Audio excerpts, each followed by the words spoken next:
Mini and Mini U10 now have hit the racetrack for the Super Heat. And again, this is the first one of the day. If you're just joining us, welcome back to Kart Chasers live coverage of the Champions of the Future America Series. As always, my name is Caleb Vieska. Alongside me in the booth, Nate Dean. Down on pit lane, our very own Jackson Lambro is going to be bringing you guys all the coverage with boots on the ground. But we get ready to go racing today. Asher Bazanski gets ready to lead this field to green in Mini U10. Maddox Carlucci getting ready to start alongside him. Axel Tibbs, Benjamin Tavy, Kendall West, Carson Bishop, the first of our youngsters in the U10 division, with Lion McPhail, Mateo Gomez, William Wark, Dan Dukaletsku, Lucas Freitas, Sebastian Madjazik, Valen Jin, Timothy Brodovchenko, August Stringer, Spencer Annell, Sebastian Ochi, Aaron Cineverante, and Jason Tucker, the drivers that we have getting ready to take the green flag. First of all, Nate, again, another good morning to you. Hope you're doing good. But yesterday, it was a smooth sailing day for Bazanski to put himself in this position, now starting on the pole position for the Super Heat. Yeah, of course. The only really hiccup he had all weekend was a couple of false starts in the first heat, going a little bit too quick for Champions of the Future officials and their liking, but got that figured out towards the end of the day. He's looked pretty much unstoppable. An 8-second gap between himself and P2 in the first heat that obviously came down to about a second and a half for Heat 2 and Heat 3 yesterday, but still, the momentum is in his favor. It's looking like he's the favorite for this weekend, but what can the likes of Maddox Carlucci, Axel Tibbs, Kendall West, and those drivers bring to the Competition Speed GFC driver? We're going to have to wait and see, but not have to wait too long. Yeah, we'll see what this race brings us. Yesterday, all about Bazanski. Carlucci, I get a new opportunity, a new day to figure it out here, but the start of the Super Heats are just moments away as we look for the green flag into the tram lines. We got it, and we're racing in Super Heat racing action. 3 wide already up front. Bazanski, not the start he would have wanted, shuffled down the order, and up front, it looks like Axel Tibbs, potentially one of the drivers that's gotten himself up there, the 215, it looks like has emerged in the lead. But this race, and for the first time this weekend, we're seeing a change for the lead up front here in Mini. Yeah, so this is where it gets interesting, Caleb, because we've seen that Bazanski is able to lead in clean air and to build that gap. So let's put him back further in the pack. What can he do through traffic? Is he able to cut his way through efficiently, or is he going to get a little held back for this Super Heat race? Of course, 6 laps yesterday, now 9 is up the inside. Bazanski making a move done up to 5th now after that less than ideal getaway for him. We know he has the pace underneath him to challenge for the race lead, and obviously he's trying to make up places on this opening lap. Yeah, and this is where, again, a lot of drivers get challenged, right? Some of the best are the best because they can bounce back from moments and incidents throughout a race, keeping their head down and getting back up to the front. Luckily for Asher today, it's a little bit longer than what the qualifying heats were yesterday, and with mistakes from drivers out in front, like Tavi, the driver who is sitting in 3rd on the National Motorsports machine, just putting a tire a little wide there on the exit of turn number 1, and that's brought Kendall West to his rear bumper, and as well Bazanski, who's right there. But up front, Axel Tibbs in the 215, his gap hasn't really extended. Carlucci still behind him, keeping him honest at a car length, and then everybody else further back just looking to pile in as well. The top 5 all in frame here, and not too far back. Still can't count out Lion McPhail, Mateo Gomez as well. That currently sits 6th and 7th on the racetrack, and they're in a little group of 4 themselves with Carson Bishop and Freitas, who's just right behind him in 9th. And Kendall West losing a position to Bazanski there, so put Bazanski up into 4th now.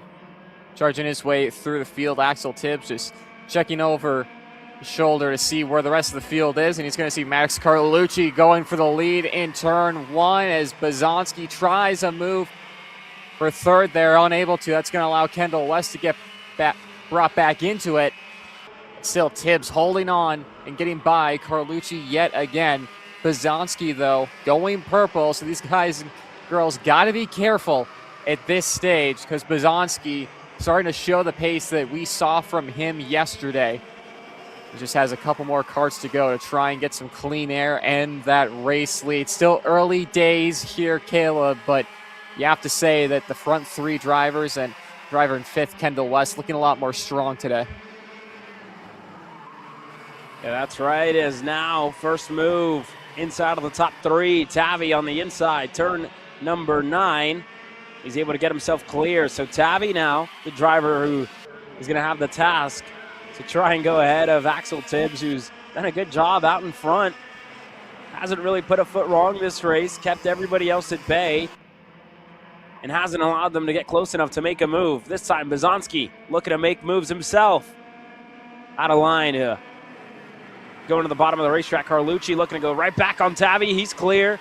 Now Bazanski still looking for a way by and not finding it just yet.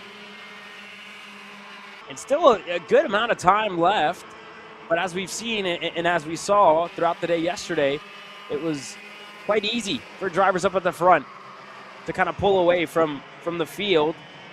After second on back, you know, they were all locked in and a good bit of battling throughout the various different classes and divisions. And again, it's something you got to think about, right? If you're the driver in second at the moment of Maddox Carlucci. Yeah, for a tighter, more technical layout is Bazanski now up into third, Benjamin Tavi down to fourth. But, you know, this tighter, more technical layout allowing drivers to really put their skills, showing them their skills on track and allowing them to potentially break away, unlike what we saw in the first two rounds with more of the drafting style of racing. Tibbs, though, was very close to relinquishing that lead to Carlucci into the 14, 15, and 16 chicane that time by.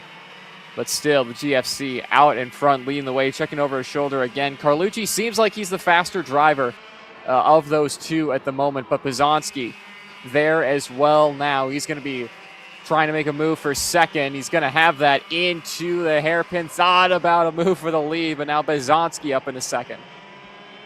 Yeah, and he's picking his moves quite nicely here, Nate. Didn't lose all too much time passing Tavi the lap prior in turn number 9, and he didn't lose time there either, just making the move into turn number 4 and getting himself up into the second spot.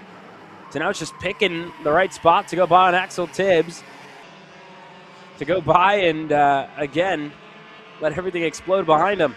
We'll keep an eye on it here as we work our way through the Rocky Moran, and we're just about halfway through this race. The super heats weighted a little bit heavier than the qualifying heats. And now Bazanski looking, turn 14, inside clear.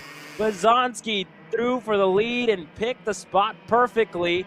Carlucci followed him through, and now they're going to fight for second on back. And that's exactly what you'd want to see if you're in the 213, right? Making the move and then making drivers behind you make moves themselves to allow your gap to extend just that little bit more. Yeah, well said. And have to say that Axel Tibbs not wanting to give up that position into 14 really held up this group onto the straightaway, allowing Bazanski to get a good run and a little bit of breathing room between himself and P2. We'll say they are holding onto the back end of the 213, not allowing him to drive off into the sunset as much as they did yesterday. Carlucci is still there. Tibbs still within drafting range of Carlucci. So, yeah, Bazanski's back into the lead where he saw him so often and really in every lap yesterday, but doesn't seem like he's able to break away. And he's definitely checking over his shoulder a lot more, Caleb. I think he knows that he doesn't have the pace compared to what it was on Saturday, and he's going to have to fight for this one. Yeah, well, it's a new day, right? Different conditions this morning.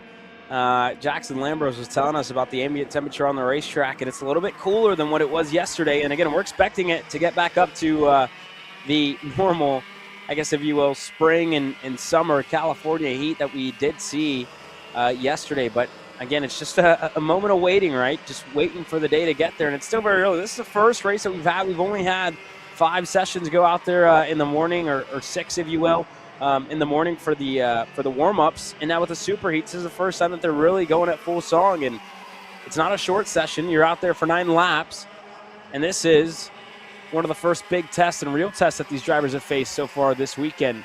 The longevity, if you will, right? Not making a mistake, keeping it perfect throughout 9 laps. And then in the main events, when you look at later on in the day, what they have on the schedule is, again, races that are going to last 11 laps here, Nate. So it's not an easy task for sure for these mini drivers here in this superheat. And then later on in the main event, right, it's just fine-tuning that long run setup. That's also, you have no idea what the track's going to do later on today after we go through all the pre-race ceremonies, the national anthem, and then into their main event. So this race and everything could change as quickly as it's changing up front. On the inside, we're 4 wide almost. Tavi, Carlucci, Tibbs, and Bazanski, who's just able to stay ahead, but they challenged turn number 1, and it wasn't there.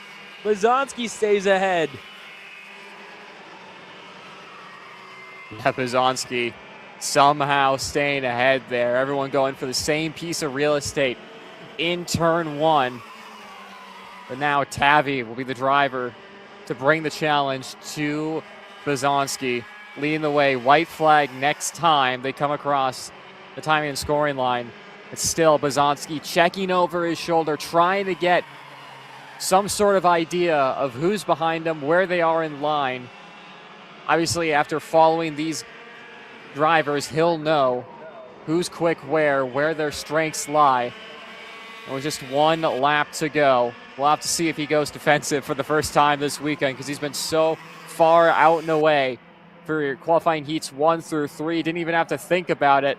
Head tucked, and you can already see Axel Tibbs looking to the inside for a second, getting pushed well to the inside of the track by Tavi. Will get the position, but again, Caleb, I don't think that gap to first and second is going to be something they can close down by the end of this. No, and again, they've just allowed Bazanski to get away at the end of this race, and I must give credit where credit's due. Benjamin Tavi, again, he was defending there from Axel Tibbs, but you didn't see him move over, you didn't see him move down, just held his line at the middle of the racetrack, kept it fair, kept it clean, and you love to see that as well with some of our youngest drivers here this weekend. So big props to Benjamin Tavi, who I'm sure would have liked to close the door a little bit more when they exited turn 16, but he's looking to get it back now into turn 9. Not there. Back in a line, the top 3 are nose to tail, but up front, Bazanski has pulled away. His last move, maybe, potentially, looked for it. Carlucci not going to get it, but Bazanski out of the chicane, or into the chicane, I should say, is going to sweep the weekend up to this point. 1 more left for this young man. The main event, the last one he needs to win. Bazanski will start on the pole later on today, with Axel Tibbs finishing in second. And we'll have to wait and see how the points stand when it's all said and done. Benjamin Tavi currently 3rd. Maddox Carlucci to Lion McPhail, your top 5 at the end of the Mini and Mini U10 Superheat. And Asher Bazanski having to do it the hard way. Caleb, of course, with that less than ideal getaway at the start of this one, able to work his way to the front of the field and obviously show it's a force to be reckoned with in this mini category. So you can see the unofficial results there for the Superheat. Couple more to go for these Superheats between KA Junior, KA Senior, those 2 heats, and of course the combined class of X30 Pro and KA Heritage. Hopefully we see some more racing like that, Kayla, but of course, as always, with the KA100 package here at K1 Circuit, we're on for some good Superheats in the next couple of minutes. Yeah, we'll be excited to see pickup getting set to go underway with one driver not able to conclude the superheat, and a couple already kind of getting into it here as well before going in, just tripping over each other. Looks like everybody is all right. Let's take a look back with a Coastal Link recap. And this start, Nate, just a little different than what we had seen throughout the weekend. Bazanski was challenged, and he was just able to stay ahead.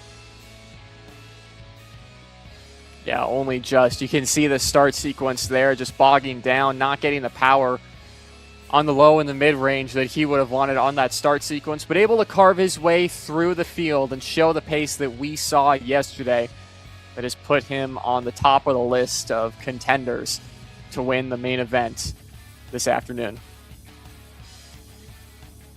Yeah, and a couple of the other moments here as Axel Tibbs, Carlucci, Benjamin Tavi were all going back and forth for position there, second on back.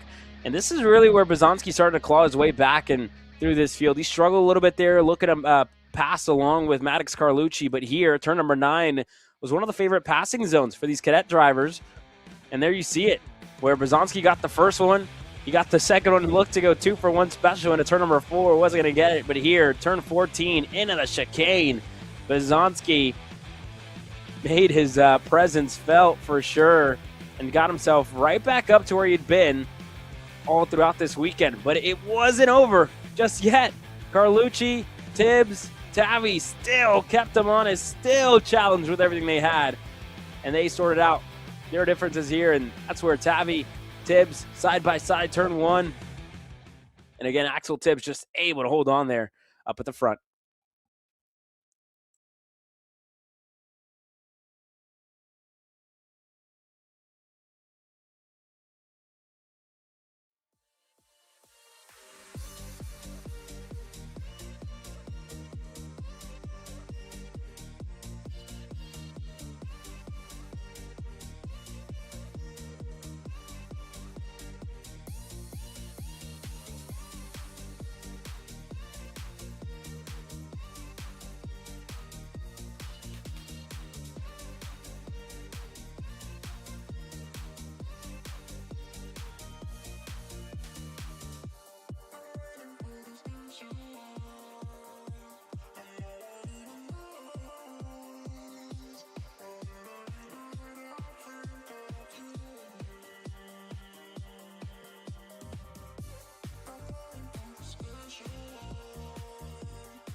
KA Junior Superheat getting ready to go underway with Sebastian Hauser leading this field to green. Alejandro Gonzalez starting alongside him on that front row. Bronson Custas, Aaron Spears on row number 2 with Troy Ferguson, Braden Wagner, who, again, we've talked about a whole lot about Braden Wagner throughout the year in 2026 here in California, but just haven't talked much about him this weekend.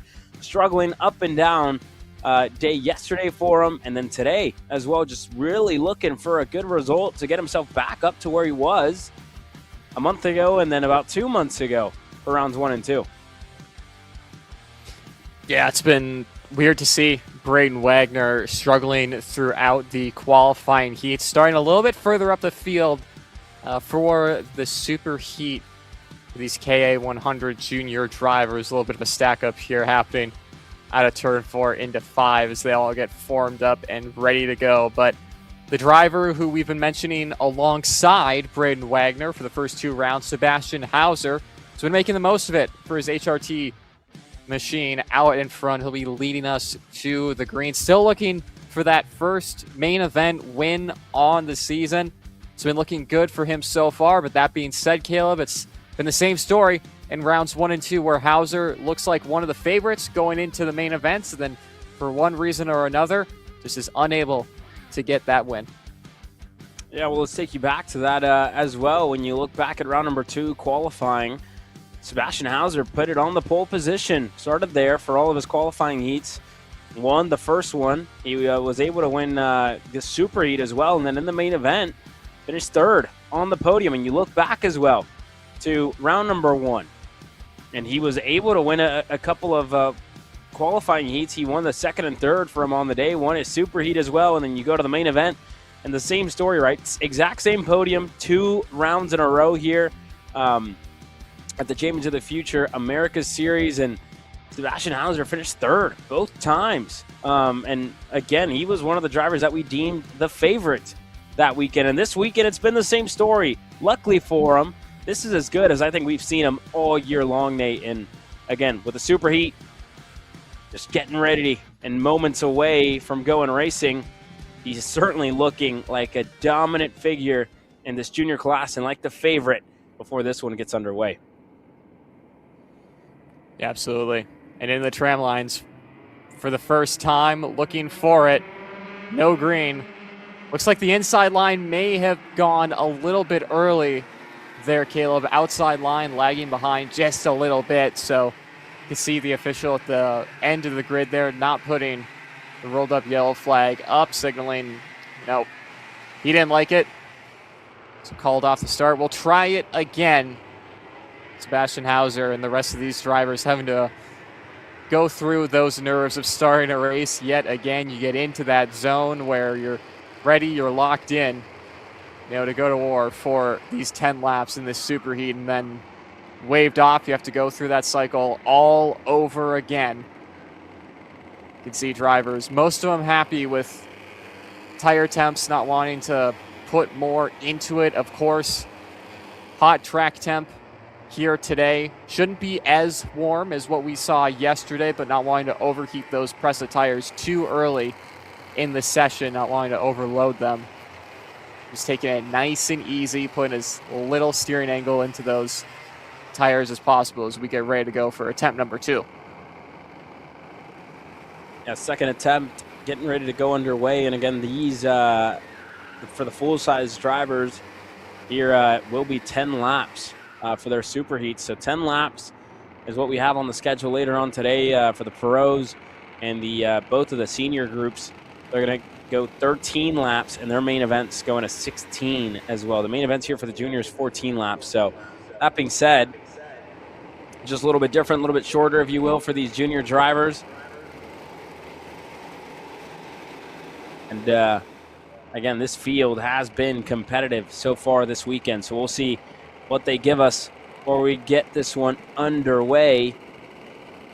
Hauser Gonzalez leading for the Hainer Racing Team, HRT, local here in California. And the two of them are getting ready to lead this field to green. We look for the green flag this time, second time of asking. We got it. and we're underway, and it's a good start for Sebastian Hauser, and one driver way off. Wagner's into the wall, turn one, before the corner, out.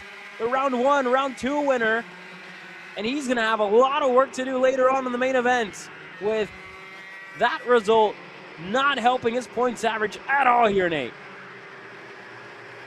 On a race where it seemed like this was a reset button for Braden Wagner, starting so far back in the qualifying heats to fire off on the third row, seemed like a good way for him to get himself higher up on the grid for the main event, and for that to happen, weekend can't get worse for Braden Wagner. How unfortunate is that? Troy Ferguson making some moves for fourth, though, but Braden Wagner, the round winner, like you said, in rounds 1 and round 2.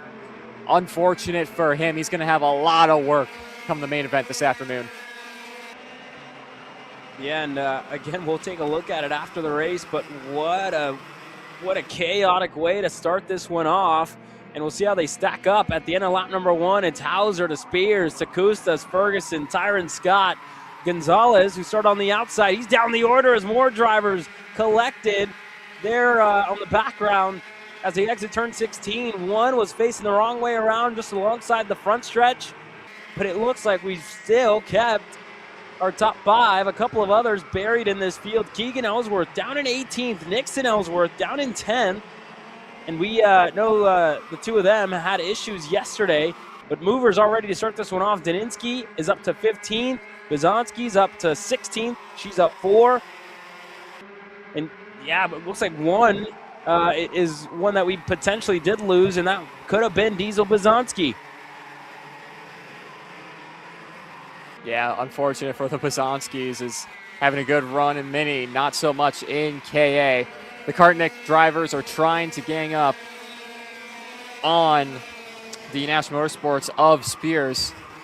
Down to 4th now, and has Troy Ferguson and Custas in front of them to try and hunt down Sebastian Hauser, a driver who probably has no idea of all the antics that have gone on behind him at the opening phase of this race. Only on lap 2 of 10 for this KA Junior Superheat, and already, Caleb, so much has gone down, obviously with that Braden Wagner spin, and then more happening last lap, the exit of the tic-tac-toe chicane in 16. Multiple drivers getting involved there, but Sebastian Hauser done exactly what he needs to get away and not allow these drivers behind to be within drafting range. 9/10 of a second, the gap between Hauser and Custas, but you have to think Custas and Ferguson have been two incredibly fast drivers. There you see a replay of the stack-up we were talking about. Just drivers getting collected in a really awkward section of the track there, Caleb, getting on top of each other's rear bumper a little bit sideways, and very lucky that was not worse than that is. That's a very high-speed chicane and not a lot of runoff to go. So lucked out there. Obviously, a couple drivers going to have to go to the chassis table, align those karts back up for the main event, but in the long term, very lucky for those guys. Yeah, as now Spears looking for a move. Turn 1, he'll get it. Aaron Spears now up to the 3rd spot, and everybody else further back just getting shuffled around. It looked like that wasn't Troy Ferguson exactly, or sorry, it was. Who's now down a couple of more spots. Ferguson started this lap in 3rd, and that's just completely changed for him, as now a couple of the other Kartniks getting into the mix. Escalette's right there. Tyron Scott's in the mix. Nathan Ramirez is right there as well. So Escalette, down in 7th, looking to catch up to these drivers here on your screen. But yeah, they're going to war here. They're definitely not making it easy for youngster Ferguson, and that's really been the story of his year as well, right? When you talk about Ferguson, he has been fast throughout the qualifying heats and throughout the qualifying sessions. I look back to round 1, and again, he was the fastest at the end of qualifying throughout the super heats, up and down results. It wasn't easy for him, and in the main event, just could really never get back into the mix. And then you look at round number 2, it was pretty much the same story, just never really found his footing, but made impressive moves in the main event. But just bad luck for Troy. And this weekend, he's been able to keep himself inside of the top 5, but just nobody has really had an answer to Sebastian Hauser, who's been driving just really poised so far this weekend. And again, Bronson Kustas, this is really the closest I think that we've seen anybody else challenge Hauser since yesterday, since the end of the day yesterday in heat race number 3, and I think even before that in qualifying heat race number 2. So this is good for Kustas to sit here to learn. And again, they're going to be starting up at the front at the moment, and as they run at the end of the super heats, Hauser is obviously going to take the best points finish and start on the pole position tomorrow. Kustas would start right tomorrow, later on today, Nate, and Kustas would start right alongside him on row number 1. So this is, you know you're going to be up at the front later on today running against Hauser. Now, what do you learn? What can you do? And how can you go better, right, having that reference in front of you? Yeah, I think Kustas might just use this as a learning opportunity. Yellow flags in the air in that section, and 2 karts, it looks like, heavily into the wall at turn 3. But in Bronson Kustas, going purple last lap, he took 0.3 of a second out of Sebastian Hauser in the first sector alone.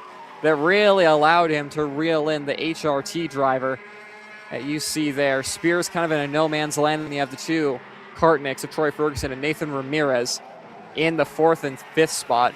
And already Hauser going a little bit defensive, shortening up the entry to turn 9 ever so slightly, and still just delaying his run to the outside of the corner to open up for turn-in just to cover off. And Kustas pointing forward. Hauser drops back onto the typical racing line. Those two seemingly going to want to work together. So they look back at each other, Caleb. They're on the same wavelength. They know they want to get away from Spears, Ferguson, and Scott. Yeah, and again, Kustas just continues to point forward there, Nate, like you mentioned. Just being patient here, right? And that's really all you can do with yellow flags waving throughout this sector. This is, again, just picture perfect for Bronson, the driver in second, right? Just being right there, with still a good bit to go. It looks like they'll have 3 laps to go the next time they cross the timing loop on the front stretch, and that'll give them time to battle in the last 2 laps. Aaron Spears is right there. He's had good pace so far this race as well, a 106.865, where Kustas has just been about 0.3 of a second better than Hauser in the middle stages of this race. And everybody else further back, just kind of single file, starting to pick it up here. Ferguson starting to find pace himself. Aaron Spears and Hauser is not even really the second fastest or the third fastest on the racetrack right now. He just kind of found it with a 106.6. But again, it hasn't been the lights out pace that he's had yesterday. And you got to think forward to the main event later on today. He's really going to have to work for it. Yeah, definitely he is. I mean, in a class like this, with the strength of field we have, it's not easy to win around here. And we got some top-level KA junior drivers that'll be going for main event glory later on today. Looking at the timesheets, Troy Ferguson, fastest on track right now. He's down in 4th, and that's really been the story of this weekend, Caleb, of Troy Ferguson having some really impressive outright pace, but just not able to be racing for the win for one reason or another. Really, it's the story of his season of being one of the fastest drivers consistently, just not having the luck on his side to be battling for that race win. The laps continue to wind down. It does look like that gap between second and third, Spears and Ferguson, are closing in ever so slightly on the leaders in front. A little bit of battling from those leaders, and there will definitely be 2 more karts entering the fray, maybe Tyron Scott as well.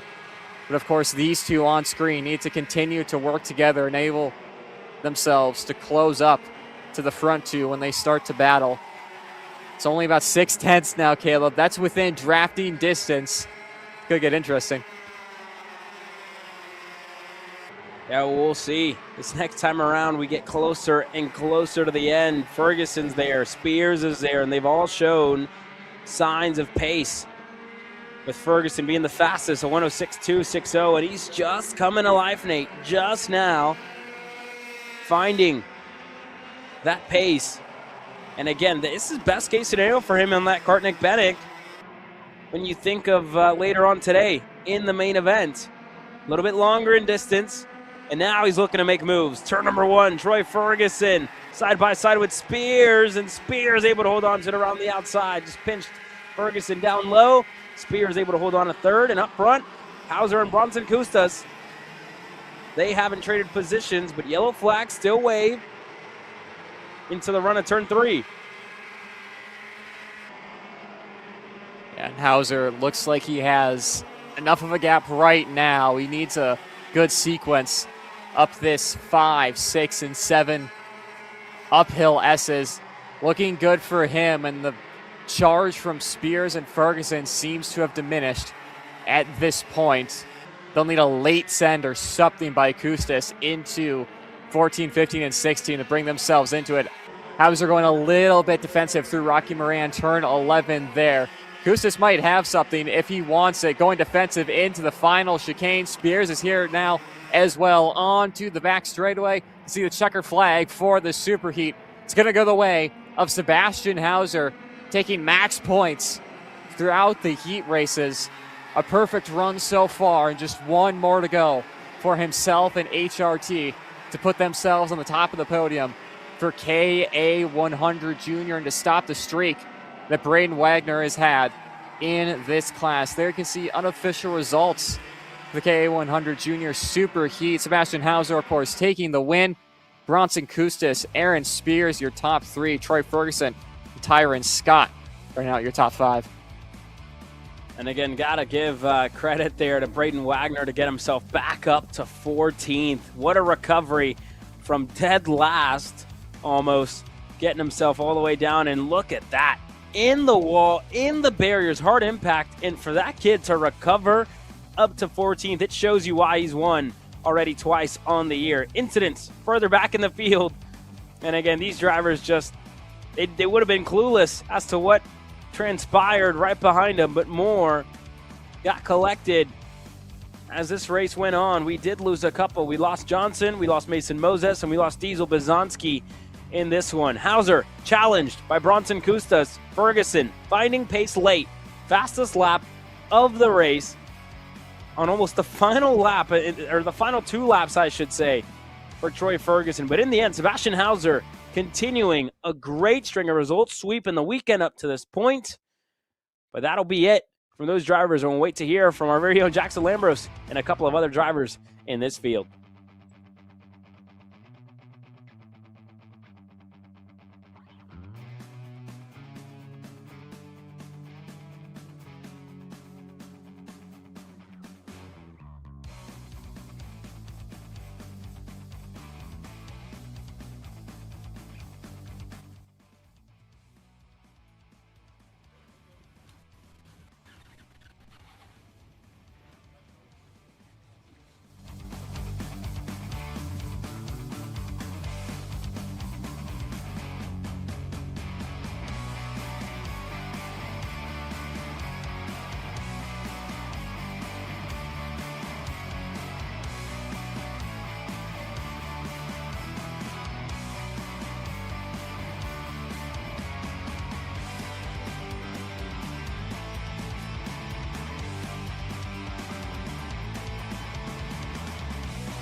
there you saw it, Sebastian Hauser, your winner.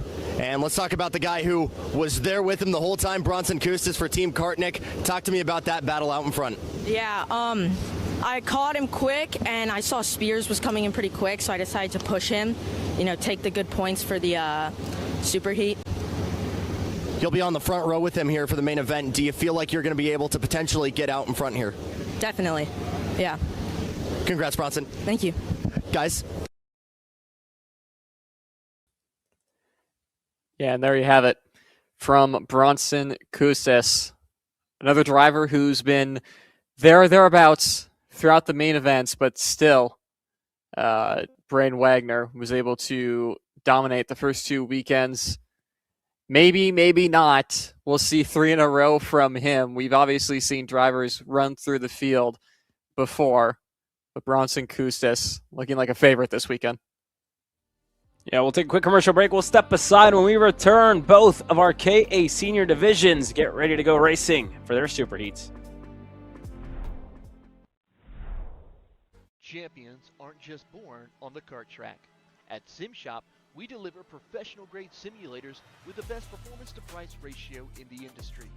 Founded by racers who understand what you need, our SimMagic and Moza equipment is powerful enough for the pros, yet affordable for everyone.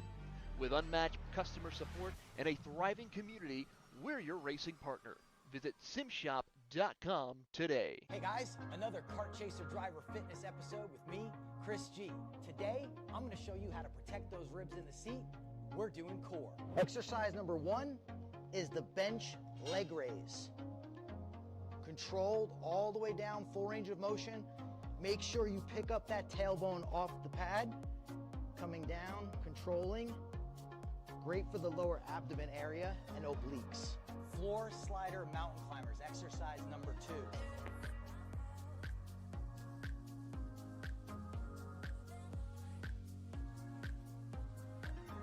Exercise number 3, the plate-loaded decline bench sit-up. I'll see you guys on the next episode of Chris G Coaching, race-ready training that carries into real life. That's what we do. Legacies aren't built overnight. They're built 1 second at a time.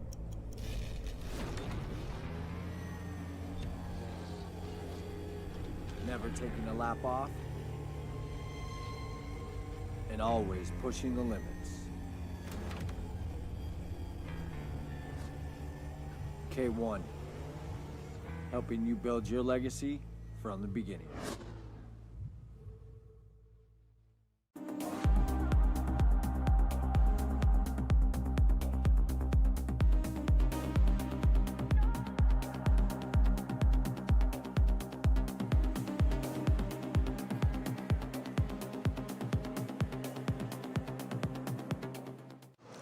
I'm really starting to like this go-karting thing. Yeah, me too. Oh my gosh, can I show you this cute dress I just got? Yes, of course. Oh my goodness, it's so cute. I just love shopping. I love shopping too. Oh my gosh. Wait, did you guys say you like shopping? Of Yeah. course. Well, dude, I have the perfect place to do that at. ShopPayCara.com. At ShopPayCara.com, you can get free shipping on orders $200 or more. You can get anything you want, like MXC rims, gloves, rib vests, shoes, anything that you need, all at ShopPayCara.com.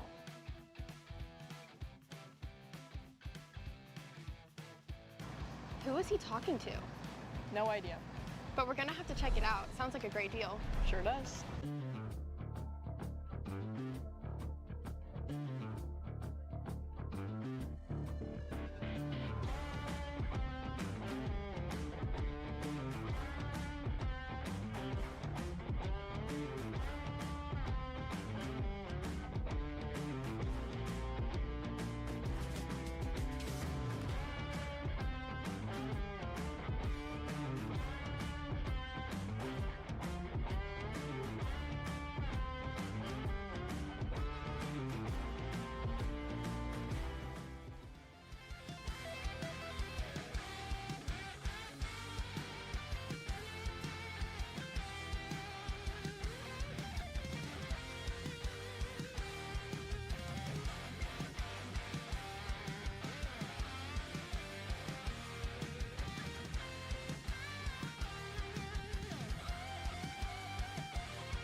13 laps of KA Senior Racing are on deck. And Keegan Kaminsky gets ready to lead this field to green. And again, those Formula Works Racing GFCs have been fast so far this weekend. And it's hard not to keep an eye on them. But how about the driver just in the background, just behind Kaminsky's left shoulder? Steven Eisert has raced his way up to the front of this field time and time again, Nate, to put himself starting on that second row here for this superheat. Yeah, I mean, for a driver who qualified on the back row of the qualifying heats up on into the top 5 is an impressive run for Steven Eisert. As we're going to head to Jackson Lambros on the ground with an update. Daniel Perez supposed to be on row number 1 for the pre-final. Unfortunately, some issues for him actually sent him back, was unable to fix his go-kart between heats 2 and 3 yesterday, and as a result had to sit out heat number 3. But guys, he's had a front-running pace all weekend long. He'll try and find his way back forward here from row number 5.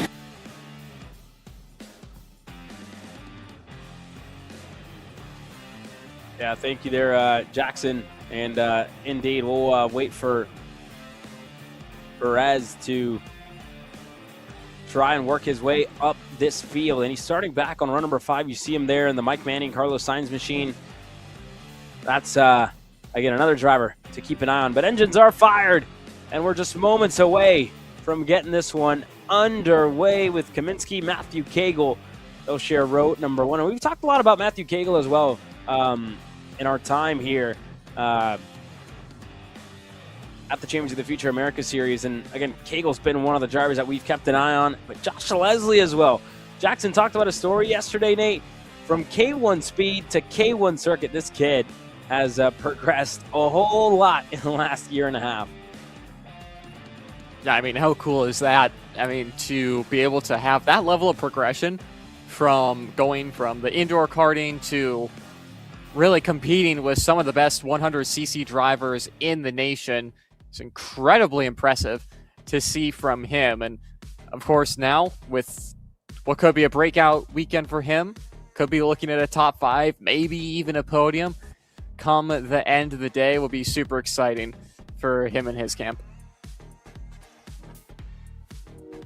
Yeah, we'll keep an eye on, again, all the drivers. Jackson mentioned there Daniel Perez, who's Luis Perez, who's still looking to work his way through this field. So that being said, he's, again, got a task at hand starting on that 5th row. And we'll keep an eye on the Mike Manning machine.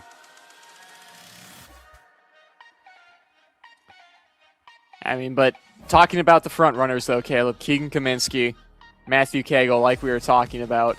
I mean, drivers we've consistently seen at the front of the pack in 100cc competition, looking for a win this season. Cagle's been one we've always talked about throughout this 2026 season, of just waiting for not if but when he gets that first win. He's looking strong again this weekend like he always does, but like there always is in Champions of the Future and competition, a lot of drivers who want to take it away from him, looking for the green flag, and the first time of asking will get it. Steven Eisert already ducks to the inside to try and get that inside line to turn 1. Cagle around the outside, unable to do anything with it, and off into the dirt. Yeah, Matthew Cagle drops the tire out of the outside. 3 drivers collected here.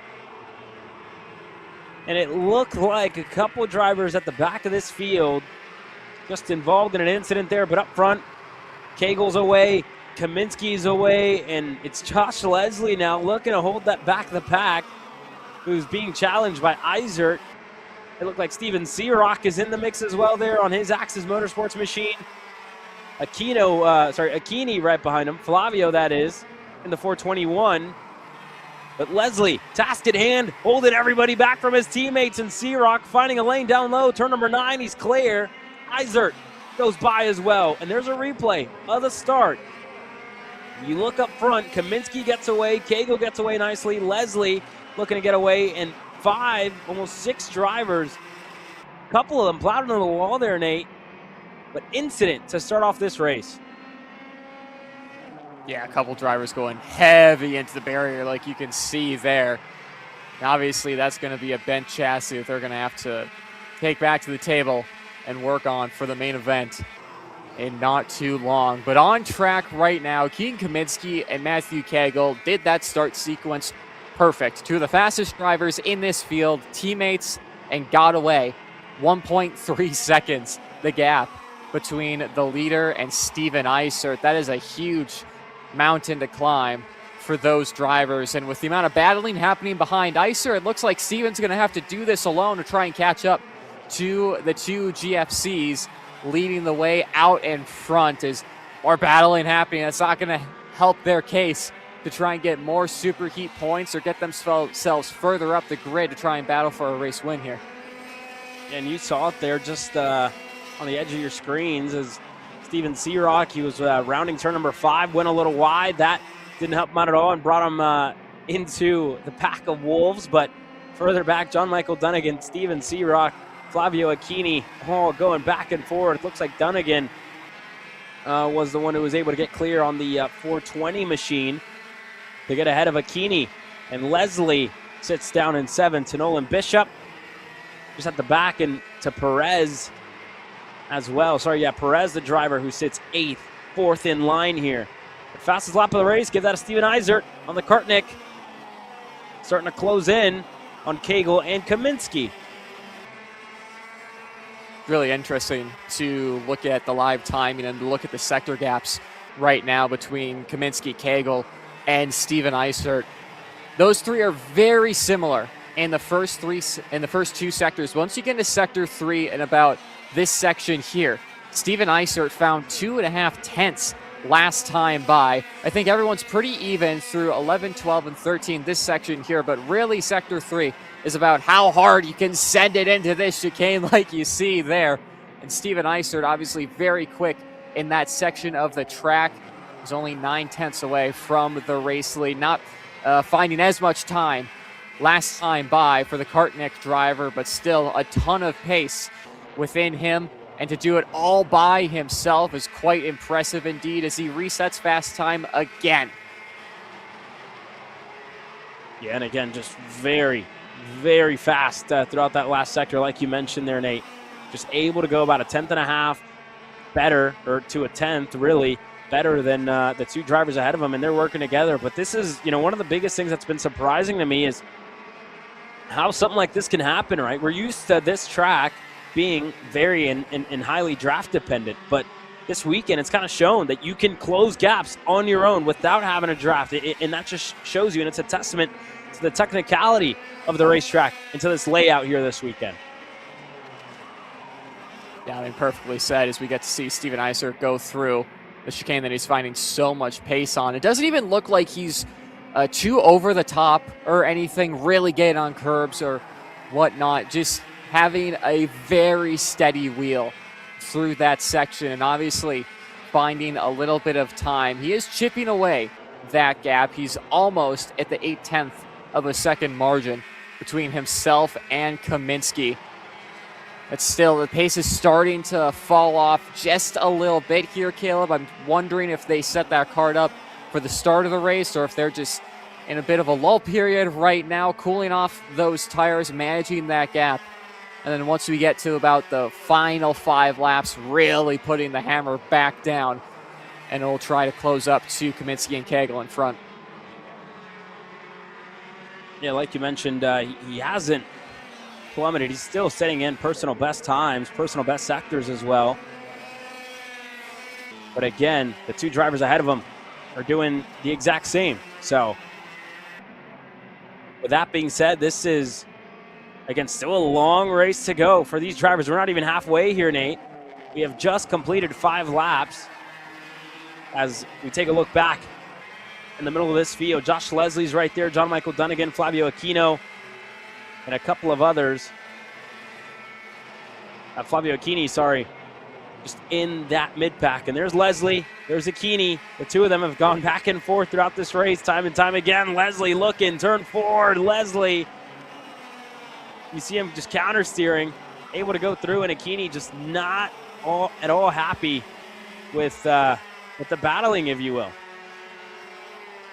Yeah, I mean, losing time, and then, of course, with the pass, it was impressive for Leslie to keep that underneath him, but still being all sorts of sideways, passing a competitor at the apex like that, and just allowing them to drive further up the field. I kind of get it from Akini not being too happy, but they're just going to have to hit the mental reset button and see what they can do in the late stage of this race, not get too flustered by it, try and close down to the drivers in front. I have to say, Steven Siroc hasn't been bulletproof. We saw him drop a tire major out of turn 16 as Precision Works already going for it on Leslie, falling further down the order. It's not what he would have wanted, but back up front, Caleb, Steven Eisert resetting fast time. He's within half a second of Matthew Cagle. That is well within the drafting range of those GFCs. Now, you've already seen, after just one short straightaway, using full advantage of that slipstream, and it's right on the back end of Matthew Cagle. Yeah, so now if you're Eisert, this is, again, where you start kind of tiptoeing your way around, right? Start planning, where do you want to be, where do you want to go? And it's almost better to, I would say, stay in third for just a little bit longer, let these two get comfortable, or stay comfortable, if you will, and then really disrupt it in the last 2 laps. Because you know, if you try to go to the lead now, they're probably just going to end up going right back on you. And if anything, you'll have 2 of them just stacked up behind you if you are in the lead. So this is, again, where Eisert's starting to think about these things and starting to really kind of plan this race out. As we have just gotten over the hump, we're just over the halfway mark here of the Superheat. Yeah, it's an interesting point that you bring up there, Caleb. If Steven Eisert wants to hold behind and keep these two comfortable. On the flip side, Steven Eisert just closed a 2-second gap all by himself. You got to think Matthew Cagle, even with Eisert behind, is less than comfortable. The driver with that much pace is just sitting behind him, waiting for his moment. So you got to think you've been following Keegan Kaminsky for this entire race. If you think you're faster than Keegan, at this point, you got to go and try and put a Kart in between yourself and Steven Eisert. Yeah, and that'll be something to keep an eye on here for those two as, again, this one continues. But Kaminsky, Cagle, Eisert, they have been about a step above this field and this group as well. We'll wait for that second group that is going to feature Johnny Stamps and a couple of other drivers who we've seen show pace throughout rounds 1 and 2. But it's showing you, right? These front 3 fastest on the racetrack. 105.6 with Kaminsky at the helm of it all as they get ready to round turn number 5. But further back, that group has quieted down a little bit. Steven Siroc's on his own, trying to chase down these front 3. Leslie's further back in the 5th spot. Akini to Dunnigan, Perez, Lettieri, and Bishop are currently the drivers inside of the top 10. And they're just in groups of 3. Leslie leads this group here with Dunnigan and Akini. And then further back, it's Perez leading that second group with Lettieri and Bishop.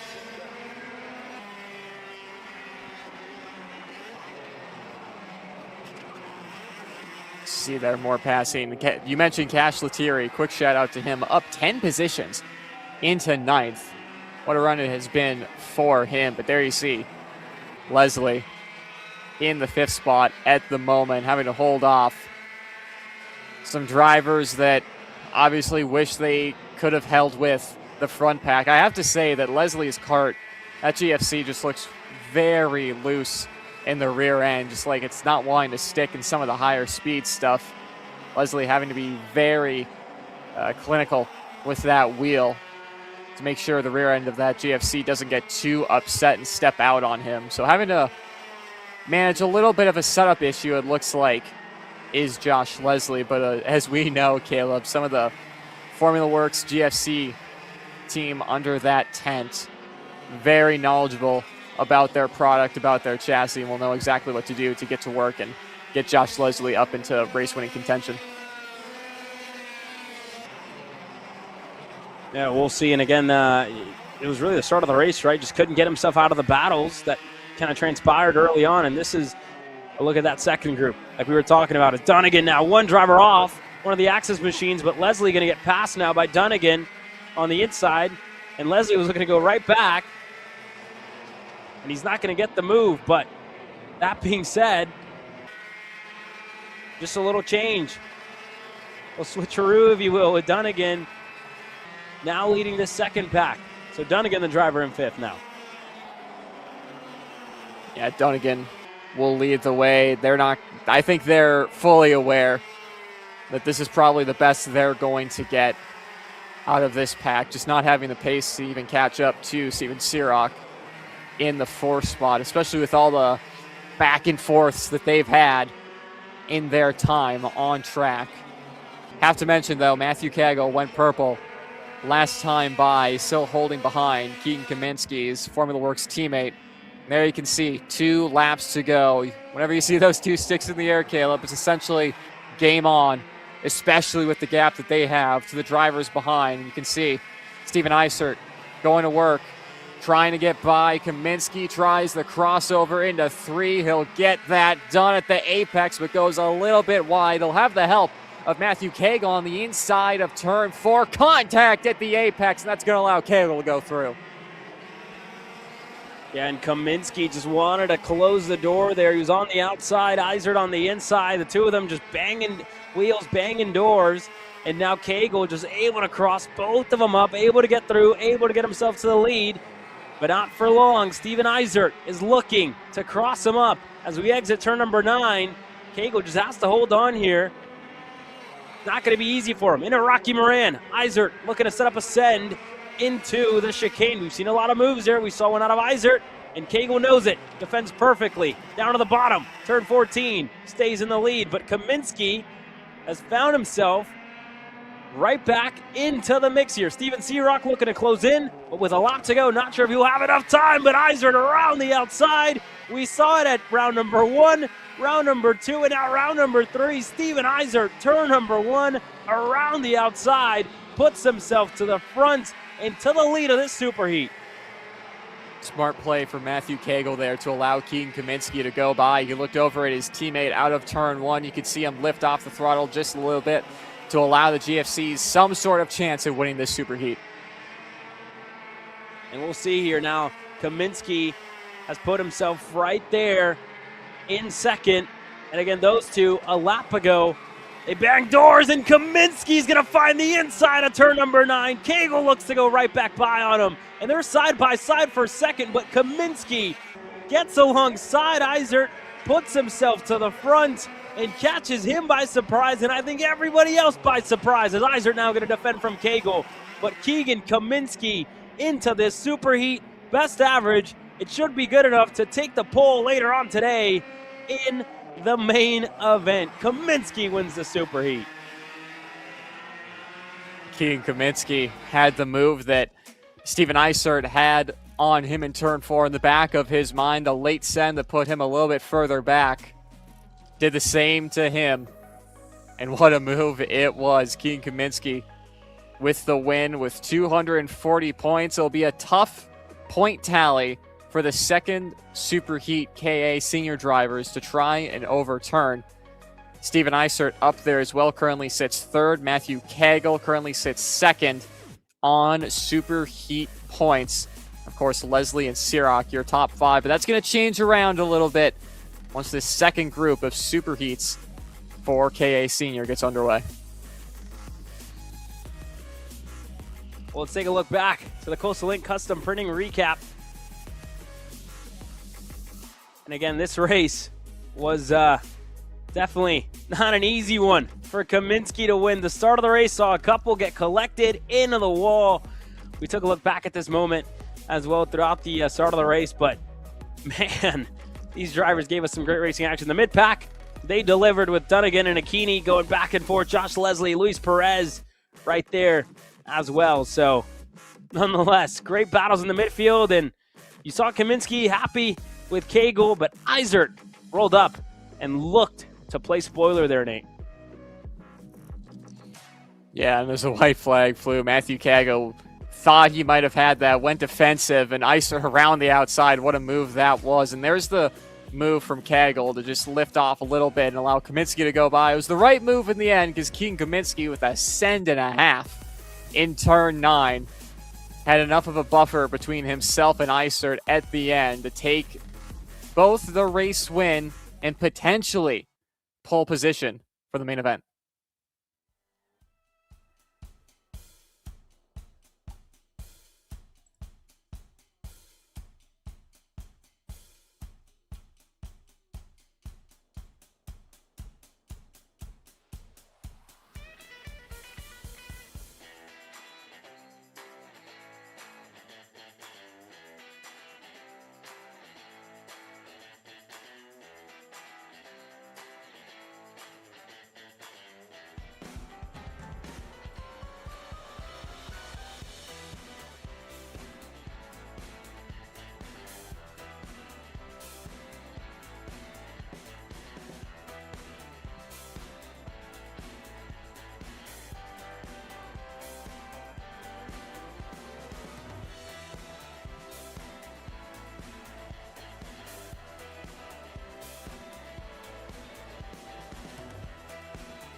A phenomenal drive over the course of the weekend to the front of the field.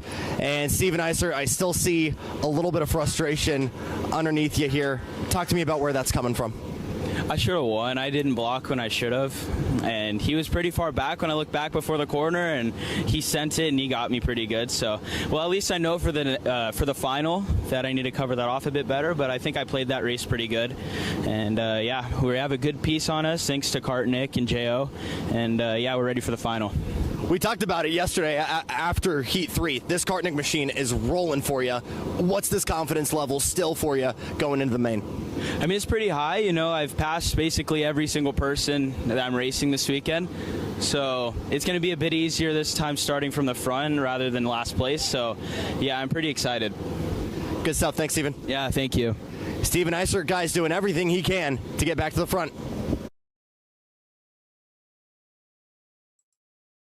Yeah, thank you, Jackson, and very well said. Just he's been trying all weekend to get back up there, and even he knows it, right? Bittersweet way to head into the main event, knowing that he could have won and probably should have won that one, Nate. And again, we just talked about the move out of Kaminsky, right? Caught us by surprise, caught Icer by surprise. And that's the story later on today, but there's going to be a lot of different players, right? There's 2 groups here. We're getting ready to see the second group. And again, you're going to have to be dealing with double the amount of drivers next time around. So 3 in that front pack could very well be 6 because we still haven't seen Archer Eversman, Johnny Stamps, and a couple of others that are getting ready to hit the racetrack, Nate. Yeah, and I mean, you're going to be driving against these guys all season long. Going to have to switch it up every once in a while, throw a move somewhere where you typically wouldn't, or catch them off guard in some spots. Exactly what both Keegan Kaminsky and Steven Icer did throughout that super heat. But again, if you liked what you saw in super heat number 1, super heat number 2 for the KA seniors, the second half, the second group, still on the way.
Well, we talked about this second group for Superheat number 2. Johnny Stamps gets ready to lead this field to green with Archer Eversman starting alongside him. Aiden Aquino starting on row number 2 with Cameron Perry, a driver who's shown some great pace this weekend, breaking through, must be said, for the 474.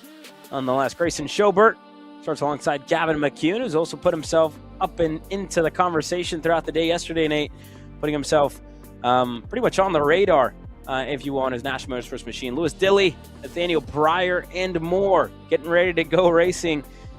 And again, I think more so in this group, these drivers had elbows out throughout the day yesterday, just wanting, a lot of them just wanted to be in control of their respective qualifying heats on the Saturday.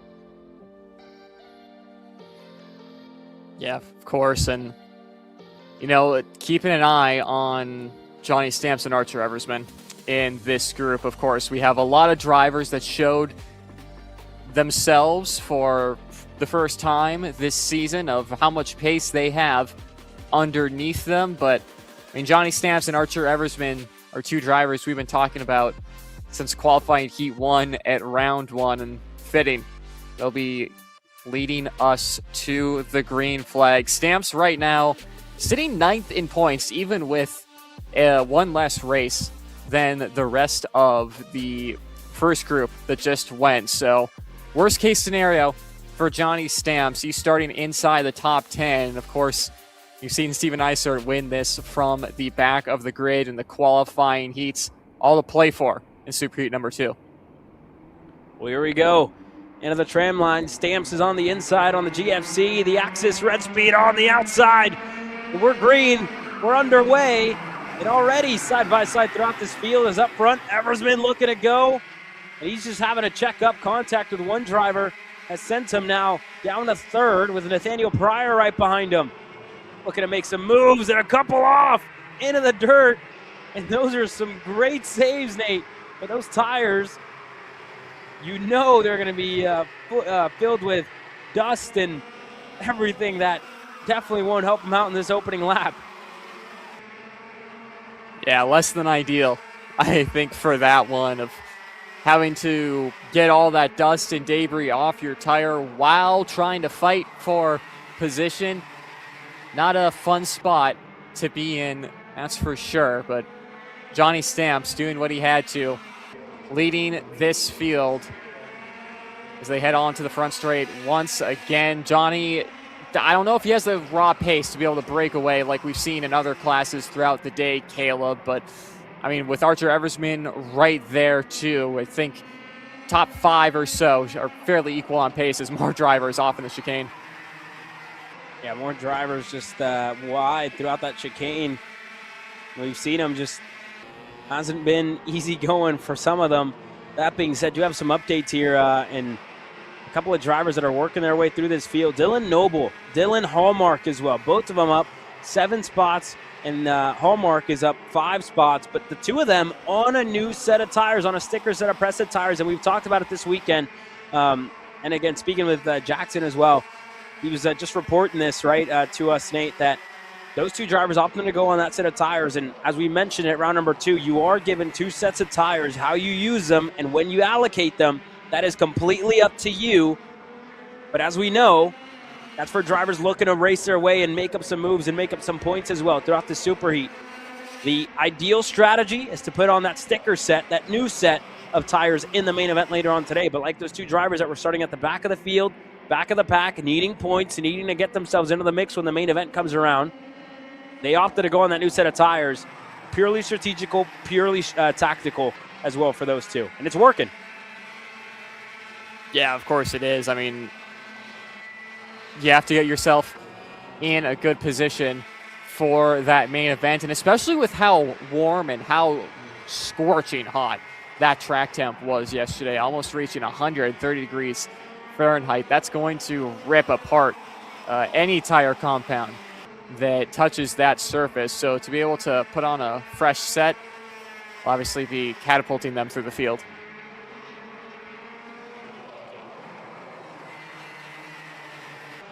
We look on here with the top 3, Johnny Stamps, Archer Eversman, and Cameron Perry. These 3 have been up at the front throughout all day on the Saturday and throughout all their qualifying heats. Now Eversman looking, turn 14. We saw Stamps make a couple of moves there. And Eversman going to go right back to the front here. Able to get himself to the lead. They're side by side for the back. Nathaniel Pryor's a driver in fourth.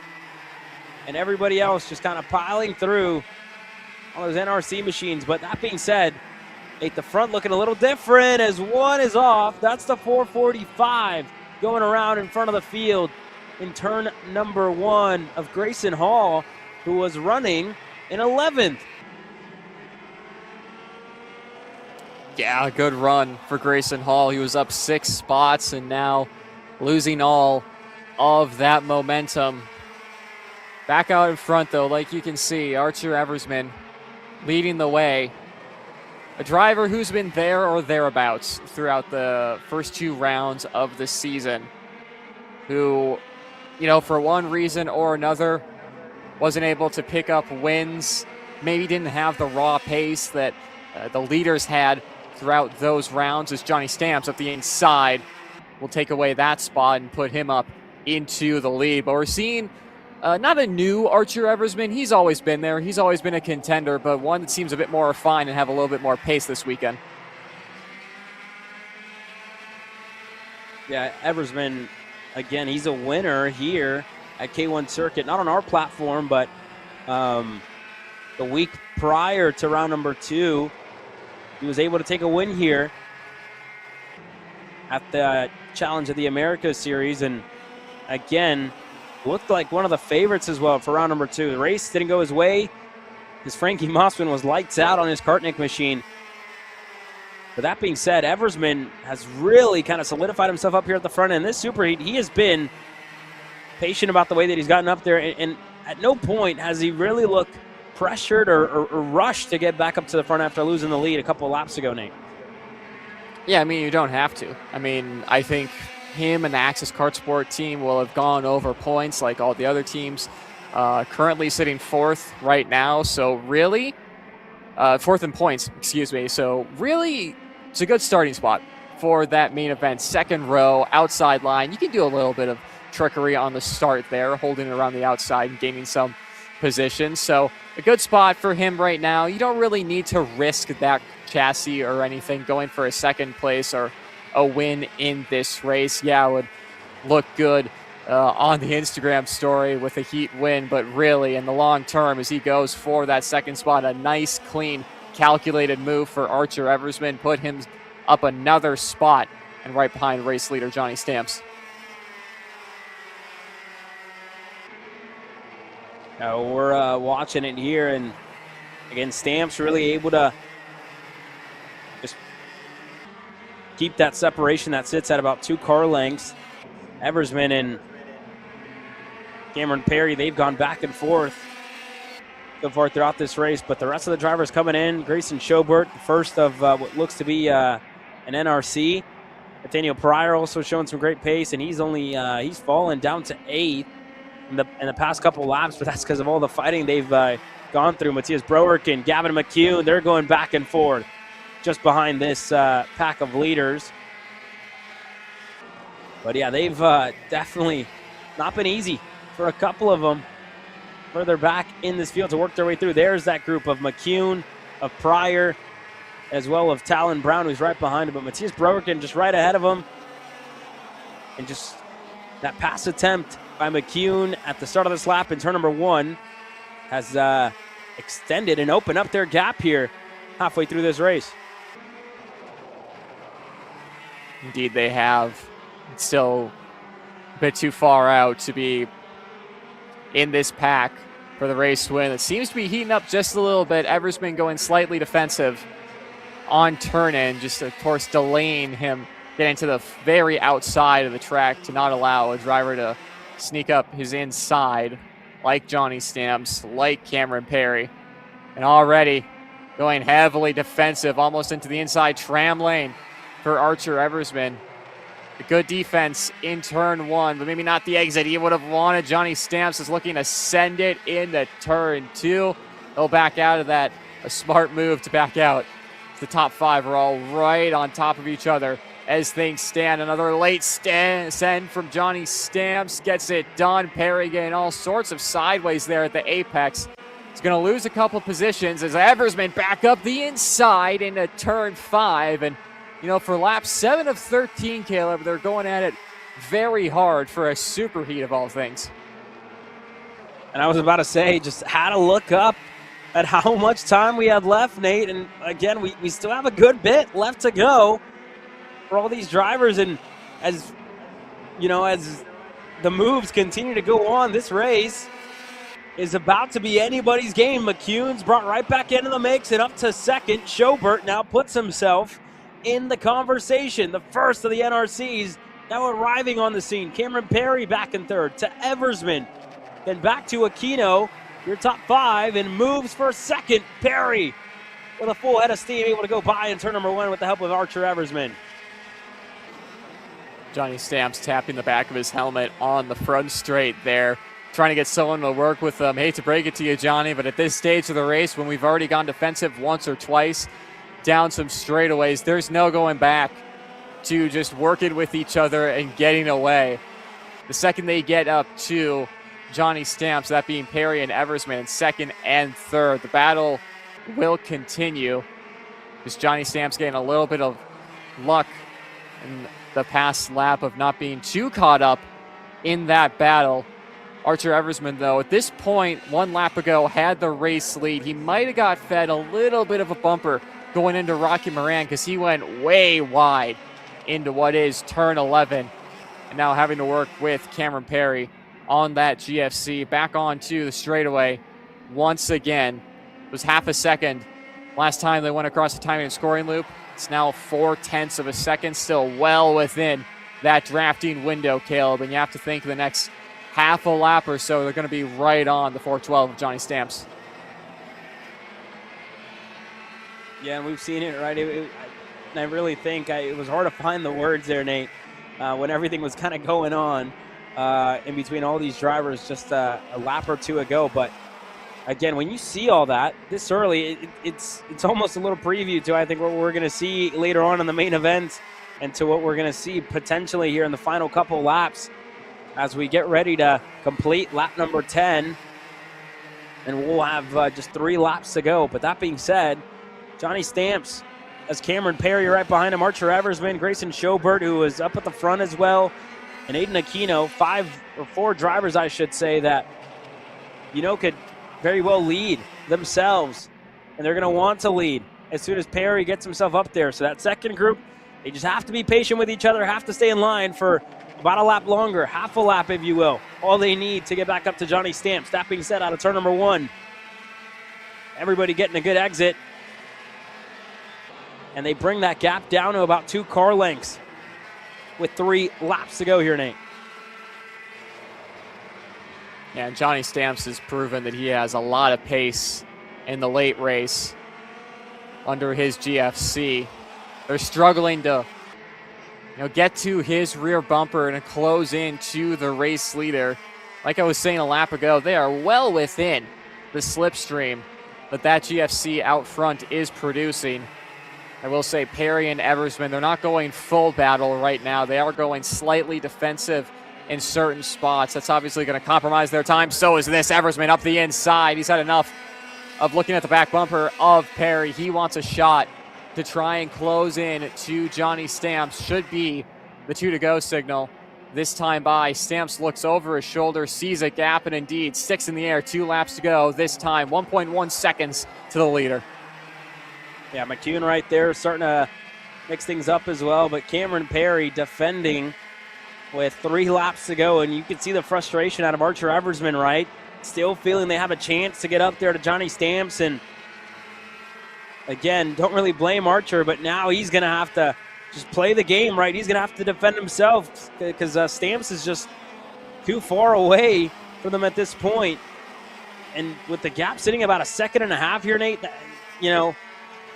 with that pass, with that little bit of defending, I think a lap ago, really hindered their progress that was going forward. This one looks certain for Stamps. Just has to keep it on the asphalt.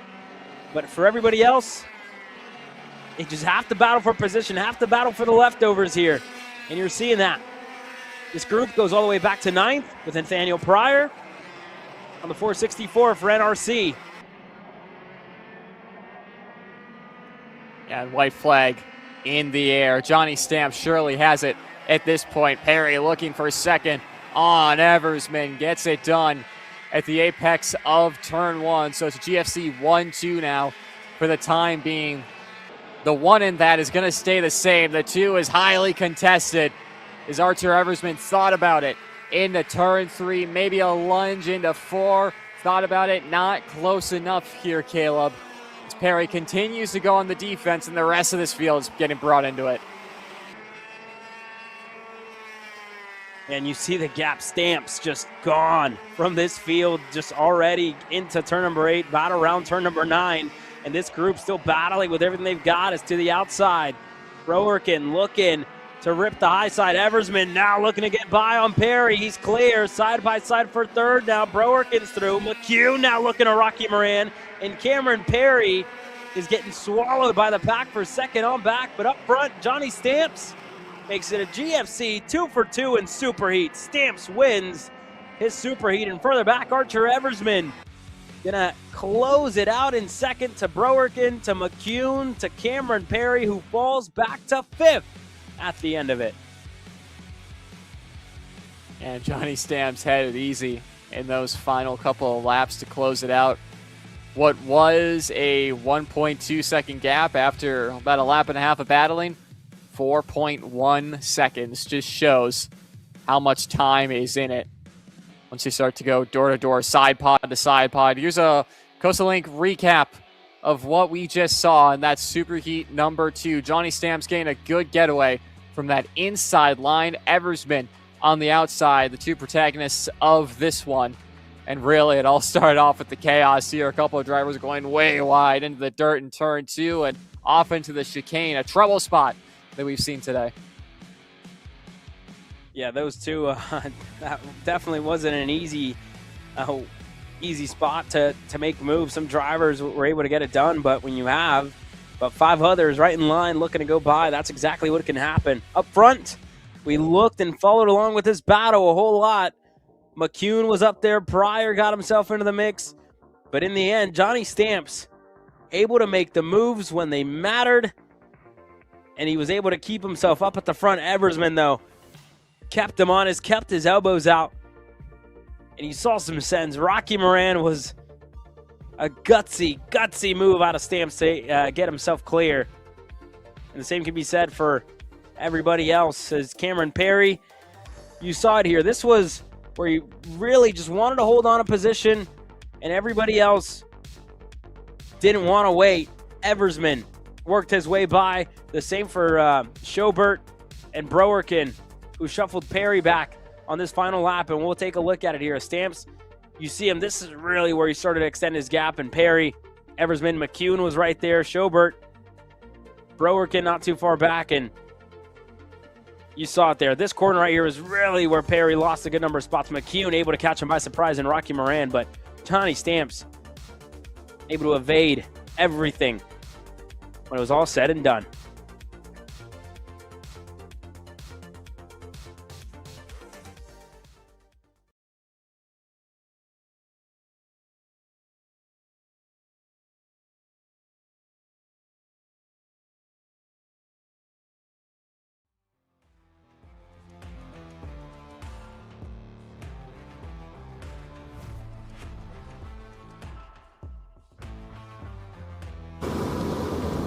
Yeah, as you guys saw, smooth sailing there for Johnny Stamps out in front, but it was a melee from P2 back, and we've got Archer Eversman here to kind of help us walk through it. It was a melee back there, my friend. How did you manage to get at least P2 there? Just got to fight hard to the last lap for sure. I mean, it's just a dogfight out there the whole way through. People want to pass, nobody wants to work together, but you got to just push through and try to salvage what you can get. You've got plenty of pace in this Axis machine. This is the most technical rendition of this circuit we've seen. What are the chances you believe of us potentially seeing a Kart breakaway for the main event? To be honest, I don't think it's very possible. We're all pretty close, and I think we can push up to people, and I don't think we'll let that happen in the main. We appreciate the time. Thanks, Archer. Thank you. Caleb? Yeah, thank you, Jackson. And, very good point out of Archer there as well, just kind of talking about everything and not expecting anybody to get away in the main event later on today. We're almost there. One more super heat left on the day. The Heritage drivers and the pros getting ready to hit the racetrack. After this quick commercial break, we'll be right back.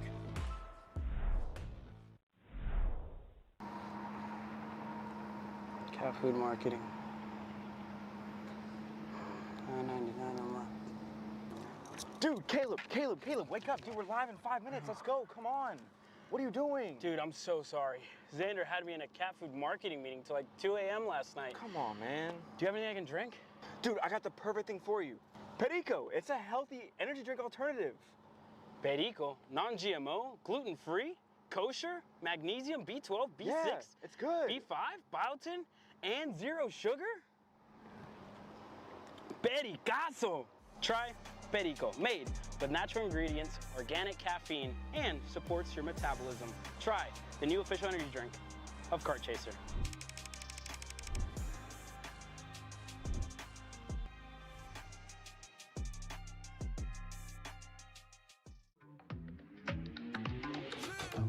The day is ours and we seize it. Haters, man, they got reasons. Grab the moment, we freeze it. Go to the touch, oh, what a rush. Follow your heart, homie, go where the love. Let it rain, let it flow, let it flood. Swimming in good vibrations, it's a celebration. It's the liberation of everything we are. Every time you in the clouds, they gon' try to bring you down. Do not let them try, go ahead and get it, get it, get it, get it. Empire Karts, your trusted trackside parts specialist. Proudly supporting champions of the Future America Series, West Coast karting teams, and racers. Empire Karts, your trackside solution.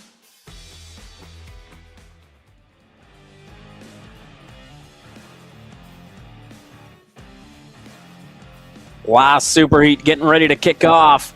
Welcome back to the Champions of the Future America Series. And we're live from K1 Circuit, Winchester. Last of the Super Heats getting ready to go underway with Eric Doan, Wrigley Keys leading this field of the green flag. Sergey Karamsely has had to work his way through this field for all three of the qualifying heats to start off the weekend. But he's getting ready to start off third, the highest up he's been so far.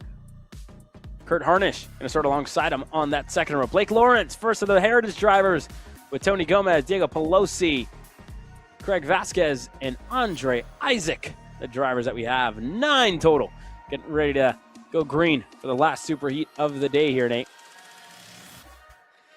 Yeah, we're looking for the green. The first time of asking for these drivers. Of course, about 9 of them on track, so we should get it on the first time of asking. Wrigley Keys, though, looking like he's a little unhappy with his National Motorsports kart. Obviously, just checking the radiator one more time, getting an idea of where the tear-offs are and the tape is once they get going. Officials telling him to slow down just a little bit. Looks good. And hopefully we'll get it on this first time. Into the tram lines they go, looking for the green flag in the super heat. No go on the first try. Not going to get it. They'll have to go around one more time here. And Eric Doan, Wrigley Keys, it's the first one they've had a miss on so far this weekend. That being said, though, they've been pretty good, pretty on it as well, as this one's kind of gone forward. That being said, though, it's been a great weekend. The weather hasn't been as nice, that's for sure. It's been a little warmer, if you will, this weekend than a couple of others that we've had, but the racing has definitely made up for the hot temperatures, if you will, and it's definitely kept all of us on our toes here from the fence lines and from the booths. That being said, pros, get ready to get us underway. Eric Doan, Wrigley Keys, here in a couple of moments. I mean, definitely kept us on our toes, hasn't it, Caleb? Like you said, a bit of a different style of racing, bit of a change up, like we've been saying all weekend long. Interesting to see K1 circuit with this layout, with this direction change as well. It's looking nice and tight for this second attempt. The X30 Pro and KA100 Heritage start into the tram lines yet again. Looking for it on the second time of asking, and we will. Green flag in the air. Eric Doan getting the good start. Same to Asuri Karamselli. And already Wrigley Geese looking for the race lead at turn one. He'll get crossed over, and Eric Doan back to the lead. And Karamselli looking for second. He's got it, as well as Kurt Harnish, who's clear for third. Further back, Blake Lawrence got a good start, and everybody else filing in line behind him. But the top four and the four X30s here this weekend are showing why. Again, this class has been interesting to see as Karamselli got himself into the mix. Keys challenge for the lead early, and Eric Doan just able to cross them all up and stay out in front of this one. But 13 laps. We know the gaps were getting close, but I don't think we'll have lap traffic potentially until the main event. We talked about this multi-class racing, something different to navigate for the pro drivers. And now Keys looking to make up some moves into turn 14, having to get on the brakes. Harnish wasn't going to make it easy for him, and they stay the same. You see Keys already just wanting to go by, and you can see it there. You can almost see through the helmet, right? That opening lap, that opening move, tried it, didn't work. And just still, since, has been looking to regain those spots lost. Yeah, and just the body language from Keys of ripping off the tape from the radiator. He's not happy with how this race has gone so far. Maybe the first 5 seconds of it when he had the lead at the apex of turn one. Further back, race leader for KA Heritage drivers, Blake Lawrence, scoring a perfect 150 on points yesterday. Precision Works CRG driver, again, picking up where he left off and leading the way on the Heritage drivers. Tony Gomez, Dale Pelosi, still right there on him. Craig Vasquez, of course, the Mike Manning karting driver, in fourth. Lost a little bit of time. There you can see him on his CS55. And Isaac in ninth. Really kind of too far out to contend with these drivers as things stand. Will be an interesting question to see if anyone has anything for Blake Lawrence. Of course, the first race was fairly close, and it seemed like he just ran away with it in qualifying heats 2 and 3. But over in the X30 Pro drivers, Eric Doan resetting fast time and building that gap to up to 9/10 of a second over Karamselli. And a tire off there for Tony Gomez on the exit of turn number 4, just kind of playing with the limits here. He's certainly found it, as now he's going to fall under fire from Pelosi right behind him in the 519. And the story for these Heritage drivers, they've, again, been chasing Blake Lawrence for the entirety of the weekend. And it's little mistakes like that, right? That's the difference that we're seeing, that Blake Lawrence hasn't put a foot wrong, doesn't make those little mistakes, and that could really be a difference maker when you talk about the long run, lap after lap. The consistency is definitely there for the 517. Yeah, and I feel like throughout all of the qualifying heats that we saw yesterday, none of the highlight packages, nothing that we saw had him dropping a wheel or making any mistakes. So, you know, might not have the raw pace at times as the other drivers, but doing what he has to. Leading the way, being Mr. Consistent in KA Heritage. On screen now, though, Sergei Karamselli starting to fall under fire by Wrigley Keys, who seems to have found some pace in that Nash Motorsports car, going purple in the first sector and taking 0.2 of a second out of him in the second, and taking his position in the third and through the chicane. Sergei Karamsely having to go off the track into the AstroTurf to stay on track, having to defend now from Kurt Harnisch to hold on to his third spot. So Karamsely, again, Caleb, another driver is going to have to put a pause on that thought. Harnisch almost went for third. Karamsely, a driver who, you know, throughout yesterday at times looked like he had the pace to challenge Eric Doan. Not the race for him in this superheat. That being said, though, the driver 2 seconds back from Eric Doan, Wrigley Keys, setting fast time. There you can see the Shop AKR replay. It was a late lunge from Keys. I think Karamsely wasn't ready for it, just had to take evasive action there. Yeah, and that's put him into the clutches of Kurt Harnisch now in the 6:10. That being said, Karamsely is that little move through the AstroTurf didn't help him, and I'm sure it didn't help that chassis at all.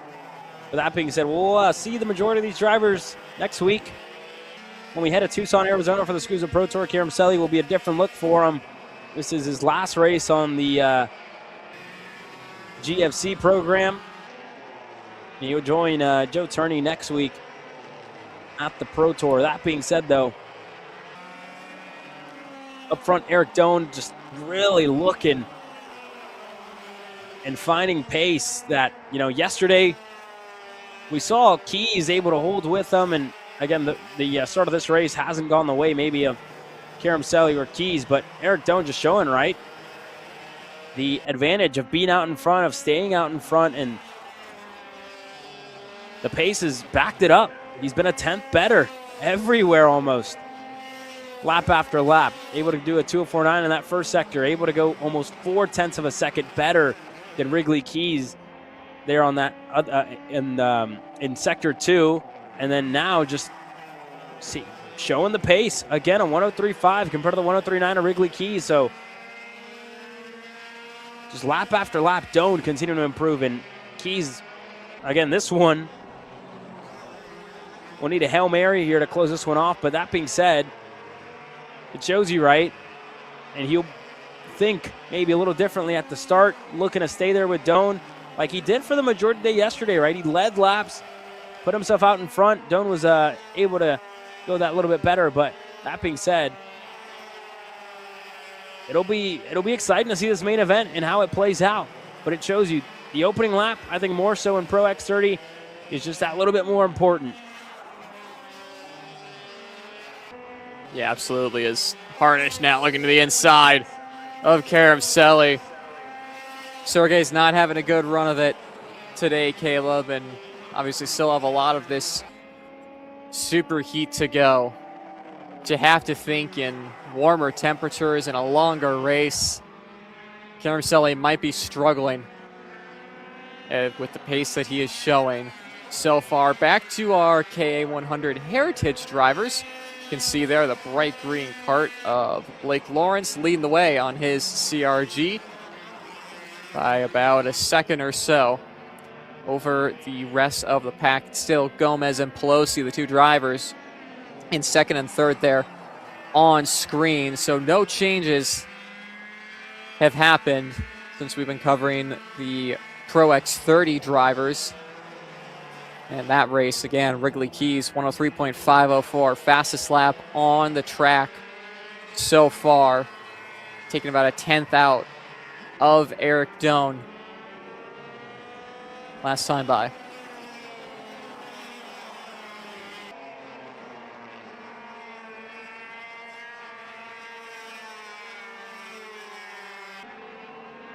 Well, they work their way up into turn number 8 now.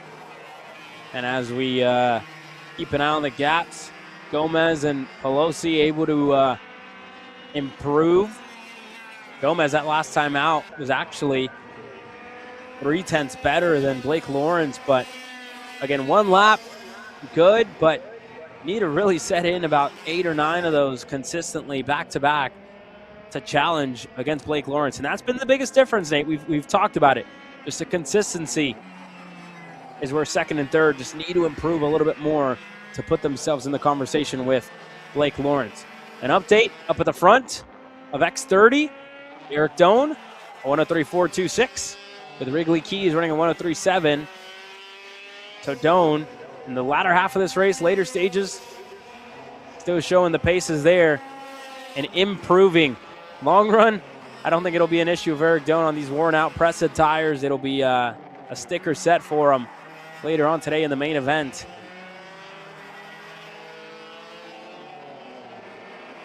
Yeah, and Eric Doan, purple Sector 1 and Sector 2 last time.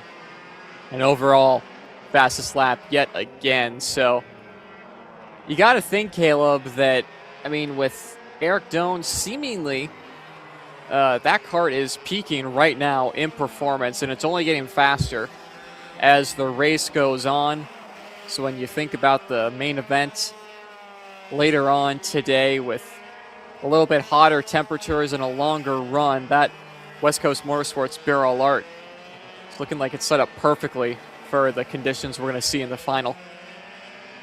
As you can see still, Harnish leading the way over Sergei Karamseli. Of course, Sergei going to be wanting to end off this GFC run with a podium. Hopefully going 3 for 3 for him before, of course, making that swap over to Kart Republic. And like Caleb said, teammates with Joe Turney, a driver who maybe not in the Americas Series, but we're all too familiar with seeing in the Euro Series for champions of the future, and could potentially see him at more of the 5 events in the Euro Series this year. Yeah, well, let's go on down to Jackson Lambros, who's standing by on pit lane. Jackson? I've done something no announcer has dared done before, Caleb, and that's math, because I'm trying to figure out how many laps it's going to take for us to overlap with your KA Heritage field and your Pro X30 field, and it's looking like as they're running right now, it's going to take about 21 laps for the front of your X30 field to catch the tail of your KA Heritage, Pro X30 to catch KA Heritage. I am genuinely impressed, though, with this gap only being 3 seconds, or about 4 seconds from Doan to Blake Lawrence. I know it's only about 25 cc's a difference between the two of these karts, not too much horsepower, but it is genuinely very, very impressive how at this circuit the KAs are, relatively speaking, keeping up with the remainder of this field.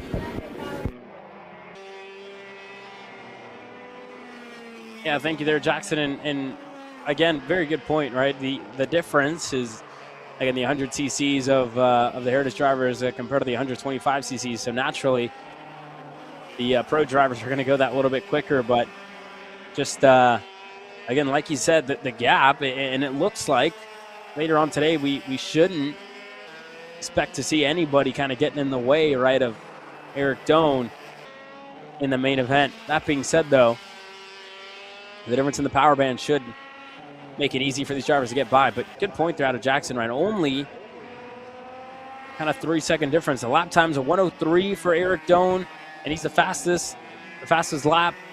Blake Lawrence, he's 107.809. That's his last lap. So showing some great pace, and not only 3 seconds like Jackson mentioned. That being said, though, we are on the final lap, and Eric Doan's ready to just get there with one of the Masters drivers, or Heritage drivers, I should say. Looks like in the 518, should be getting blue flags, and that is Andre Isaac. So Doan now going to work his way through, or that was Craig Vasquez, my apologies. Craig Vasquez, they're just making way for Eric Doan, who's getting ready to cross the timing loop for the final lap.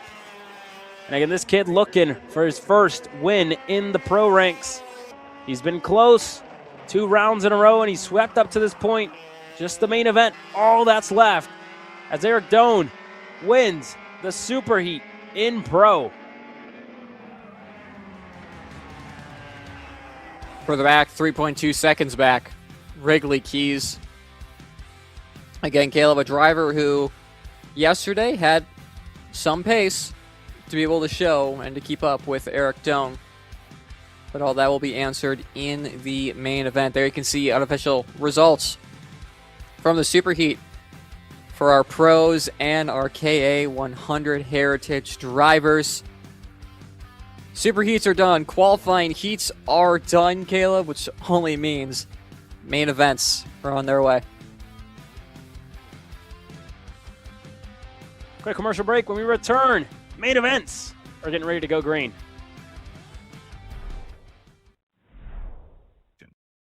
This is Henry. Henry feels sad. Henry feels sad because it's time for his next big race and his go-kart is in bits. Henry doesn't know that Acceleration Kart Racing is the United States' #1 shop for all of your karting equipment needs. Henry also doesn't know that Acceleration Kart Racing can deliver anything from tires to race suits and even wheels directly to your front door or to the racetrack itself quickly and efficiently, with tech support available 6 days a week. Poor Henry doesn't even know that Acceleration Kart Racing offers free shipping to mainland USA on selected product if you spend $200 or more. Do yourself a favor. Go to accelerationkarting.com and make sure that you are never left stuck on the pre-grid with Henry. Be smart and don't be like Henry.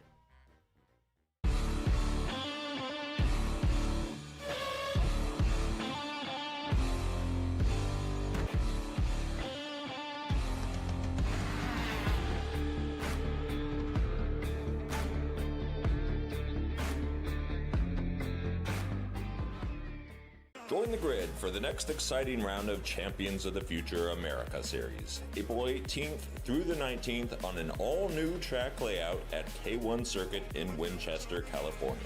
This new layout includes the signature Rocky Moran corner, downhill S's, and the fast D chicanes, plus a new final hairpin that'll provide plenty of thrilling overtaking opportunities. Registration opens soon, so learn more now at championskartingamerica.com.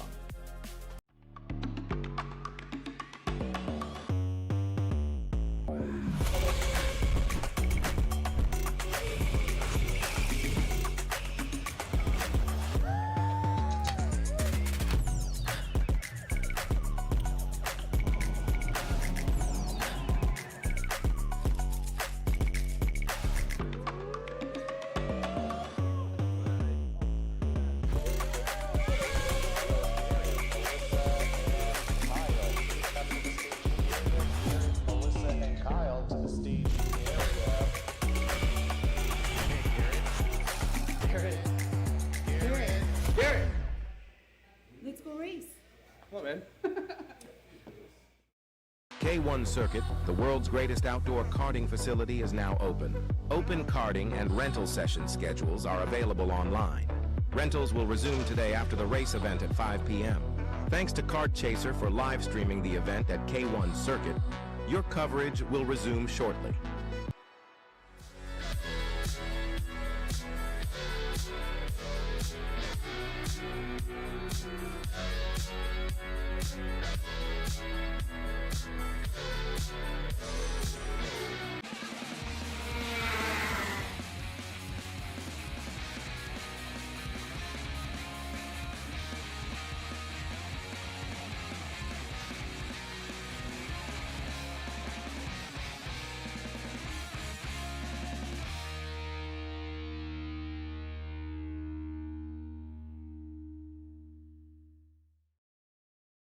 Welcome to the future of kart race preparation, Kart Sim Pro North America. Featuring laser-scanned North American kart circuits and precision-tuned kart physics developed using real telemetry, dyno and tyre data, Kart Sim Pro North America delivers the most advanced and realistic kart simulation experience available today. Whether you're training for race day, refining your lines, or shaving tenths off your personal best, Kart Sim Pro gives you pro-level insight without leaving your home. Trusted by world champions, coaches, and karting enthusiasts alike, this is where virtual practice translates into real-world performance. Experience the thrill, the challenge, and the edge. Kart Sim Pro North America, use code CHASER20 to get 20% off today.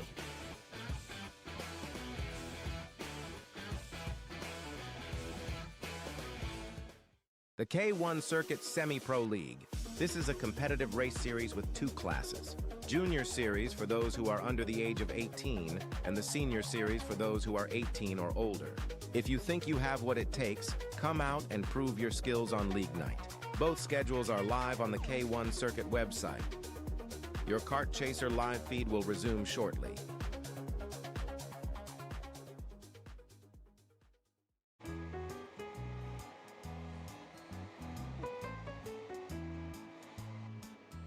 Gee, looks like we're missing the engine. What the hell am I supposed to tap? What do you mean? It's my Greyhound. It's all I need. Where's the rest of it? It doesn't matter. It's a Greyhound. You gotta make way. Okay, you're good. Sitting by here with Kyle, our race winner. Tell me how you did it. You were blazing fast out there, and I mean, you don't even have a go-kart, man. Tell me about it. Yeah, you know, Norberg, Schmorberg, the Greyhound powered Greyhound was great today. You know, it makes the difference. And the team's been working really hard back at the shop, and, you know, just shout out Greyhound. Thank you, Kyle. Karting isn't just speed. It's control, precision, freedom. At Atlanta Motorsport Park, Kart Freedom isn't just a team. It's where drivers are made.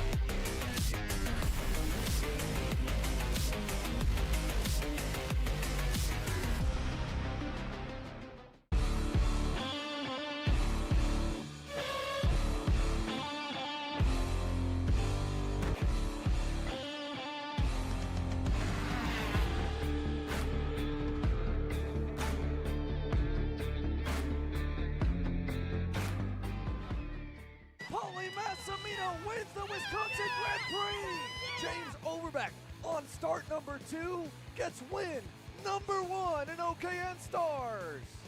On track or off, Brandon Jarsekrak Racing delivers elite performance. Led by 4-time Pro National Champion Brandon Jarsekrak, our team masters driver coaching, data-driven analysis, and mechanical precision at every national event. Contact us today at BrandonJarsekrakRacing.com. Macro Motorsports builds champions every day, drivers who won on the world stage. The Tillotson T4 Series is pure spec racing. Same engine, same chassis. When you win, it's because you were the best that day. Your edge is not the kart. It's the setup, the strategy, and the race team. With our Arrive and Drive program, you simply bring your gear, we provide the equipment and the championship-winning support to every event. Stop wrenching, start racing. Your path to the T4 Nations Cup in Spain starts with us. For more information, contact us at macromotorsports.net. Are you ready to get behind the wheel? From Formula One to NASCAR and IndyCar, all the pros start here.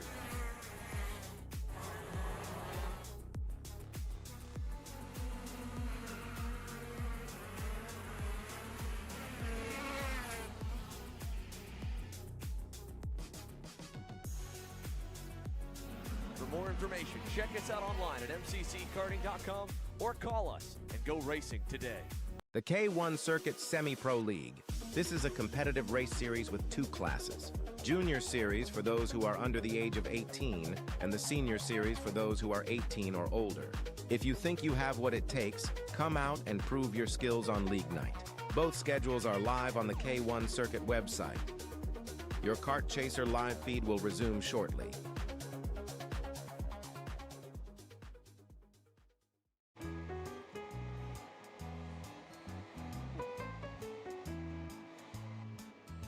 Gee, looks like we're missing the engine. What the hell am I supposed to tap? What do you mean? It's my Greyhound. It's all I need. Where's the rest of it? It doesn't matter. It's a Greyhound. You gotta make way. Okay, you're good. Sitting by here with Kyle, our race winner. Tell me how you did it. You were blazing fast out there, and I mean, You don't even have a go-kart, man. Tell me about it. Yeah, you know, Norberg Schmorberg, the Greyhound-powered Greyhound was great today. You know, it makes the difference. And the team's been working really hard back at the shop, and, you know, just shout out Greyhound. Thank you, Kyle.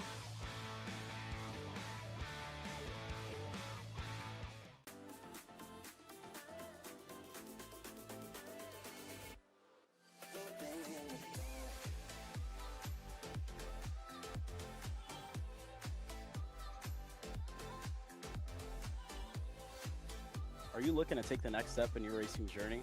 Well, look no further than PitFit. With 2 locations in Charlotte, North Carolina and Indianapolis, Indiana, PitFit trains drivers all the way from grassroots level karting to IndyCar and NASCAR with top-of-the-line personalized coaching to improve physical and cognitive fitness. For more information on programs, check out PitFit on Instagram or Facebook today. Cat food marketing. $9.99 a month. Dude, Caleb, wake up. Dude, we're live in 5 minutes. Let's go. Come on. What are you doing? Dude, I'm so sorry. Xander had me in a cat food marketing meeting till like 2 a.m. last night. Come on, man. Do you have anything I can drink? Dude, I got the perfect thing for you. Perico. It's a healthy energy drink alternative. Perico? Non-GMO? Gluten-free? Kosher? Magnesium? B12? B6? Yeah, it's good. B5? Biotin? And 0 sugar? Pericazo! Try Perico, made with natural ingredients, organic caffeine, and supports your metabolism. Try the new official energy drink of Kart Chaser.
Are you stuck with your kart racing?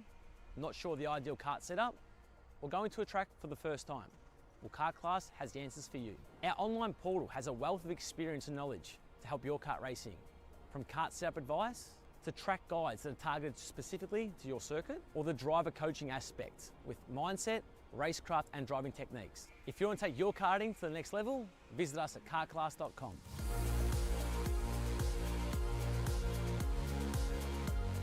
Champions aren't just born on the kart track. At SimShop, we deliver professional-grade simulators with the best performance-to-price ratio in the industry. Founded by racers who understand what you need, our SimMagic and Moza equipment is powerful enough for the pros, yet affordable for everyone. With unmatched customer support and a thriving community, we're your racing partner. Visit simshop.com today. Hey guys, another Kart Chaser Driver Fitness episode with me, Chris G. Today, I'm going to show you how to protect those ribs in the seat. We're doing core. Exercise number 1 is the bench leg raise. Controlled all the way down, full range of motion. Make sure you pick up that tailbone off the pad. Coming down, controlling. Great for the lower abdomen area and obliques. Floor slider mountain climbers, exercise number 2.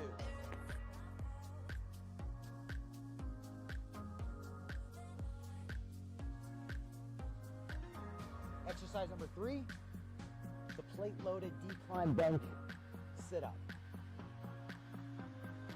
I'll see you guys on the next episode of Chris G Coaching, race ready training that carries into real life. That's what we do.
Attention in the paddock, attention in the paddock. Race fans, to honor America, please rise and remove all caps if able for the playing of our nation's anthem.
Oh.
Welcome back, and it's time to go racing in main event action. As always, my name is Caleb Vieska, alongside me, Nate Dean, and here's a look as to what's in store for us in these main events and the direction that we've been racing counterclockwise. 5,280 feet, Nate, with 16 corners of high speed, high stakes racing action.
We're just moments away from going green. We took a look at the track map there. 16 corners.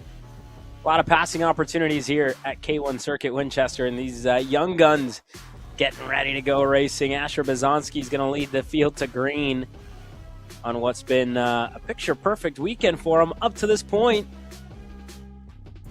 They're going to have one warm-up lap here. And they're going to get ready to get this one underway here, Nate.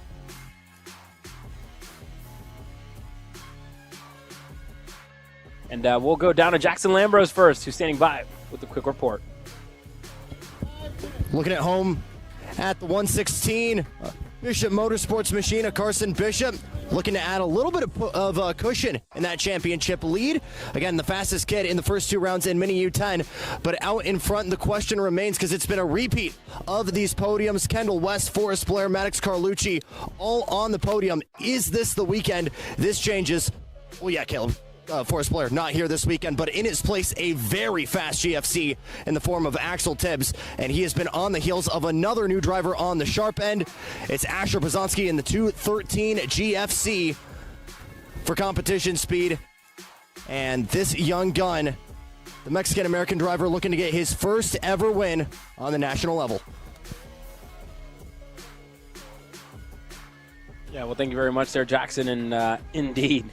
A lot of different looks. The championship, Carson Bishop has done a great job to lead his respective Mini U10 championship, and Asher Bazanski looking to get himself further up in the Mini championship. But Nate, this young class has definitely surprised us. They showed us some great racing action for their super heat, having all four of the front runners in the mix throughout that one.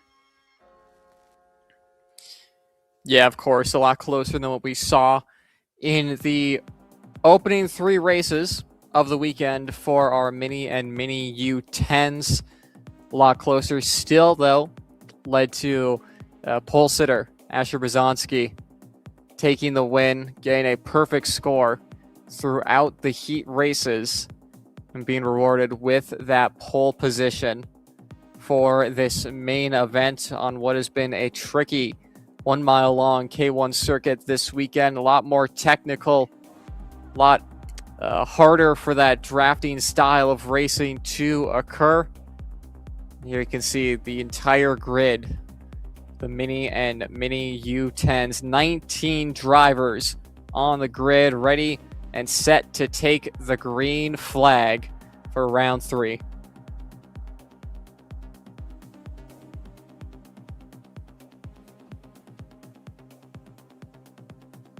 Well, we're just moments away from going racing here. You can see the engines have fired. And we just wait for the command to get these youngsters fired off. and then we'll bring you the starting lineup.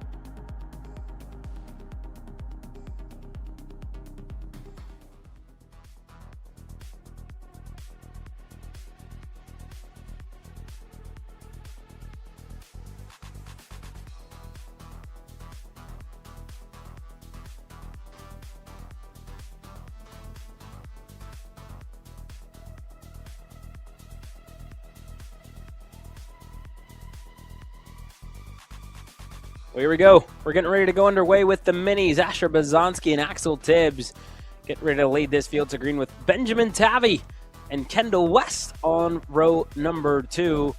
And then Maddox Carlucci and Lyon McPhail on row number 3 with Carson Bishop, who we talked about.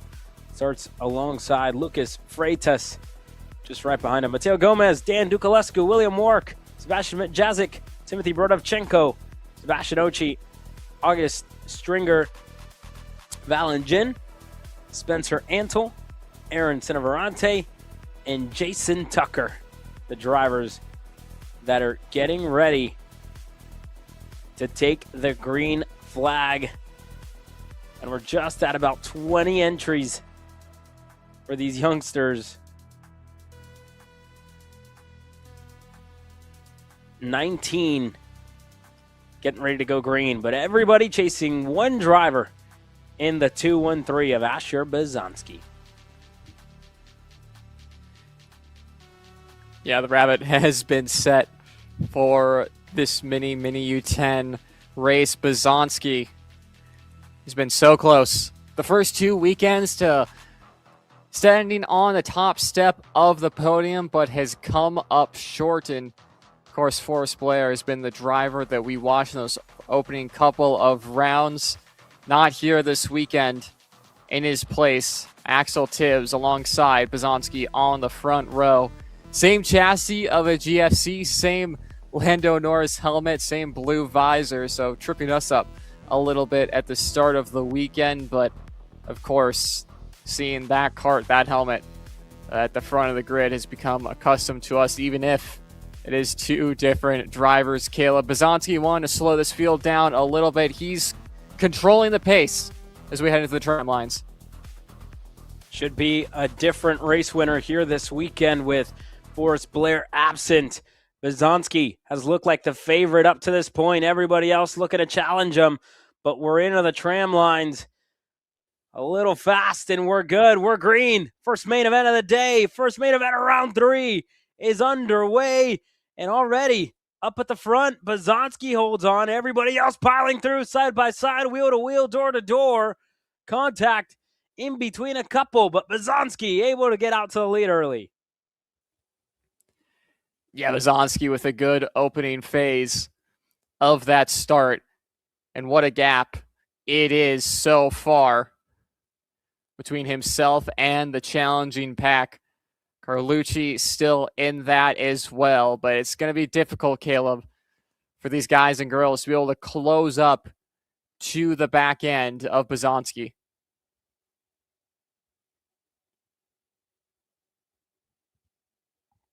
Yeah, we're keeping an eye on it here. Yellow flags waving into turn number 9.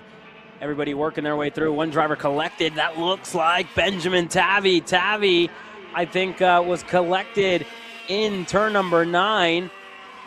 And Tavy was in 3rd to start this race off. We're about to complete lap number 1. It's going to be Bazanski, Maddox Carlucci, Carson Bishop, Axel Tibbs, Mateo Gomez, the drivers that are inside of the top 5. And again, not going to be an easy runaway for Bazanski. Maddox Carlucci putting in a good 2nd sector and 3rd sector to keep Bazanski honest here. Yeah, Carlucci looking quick at this stage as well. Not as quick as Bazanski, of course. 7/10. Still the gap between those two. It'll be interesting to see what that gap does. Of course, Carson Bishop, the mini U10 leader in class, sitting 3rd overall on track. This could be interesting, Caleb. Of course, we've seen the mini class winner when overall on track. Could be tracking to see Mini U10 get the overall win. Yeah, Carson Bishop definitely showing some great pace for the youngsters, putting himself right there in third. But there's movers further back. Axel Tibbs looking to go on Carson Bishop. Their single file. Tibbs to the low side, moves back up. And deeming it's not the time to go just yet. A lot of time still at hand here, and this is going to be the longest distance that these young drivers have gone all weekend long. We talked about it. Got a couple of other classes. It's a game of consistency. It's a game of focus. And it's a game of just being better than your opponents when you're challenged. And I tell you what, Bizanski, I think he might be challenged here as Maddox Carlucci, again, a purple sector 1 to close down the gap to the 213. Yeah, and Asher Brzezinski is going to be feeling the pressure at this stage. Is up the inside goes Axel Tibbs for third on Carson Bishop. Of course, they're not racing for position in their classes, two different classes between the two of them in Mini U10. But still, a bold move. That time across the stripe, though, 0.3 of a second, and give fast time to Maddox Carlucci, who's closing in to the back end of Bizanski. This is where we start to pose the question, Caleb, is how are both of those karts set up? Are they set up for the first half of the race, or is Bizanski playing the long game, and is that kart going to come in later on in the race? Yeah, we'll see here. Maddox Carlucci at 111.863. That last time around, 112.112 for Bizanski.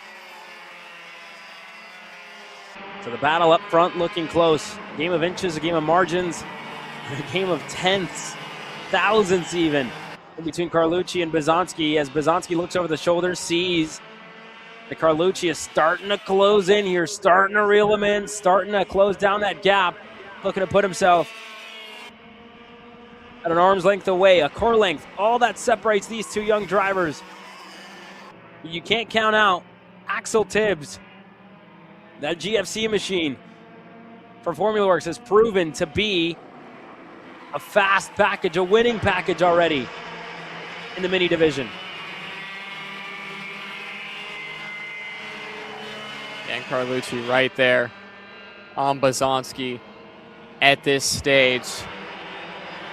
You know, no time in, and Bizanski really feeling the pressure from Maddox Carlucci, even if that GFC potentially is set up for a late race run. Still, to have someone breathing down your neck at this stage is a little unnerving. And also being said, we've been talking about Axel Tibbs closing up to this front two to potentially make it a 3-kart battle for the win. It's something we've also seen throughout the first 2 rounds, Caleb, where it's like 1 or 2 karts really breaking away in those heat races. And then come the main event, a lot more drivers found pace and are in it for the overall win. It looks like that's what we're seeing now, is Carlucci well and truly on the back end of Bizanski. Could be looking for a move into one. Same can be said for Axel Tibbs on Carlucci. They're going to stay in line for the time being, but Bizanski continuing to lead the way.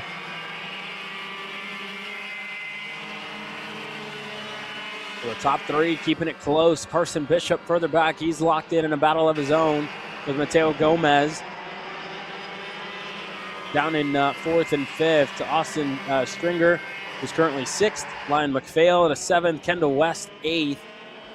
Young Kendall, she hasn't had the start of the race that she would have wanted. Dan Dukulescu and Sebastian Jazic are the drivers that round up your top 10, but hard to look away from these 3 leaders, as it feels like we've almost waited all weekend long, Nate, for this right here, for this battle to really kick off, and everybody's just been playing catch-up, if you will. Bizanski off the truck, flying, to say the least. and everybody has been chasing him down session after session. And we talked about it, right? We talked about getting back to this point. When you're the driver out in front, it's hard to stay up there, right? Because you don't have a reference. You don't see what your opponents are doing. So you could easily find yourself on the back foot if you're not constantly making changes or looking to improve. Carlucci, Tibbs, they've been clawing away at this gap, and they've finally done so. And they are right there. And Caleb, not really any desperate moves being made right now. Of course, Tibbs just showing a nose a little bit to Carlucci, seeing what he has on the run from 4 to 5. See if potentially there's a move there in the future. But a very smart race from these three so far, even if they do start to swap positions here or there in the next couple of moments. Not going at it too heavy, just staying in line, building a gap to the rest of the field is to not bring even more karts into this battle for the win. I have to say, some heads-up driving from Bazanski, Carlucci, and Tibbs right now. Yeah, heads up for sure. And we're about to complete 7 laps to start lap number 8. The end is near for these young drivers, and all of them looking for their first one in 2026. Carlucci has been close time and time again. Bazanski hasn't even finished on the podium yet this year. And Axel Tibbs making the start here this weekend on a package that's won here. You could say a helmet that's won here as well in this division, twice already on the year. This would be a new look to the podium here this weekend, Nate.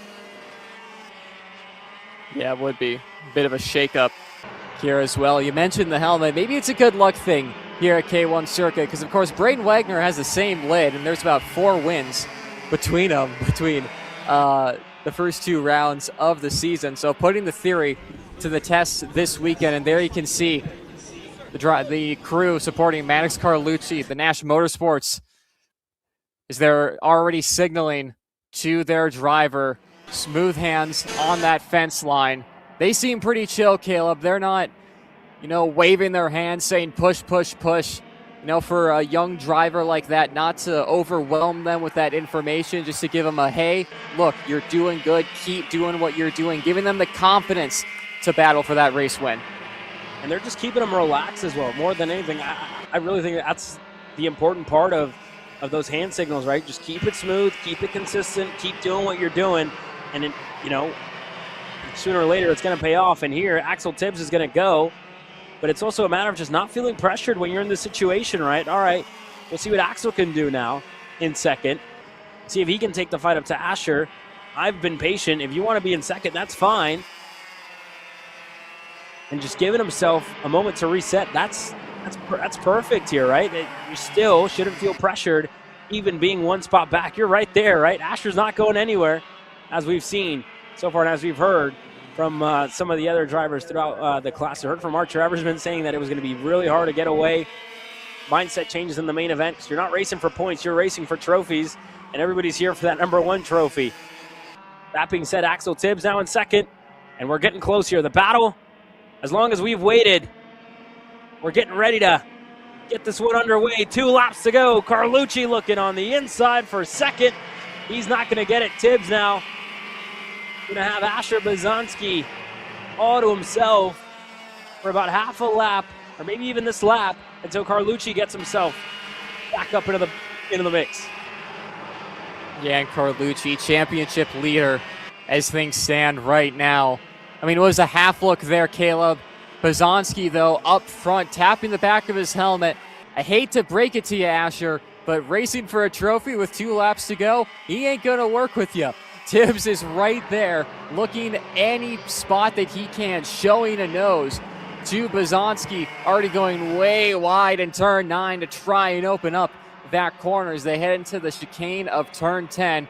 And Bazanski looking over his shoulder, the most he has all weekend. Not going to have to do that anymore because Tibbs will now lead us onto the final lap.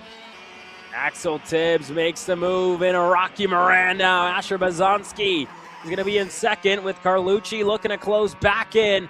we're looking at a new race winner potentially in 2026. Any of these three should be the first one for their young careers here this year. Is now on the inside. Bizanski looks to retake the lead. Tibbs going to go side by side.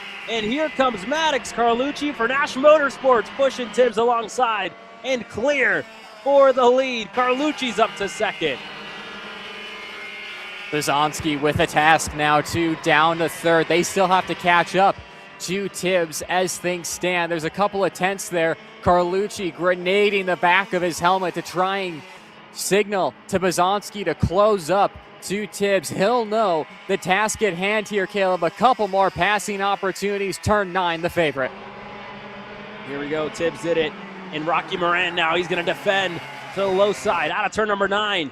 Tibbs stays ahead in the lead. Carlucci needing a little push, needing a little more. And a Rocky Moran. Does anybody have a nose down low? Bizanski's looking. One more big passing opportunity into turn 14. Axel Tibbs leading, defending with everything that he's got. And now Bizanski's too far back in third. Carlucci, I don't think you have a good enough run. And out of the final corner, Axel Tibbs wins for GFC. He wins the main event in Mini. And a thumbs up there from Bizanski. I'm sure he's going to be disappointed after dominating this weekend to come up so short. That's so unfortunate for him, but it is a GFC teammate on top, and that means GFC 1, 2, 3 sweeping the rounds so far we've had in 2026, the main events for Mini. There you can see the tail end of the unofficial results there, but how about it for Axel Tibbs? Get his first win in Champions of the Future competition. Maddox Carlucci retains the championship points lead going into round 4. And Asher Bizanski, third place on the track, third place in points as well. It's a little bit of confusion there for these drivers. You can see the Coastal Link printing recap. Bizanski was the favorite going into this one, Caleb, leading us to the green. Had a good start, but had no idea of the pace of Tibbs and Carlucci behind. Yeah, what a way to get this one underway. And again, we had to wait almost to the end until these three drivers up at the front wanted a battle and they wanted to start to reshuffle themselves. And this could have very well been the deciding move of the race and of the main event. Axel Tibbs put himself to the lead in Rocky Moran, and easy as that, was able to cross up Bizanski when Bizanski looked to retake the lead. But Axel Tibbs waited all weekend until the final round to take the win. He's going to be a winner. That helmet, that suit, that chassis, and that livery proving to be the winning pairing in the Mini category. Further back, Sebastian Jazik was the winner in Mini U10. Dan Dukulescu and Lion McPhail all finished 6th, 7th, and 8th. And your update on Carson Bishop, the end of the race did not go his way. He unfortunately wasn't able to conclude it. Finished down in 17th. We'll wait for the post-race ceremonies. All that's left for these Mini drivers for round number 3.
Get the helmets off, guys. Right, you can send me whatever.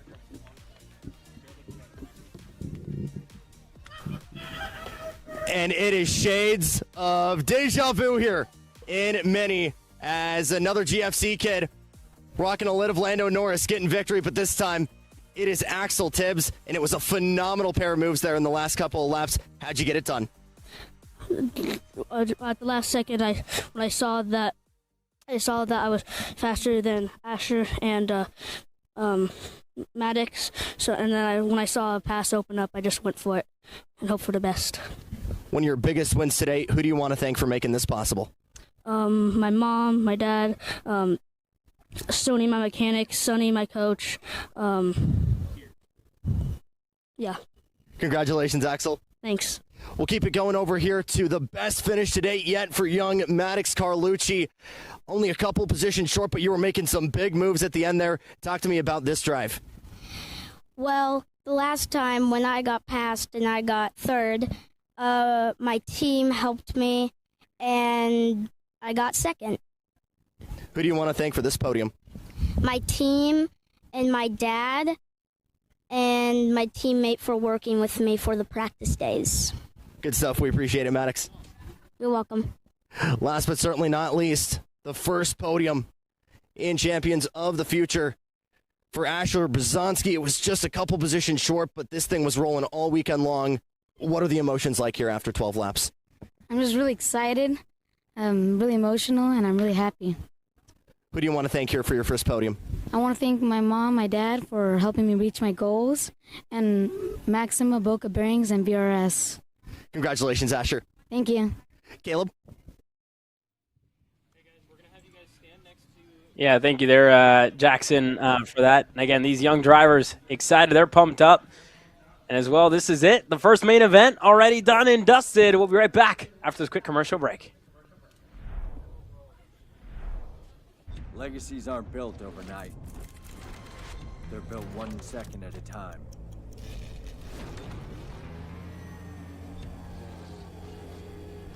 Never taking a lap off, and always pushing the limits. K1, helping you build your legacy from the beginning.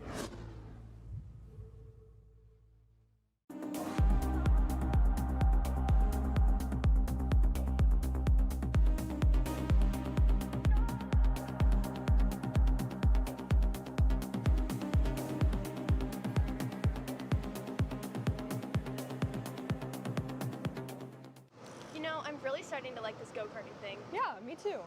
Oh my gosh, can I show you this cute dress I just got? Yes, of course.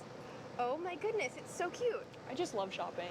I love shopping too. Oh my god. Wait, did you guys say you like shopping? Of course. Well, dude, I have the perfect place to do that at. ShopBakeAir.com. At ShopBakeAir.com, you can get free shipping on orders $200 or more. You can get anything you want, like MXC rims, gloves, rib vests, shoes, anything that you need, all at ShopBakeAir.com.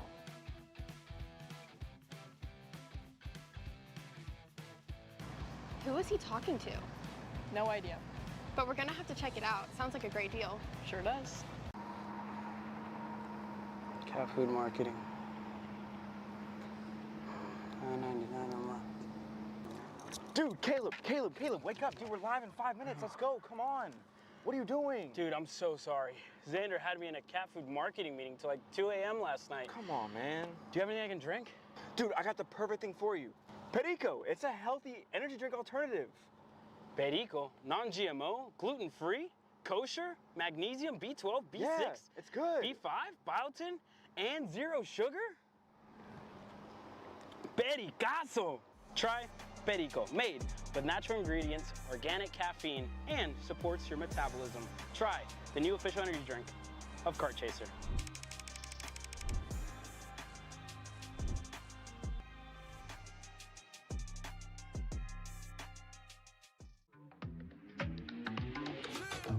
The day is ours and we seize it. Haters, man, they got reasons. Grab the moment, we freeze it. Go to the touch, all what a rush. Follow your heart, homie, go where the love. Let it rain, let it flow, let it flood. Swimming in good vibrations, it's a celebration. It's the liberation of everything we are. Every time you in the clouds, they gon' try to bring you down. Do not let them try, go ahead and get it, get it, get it, get it.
gather it up.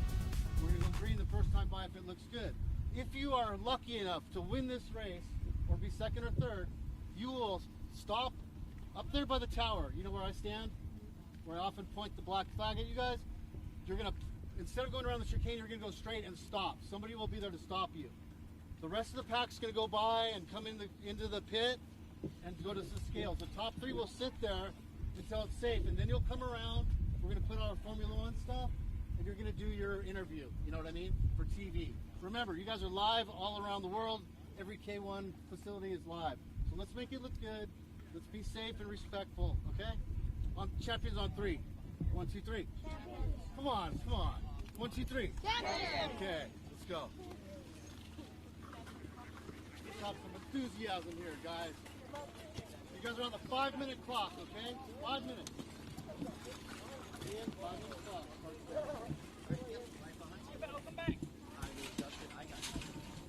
Copy that.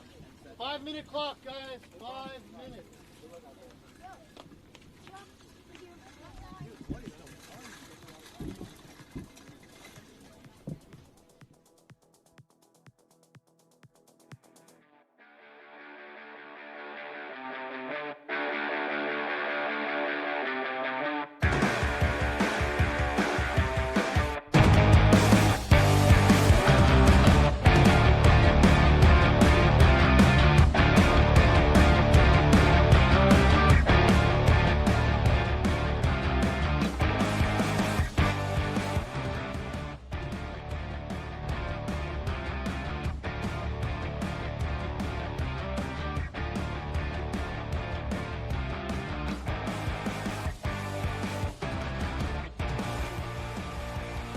'28 champions of the future ready to go to war here in KA Junior. Let's meet him here.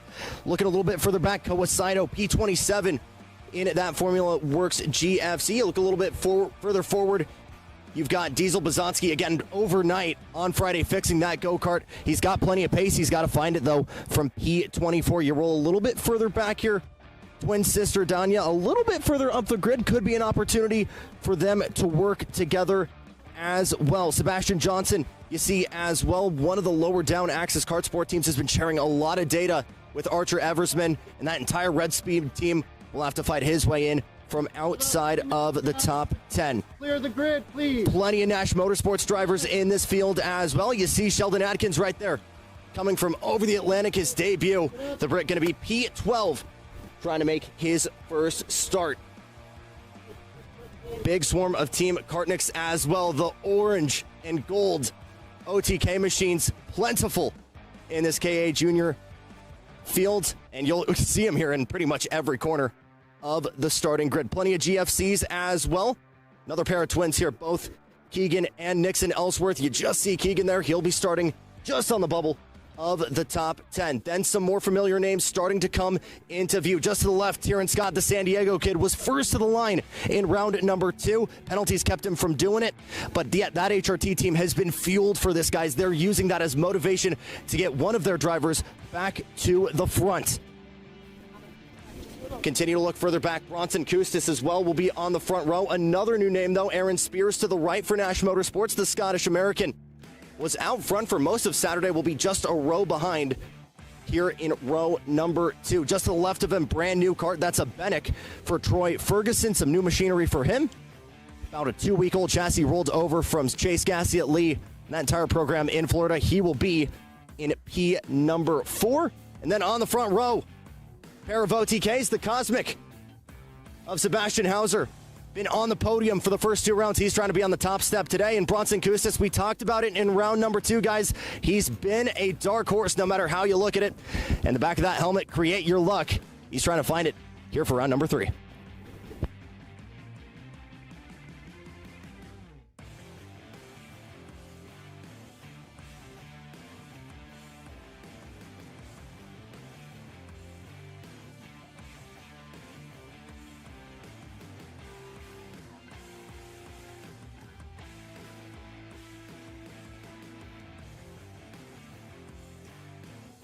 Well, thank you very much there to our very own Jackson Lambros. And that's your starting grid order You got to think, Nate, time and time again, Sebastian Hauser in this position as the favorite to go out there and win it for HRT for himself. And he's fallen short already at rounds 1 and 2. This weekend, though, everybody going to need to be on the same page from second on back to look to deny that Cosmic Machine. Yeah, it's going to be hard. But, of course, we do have the talent pool to try and take it from him. Rather, you'd have the two Kartniks on that outside line with Bronson Kustis and Troy Ferguson, who have been flying all week. And if we think back to last race weekend for round 2, of course, it was an HRT seeing the checkered flag first. Tyron Scott, who's rolling off on that 4th row on the outside line, but a post-race penalty gave the win to Braden Wagner. I'm sure the HRT team are even more ready to try and get this one both on the road and on top of the podium.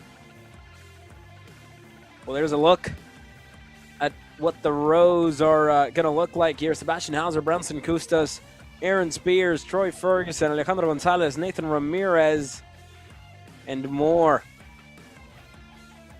getting ready to take the green flag. And again, we should be hitting a lunch break just after this. And that'll leave us with only 2 other main events left on the day. But look for your favorite driver. Go get your snacks now. You're not going to want to miss this main event in KA Junior. A driver looking for victory for the first time in 2026 for himself and for his operation. In Sebastian Hauser, this would be a fairy tale ending to round number 3 for himself. But so many are looking to deny him. Bronson Kusta is the first one to look to try and take the fight up to Sebastian Hauser here, Nate. Yeah, absolutely. And Sebastian Hauser, like we've been saying, it's not a matter of if, but when he gets that first win in Champions of the Future America Series competition. Of course, we've said it before that it looks good for him. Of course, he just needs to get it done. 14 laps to see the checkered flag first. But all these drivers are ready to do the same, to battle it out. We've seen a lot of talent shine throughout this weekend, shine throughout this season. Starts looking good even on both sides here, Caleb. It's a bit of California rivalry. HRT on the inside lane, Kartnik on the outside, and all will be decided in 14 laps. Well, here we go. These are the champions of the future, KA Junior. Green flag flies. We're underway. And Sebastian Hauser with a good start. Everybody deep on the brakes as they pile in at turn number 1. Contact further back 2 involved in that incident. But up front, Hauser in the lead of the race early with Aaron Spears right behind him, getting himself to second. Bronson Kustas fell back to third with teammate Troy Ferguson in line to 4th. Then to Gonzalez in 5th. But up front, Hauser, picture perfect start for the 307.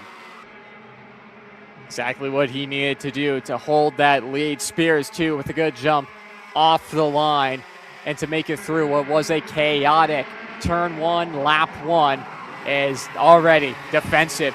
Goes Sebastian Hauser to try and hold track position. How key that is around K1 circuit.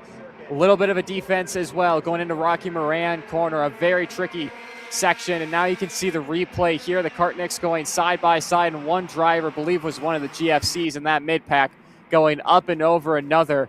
You can see just how tight it gets at the apex there, Caleb. So many karts going for the same piece of real estate. It was bound to happen at some point. Yeah, so many drivers just piled in. Everybody was deep on the brakes, just looking to make up spots at the start.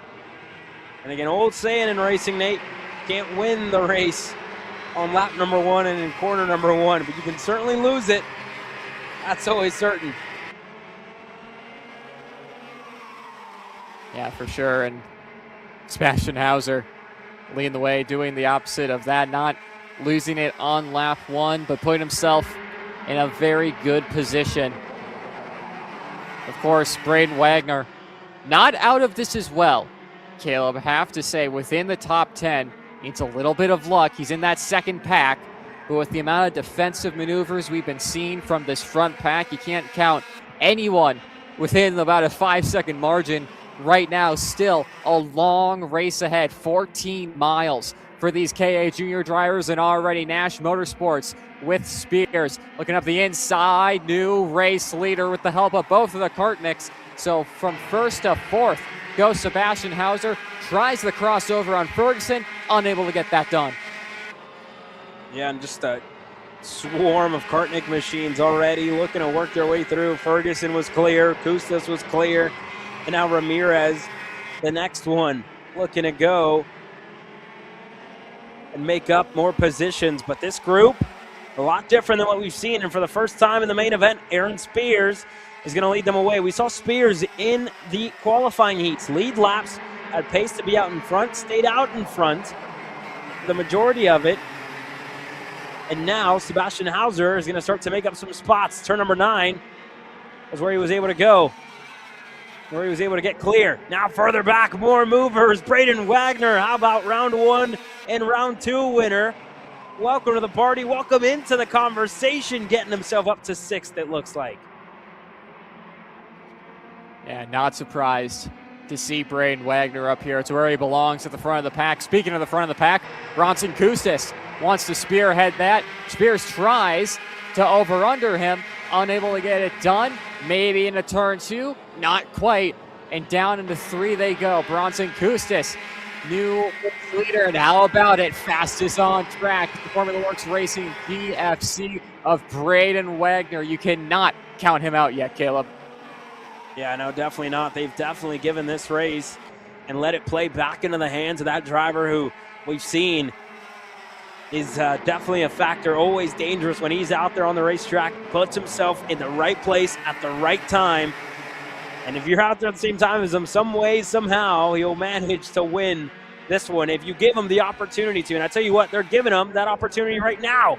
As now up front, Kustas, we saw he's your leader, to Sebastian Hauser, to Spears, to Ferguson. That's a little bit of a different look for your top 4.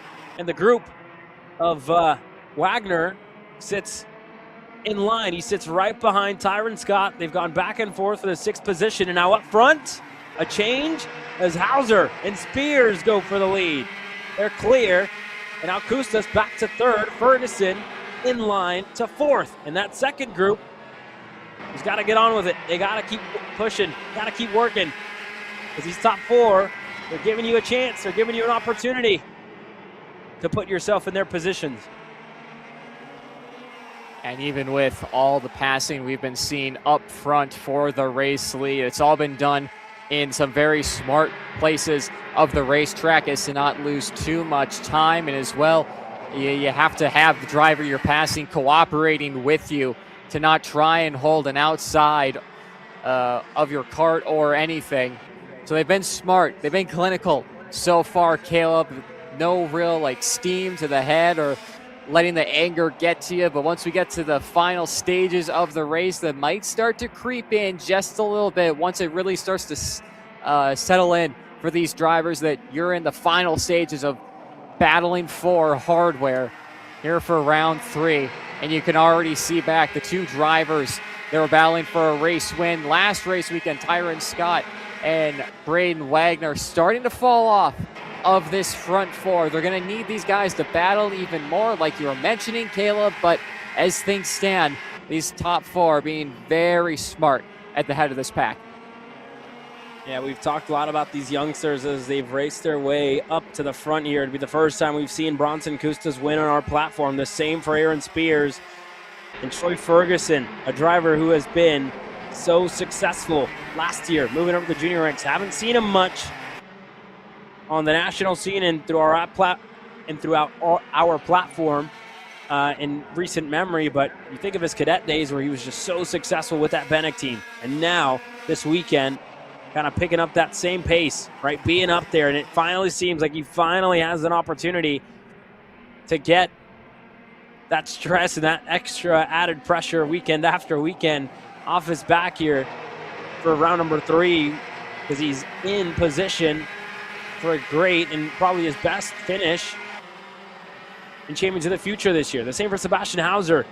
We talked about the bad luck and all the incidents and all the pace that he's shown. He's long overdue, it feels like, for a main event victory here this year. Yeah, absolutely. A lot of drivers in this front pack that at some point, with the pace they've shown in 2026, you would have thought they would have had that main event victory to their name. They're about at halfway of this main event for the KA Juniors. Everyone putting in fairly similar lap times. Have to say, though, Tyron Scott, last lap purple, and he's closing in. He's not within the drafting distance of these guys. There you can see is the HRT sitting in 5th, and Braden Wagner is also there as well. So really the task for these guys now is Troy Ferguson's going to swap positions with Bronson Kustis, his Kartnik teammate. That's allowing Tyron Scott to really get brought into it. But now, like I was saying, Caleb, the job for Braden Wagner is to keep his head down, not get too frustrated with losing a little bit of time. He just has to stay right on the cusp of that slipstream, about 7/10 or so, and hope for a little bit of battling to bring himself into the drivers in front and to not lose what could be a potential battle for the lead at the late stage of this race. Yeah, we talked about Ferguson's long run pace throughout the superheat, because he was continuously and, again, progressively improving lap after lap as there's movers further back. They're starting to shove for position. Bronson Kustis loses another one to Tyron Scott.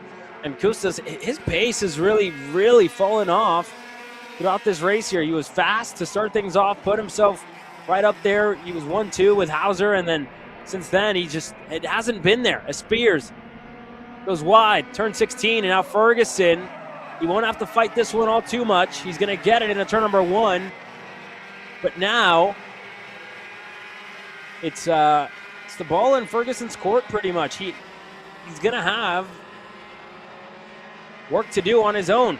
Gonna have to close down the gap that sits at just over a second on his own. Is now Ferguson to Spears to Tyron Scott, who's been making moves, and Braden Wagner, who just really needs help from everybody else if he wants to complete the three-peat here this weekend.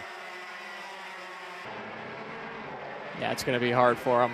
I mean, thinking back to the interview we had with Archer Eversman, we asked him, is a driver able to break away from this pack and make it easy for themselves? He said, no, probably not. We're not going to let that happen. Well, in KA Junior, they've let it happen. It's 1.2 seconds last timing loop, and surely after the mistakes that are being made in that second group, it's probably going to grow, and it does. 1.4 seconds here, Caleb.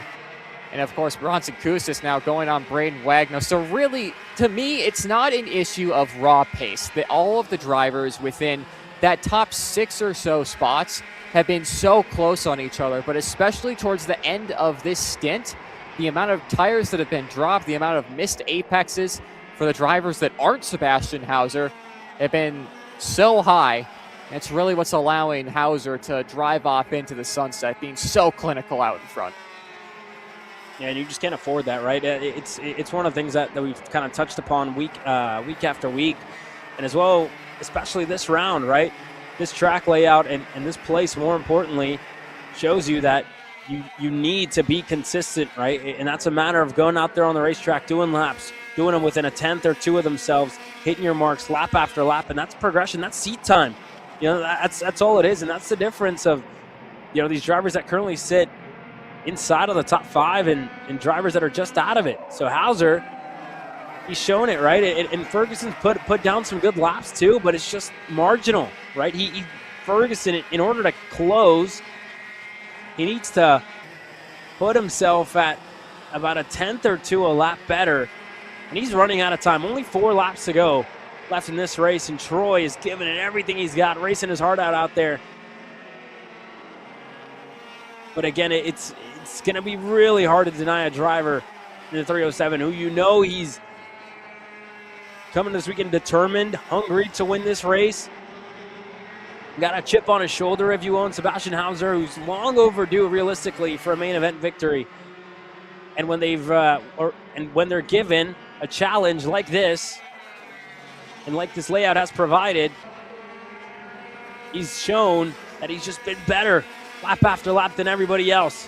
We'll see the gaps here as they cross line this time by, Nate. Yeah, through tic-tac-toe again. A little bit of a half tire dropped for Troy Ferguson. 1.5 seconds. It's looking good for Sebastian Hauser. As Ferguson behind has Spears for company, trying to find a way by for second. All this is just going to bring Tyron Scott into the battle for the podium, a podium that Scott is desperately going to want after it being taken away from him in round 2. He sees a way back onto that podium. He's obviously going to try his best to make it 2 HRT machines on the steps at the end of the day, but it's going to be hard because obviously Spears has been so close, and now losing that position for third. He's got a lot of time to make up now after a late move from Scott, who's now released to try and fight towards Ferguson. Yeah, well, here we go. Tyron Scott, driver up to third, but 2-6 in the air. 2 laps to go for Sebastian Hauser for HRT to finally get up to the top step of the podium as everybody else further back fights out of line. Ferguson, gap further back to Tyron Scott. Spears looks to close in. But up front, the 307 uncontested so far in this main event. Hasn't put a wheel wrong yet. Hopefully for him, he's able to get through the next 1.5 miles to be able to finally say that Sebastian Hauser is a Champions of the Future America Series main event winner. For these guys battling further back, it's not for a podium, it's just for points at this point, and points that Braden Wagner is desperately going to need. Second in the championship right now, all things considered. With the weekend that Sebastian Hauser has had, he's going to need just a couple more to try and get himself into a better situation as Spears goes way off the road in Sector 3. That's going to put Braden Wagner a little bit off pace as well, having to go through the dust, both of them having to clean the tires off way wide in turn 1 there, Caleb. And those are the mistakes that we haven't seen from race leader Sebastian Hauser. Yeah, all this battling, all this fighting is going on behind this kid, the 307. We talked about round number 1. He was flawless on the Saturday, on the Sunday. Just couldn't put it in stone. Round 2, similar story. The favorite that weekend. Finished on the podium nonetheless. Put himself and has put himself in this championship. And this win here is going to swing the pendulum back his way. The 307, he's worked for it already. Round 1, he fell short. Round 2, he fell short. But out of the final corners, round number 3 is all about Sebastian Hauser, who wins here in California. What a race for the 307. What a way to win your first of the year. Troy Ferguson, second. Tyron Scott on the podium in KA Junior. Hauser did everything right this weekend. He's finally being rewarded for all that hard work. And like you said, Tyron Scott on the podium. 2 HRT machines are here and will be lifting the trophies tonight. Incredible run for them in KA Junior. And how about Troy Ferguson to finally as well get back onto a podium.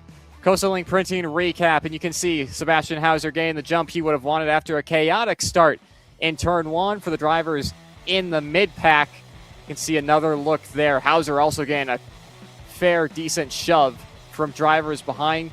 Impressive for him to stay solid up front here, Caleb. And you looked at all the battling here. Hauser, again, challenged early, and this move on the inside, turn number 1 with Bronson Kustas falling back to third. That was the deciding factor, if you will, to give it over to Sebastian Hauser. Everybody else went a little wide there in a couple of corners. Couldn't make some moves, but the battle was for second on back, Nate. They kept us on the edge of our seats nonetheless. Yeah, absolutely. They did. You can see there a big moment for Spears and Wagner on the penultimate lap, but ultimately it was Sebastian Hauser finally getting that race win for himself and HRT in Champions of the Future.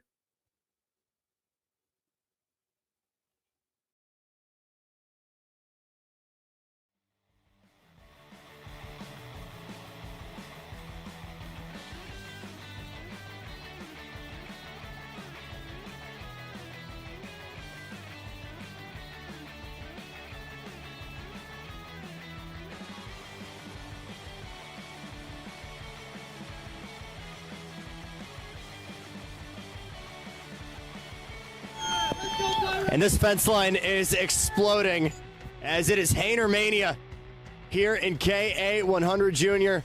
And the one that got away from him 2 times now finally gets back. And the 3rd time is the charm for the kid from California, Sebastian Hauer. He's your race winner for round number 3. And the reverse configuration, the one that helped him get it done. Let's break it down here, Sebastian. Your first win in Champions of the Future America Series. Talk to me about how you got that one done. Yeah, I'm just really thankful to come out on top. You know, it was a really tough race out there, and I just want to thank K1 to come out and bring this great event and run this track backwards. It was a lot of fun, and man, I'm just really happy to come out on top. Not just a victory, but you've done the one thing that seemingly nobody else has been able to do in this engine package this weekend: develop a breakaway. What is dialed in on this Cosmic chassis that Hainer's made for you? You know, the chassis is really good. I mean, HRT really came out on top with that, and P1 engine really helped me out with that. I mean, man, it feels so good to come out on top. Just want to thank everyone, K1 Circuit, Freem, HRT, you know, my dad, mechanic, you know, family, everyone. It's awesome. First champs win. Congrats, Seb. Thank you. We'll keep it rolling over here to the Bennick Kartnik. And young Troy Ferguson, you won an FIA trophy in October. A Champions of the Future trophy sounds pretty good right about now. How was that race for you? Yeah, I mean, the Bennick was a big improvement. I'd say it's a really good kart. And Joe, the engine was really good, and thanks to my mom and dad for bringing me out here in Kartnik. Obviously a ton of pace for you already to get this season started, but you jump onto this new chassis that you've been used to overseas. This feels like maybe a little bit of a turning point for you. How much of a confidence booster is it for you to finally get on the podium here? I mean, a bit of luck for us because we've had a bit of bad luck, but it's nice to be on the podium again. Good stuff. Let's move on one more time here. You saw the HRT guys rolling in together, and there is a brotherhood on and off this track. And Tyron Scott finds his way back onto the podium here for race number 3. You had to fight for it, though, my friend. Talk to me about how you got back to P3. On this track, there's definitely a lot more competition. I think it's a bit more technical, but it was really fun racing with everyone else, and I really like this track. I saw the camaraderie you have with Seabass, not just after round 2 last week, but you guys rolling in together. What can you share about what this relationship is like both on and off track? It's just ever since I joined the Hainer Racing team, I've been with like a bunch of people I finally know, and I feel like part of a big family, and it's definitely helped me a lot. We appreciate it. Thanks, Tyron. Thank you. There you go, guys. KA 100 Junior Podium. We'll grab some cow, and then Caleb Viesca. How's 2 more of these sound? Yeah, 2 more sounds great. Yeah, we're about to hit the lunch break.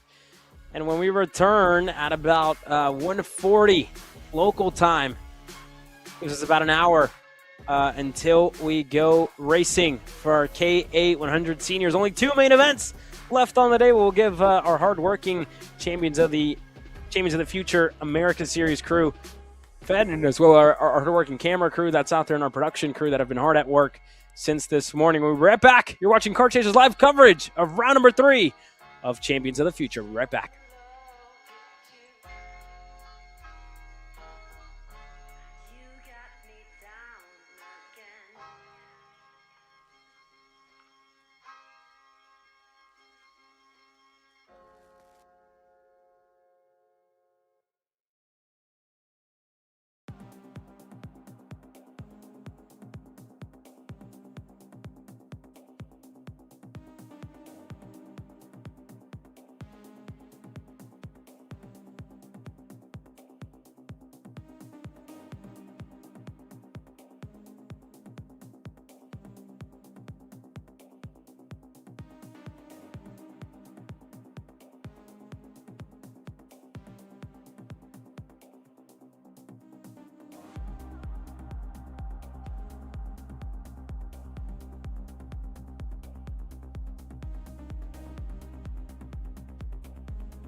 didn't go green the first time by, right? If you are lucky enough to be in the top 3, after the checkered flag, you're going to come all the way around like we do, and then you know where I stand up here at the tower, where the first chicane is, and it goes straight? You're going to go straight and stop. There'll be somebody there, you know, to stop you. Then the whole field's going to go by, you're going to come by and go in the pit, in the CL area like you do. When it's clear, I'll release those top 3 to come down to the Formula One start. Jackson will interview you, and you will thank your mom and dad and all that kind of stuff. Look at guys, I want a good, clean, safe race, okay? We've been calling a lot of penalties. The junior KA race went really well, and you guys have been doing really well all weekend, so I don't expect any or anticipate any problems. But let's be respectful, let's be safe, and let's have a lot of fun, okay? Champions on 3, 1, 2, 3. Come on. Right now, can you hear me at all? You know the first chicane up the hill? You know how you usually go do something that's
Ready to get going here in KA100 Senior, and a brand new kart on the left here. This is some phenomenal graphics from the LNOTK.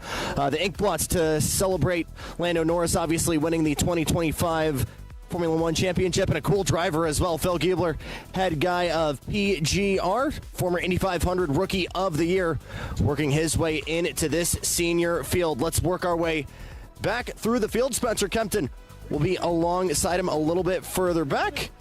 And again, we talked about it earlier, very healthy group of GFCs in this KA pack, no matter where you look at it.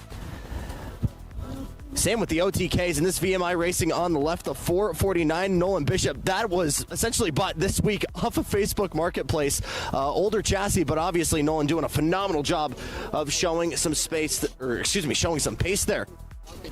And Aquino for HRT on the right-hand side. You see also Talon Brown, one of the top precision karting drivers. Just got a brand new tent, some brand new graphics as well for that OTK group.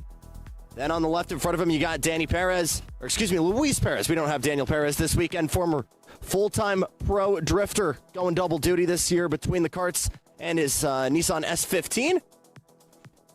We talked about it as well. The Canadian returning alongside him. Steven Searock and a couple NRCs further up the grid. You see as well Gavin McCoon, who we've seen a little bit as well in the Pacific Northwest. He's found his way down to California for round number 3. Flavio Aquini also looking very strong. Ital Corsa was here for round number 1, not here for round number 2. They're back and they are very strong. He's in row number 5. You continue to roll forward. A lot of GFCs. This one, though, a private one on the right-hand side of your screen, operating with Lakeside Karting. 474, Perry Cameron will be rolling off in P7. Continue to work a little bit left here. Matt Cagle rolling off on the outside of row number 2. Art Traversman alongside him. And on the front row, GFC lockout. Keegan Kaminsky making the jump over from 125s to the KA 100s. He's on pole position. Johnny Stamps looking for win number 2. Caleb will be alongside him.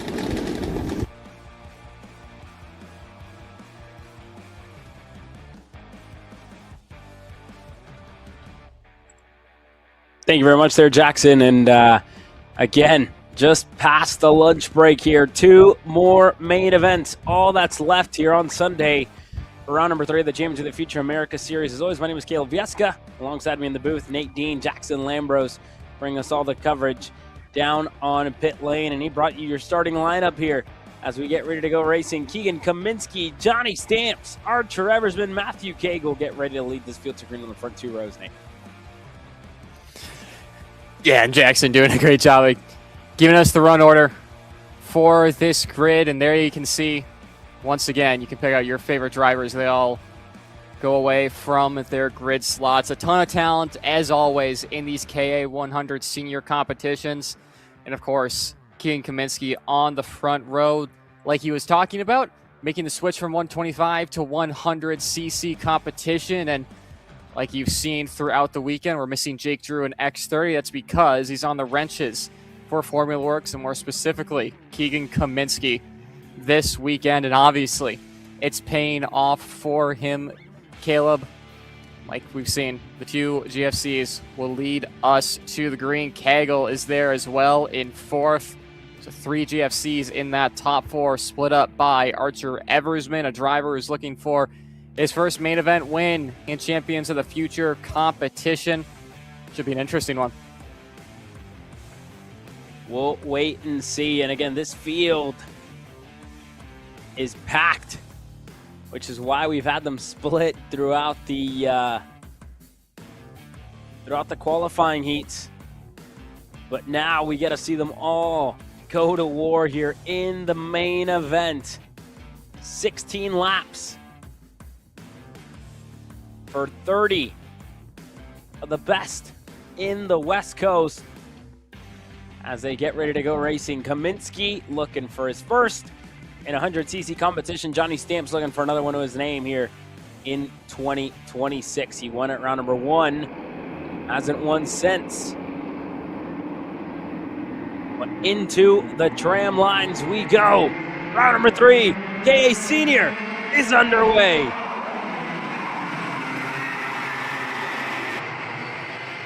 That inside line, getting the jump over the outside. Keegan Kaminsky, Archer Eversman, a very good getaway on the opening part of this lap, and you can see them all trying to file into line, trying to find their own piece of real estate as Archer Eversman showing a nose to Keegan Kaminsky in turn 3, unable to get by there. Johnny Stamps now looking up the inside of Steven Eisert. Stamps looking for a move there, able to get it up to 3rd. And now that battle is going to tame down just a little bit as they look to close in on Keegan Kaminsky and Archer Eversman. Those are your top 2. The group of 3 further back looking to fight again. Steven Eisert and a Rocky Moran up to 3rd. Eisert's clear, able to go back by with Perry, the driver that sits right behind him. Cameron Perry, that is, and Stamps, turn 14, able to go right back through. Perry going to follow, and now further back, Gavin McCune goes to the bottom of the racetrack, feeling the pressure from behind. And it looks to be Matt Cagle. Matt Cagle not getting the best of starts. He's down in 7th. Yeah, Cagle falling down the order on that outside line and not having the jump he would have wanted, having to fend off from the rest of the challenging pack. His Stamps up the inside of Archer Eversman, gets the move done in turn 4. So promote Johnny Stamps up into that 2nd spot. So the GFC 1-2 is restored once again with Eversman in the shadows lurking to try and find any sort of weakness in the armor that is this GFC machine. Thought about it in a turn 9, backs out of it, wasn't quite there. And honestly, Caleb, if he would have sent that move, that would have only allowed Keegan Kaminsky to drive further off into the sunset, something they cannot afford right now. Yeah, it would have been a tricky situation there. And again, we saw it in junior, right? Battling for second on back allowed Sebastian Hauser to run away from this field. Keegan Kaminsky, we know the pace has been there in the 465 to do the exact same. Look at this battles. There's battles all throughout this field. Leslie's there buried in the field. He's 7th. Matthew Cagle's down in 8th to Dunnigan, Schobert, Searock, Aquino, and drivers who we saw race up at the front like Luis Perez. They're all buried in this field just outside of the top 10. And it shows you those drivers that were really first and second throughout the qualifying heats and even throughout their respective super heats are the drivers that find themselves inside of the top 4. Yeah, and a lot of talent inside that top 4 as well. Same going with outside of it. Matthew Cagle now dropping down to 8th. It's not the start that Cagle would have needed at this time. He did get by Leslie again, so that's him back into 7th. But still, Caleb, I feel like it's the past 3 weekends, it's been Cagle, one of the fastest drivers, one we're looking out for in the main event, and then for one reason or another, it doesn't go his way. You can see just how far back Cagle is on that bright yellow helmet on board the GFC. Get into the apex just then as more battling happening further back in the pack. But, 16 laps is a long time, Caleb, but even for Matthew Cagle, he's going to need a miracle out in front, and more likely he's going to need a ton of battling out in front, even if he does just set fast time. Well, here we go already, side by side up at the lead. Keegan Kaminsky, pressure coming from Johnny Stamps. And Kaminsky going back for the lead on Johnny Stamps. Eversman now through for second as the rest of the pack closes in. Best case scenario here for McCune, for Cagle to get themselves back into this fight. But the leaders, they don't even give themselves a lap or give their competitors a lap to stay in control of it. And they look to go right back as Kaminsky leading from Eversman in the Axis machine. And then back to the Kartnik of Steven Eisert. So it's definitely an upper hand for the black and white machines for GFC and for Formula Works up at the front of this field. The only one not under that Formula Works tent, Cameron Perry on the mom and pop operation here this weekend. And impressive so far from Perry. Even more impressive, Matthew Cagle resetting fast time. A statement of intent for Cagle. You can see him there leading that second group up to the race leaders. I say leading the second group. He's breaking away from that second group and leaving them in the dust. Cagle is flying at this point of the race. It's about a tenth and a half quicker than the drivers out in front. So it's still going to take him a few laps at this rate to close in. His Stamps up the inside. That's going to help Cagle's case. That's for P2. Archer Eversman demoted down into third and onto the front bumper of Cameron Perry. Onto the straightaway once again. It is still King Kaminsky leading by 0.6 of a second this time, but Johnny Stamps, the raw pace that we've seen from him time and time again in the 2026 season, surely is going to lead this pack of second, third, fourth, and fifth to the race leader. Yeah, we'll keep an eye on it here as, again, Cagle just had the fastest lap of the race at 105.130. And that's a good sign for him, but he's down in 6th. And the battling for second has opened up the gap to Keegan Kaminsky, like you mentioned there, Nate. So this is exactly what Kaminsky would have wanted. And again, he's been flawless so far this weekend in the 100cc package here in KA. Just been able to go out there and win almost every single session that he's had outside of the last qualifying heat yesterday where Stamps passed him. And after further review, Stamps kept the win. But that being said, it's not a runaway for Kaminsky. Stamps and Eversman show their pace on the front stretch. And now Cameron Perry, he's going to get passed by 2 of them. It looked like Eisert went by along with Matthew Cagle, who was able to push him through. So now Perry's going to fall down to 6th with Gavin McCune looking to pass as well as now Cagle. He helped Eisert pass. Now he's going to pass Eisert himself into turn number 4.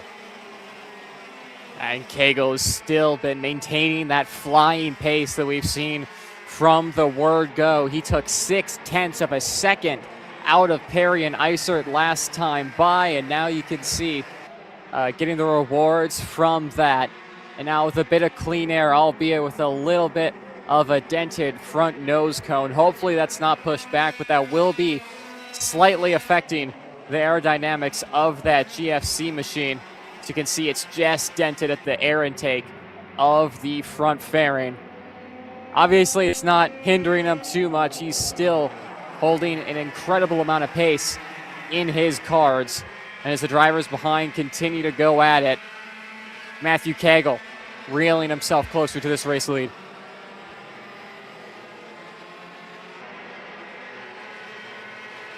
Pace was there at round number 1. Pace was also there at round 2. Luck just hasn't been there at either of those 2 rounds for Leslie. He's going to go behind his teammate. Now Dunnigan is going to look to go there as well on Matt Cagle. That being said, or sorry, that was Perry. My apologies here. Dunnigan's the one looking to go on Cameron Perry. And that's just all behind Josh Leslie. So, yeah, that already happened there. But Dunnigan gets ahead, and Perry falls back to 9th after qualifying on that front row for multiple of the qualifying heats yesterday, Nate. Yeah, now Archer Eversman looking for the move for second with the help of Cagle. Eversman putting himself up into second. And again, Matthew Cagle, purple in the first sector last time around, didn't improve in the second and third, but it should be enough, and it is. To be the first driver to dip himself into the 1-minute 4s this race. He's got the pace, Caleb, but right now, Keegan Kaminsky has been flawless thus far and continues to drive away from the challenging pack to make their way up the hill through 6, 7, and into 8. This essay section that seemingly keep going through so much of the track. And again, if you miss up one little part of that section, you're losing so much time up that hill. And throughout the rest of it is Cagle looking on his teammate. Johnny Stamps gets demoted to spot. Matthew Cagle now up into P3.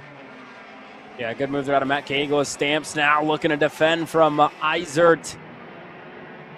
And he does so. But this is all just behind Kaminsky, who completes 9 laps, starts the 10th one, and with 7 laps to go, it seems like second on back, they just still haven't decided who's going to be the one to get up there to that front pack. But an incident in turn 1, yellow flags flying for 2 of them,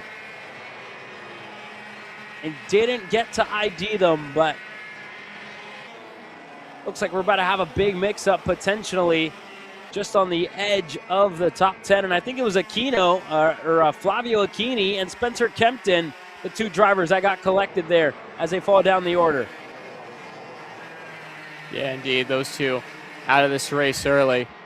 While we were talking, Matthew Cagle taking second and now released to try and close in to Keegan Kaminsky. 1.8 seconds last time they hit a timing loop, and we'll see what it is when they come across the start-finish line. Matthew Cagle's time is running out, and the question is, does he have the help of Johnny Stamps? Still 1.8 seconds between the 2 of them, and losing a little bit of time to Keegan Kaminsky last time across the stripe. And it just seems like the raw pace that Johnny Stamps has shown all weekend long, not quite there at the late stage of this race. And Matthew Cagle might having to do this all by himself, I should say, to catch up to Keegan Kaminsky. Still a 1.7 second gap, but the time is running out for the young GFC pilot. Yeah, and this would be, I think, an all-time result here for Tony Siragusa and his camp at Formula Works, having 3 drivers on the podium, taking up all 3 of the spots. That would be a great accomplishment for the team. And again, these drivers, although under the same banner, same chassis, same liveries here this weekend, they fought like they were strangers so far throughout this weekend. And they've allowed a familiar face to get out in front, and Keegan Kaminsky as he's getting ready to complete lap number 12.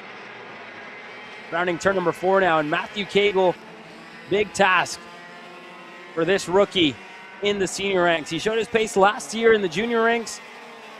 We were able to watch him over at the Dallas Karting Complex.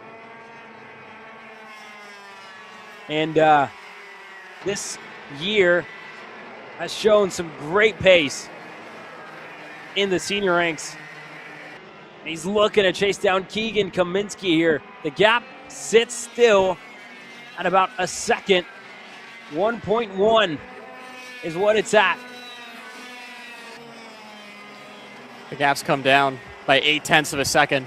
Last time they were at this section of the racetrack, Leslie going for a second and a half, but it's suddenly game on for Matthew Cagle, who just 1 lap ago, it's at 1.8 seconds away, not setting any purple lap times, no personal bests right now, but Keegan Kaminsky seemingly is losing pace on that 465 Formula Works, allowing Matthew Cagle to reel himself in. He had 2 monster sectors at the start and the midpoint of the lap last time by that allowed him to get about 0.4 of a second per sector. It goes back up to 1.2 now. The question is the charge starting to fade off for Matthew Cagle? Does Keegan Kaminsky have enough left in the tank to hold off Cagle if he does get to the rear bumper of the race leader? Waiting for them to get through Sector 3 to the start-finish line once again. The gap is still at 1.2. Cagle giving it absolutely everything. Isert up the inside of Stamp, sends into the wayside. The perfect GFC podium has been disrupted. And again, Cagle losing just a little bit of time, just 100th or so. Keegan Kaminsky that time by. Is going to need a mistake from Kaminsky or something, but you can just see with the body language, he is on top of that kart. Is Cagle wheeling that, trying to get every ounce of pace he can. And further back for third, Steven Isert has put a little bit of a gap to himself and Johnny Stamps. That being said, though, Leslie is not too far back from Johnny Stamps either, so Stamps might have a late race charge and a bit of help from a teammate. Yeah, that's what Stamps is going to need here before this one closes out. You look back to round number 2. Kieran Kay Sr. and Matthew Cagle was able to put himself on the podium. And it was all said and done. Put himself in third. This would be a 1-spot gain if he's able to hold out for the last 2 laps. That's all that's left here. 2 more to go as they're fighting further back. Dunnigan, Eversman for position. Dunnigan at the bottom, able to get clear on Archer Eversman. And now Johnny Stamps looking to go back by on Steven Isert, who hasn't yet stood on the podium this year in 2026. And at round 1, he was arguably the favorite on a Speed Sense machine. This weekend, he's had to claw and work his way back up to the front. But he's falling under fire to Josh Leslie. Johnny Stamps, Leslie to the inside. Contact with Stamps. Wheel to wheel. They come together. Leslie's able to stay ahead. And a little bit of contact between teammates. Sure, it's going to be an awkward conversation once they get back to the tent or when they debrief that one. With just 1 lap to go once Keegan Kaminsky crosses the line. It's looking more and more doable for Keegan Kaminsky to hold this one off. And further back, the last spot on the podium.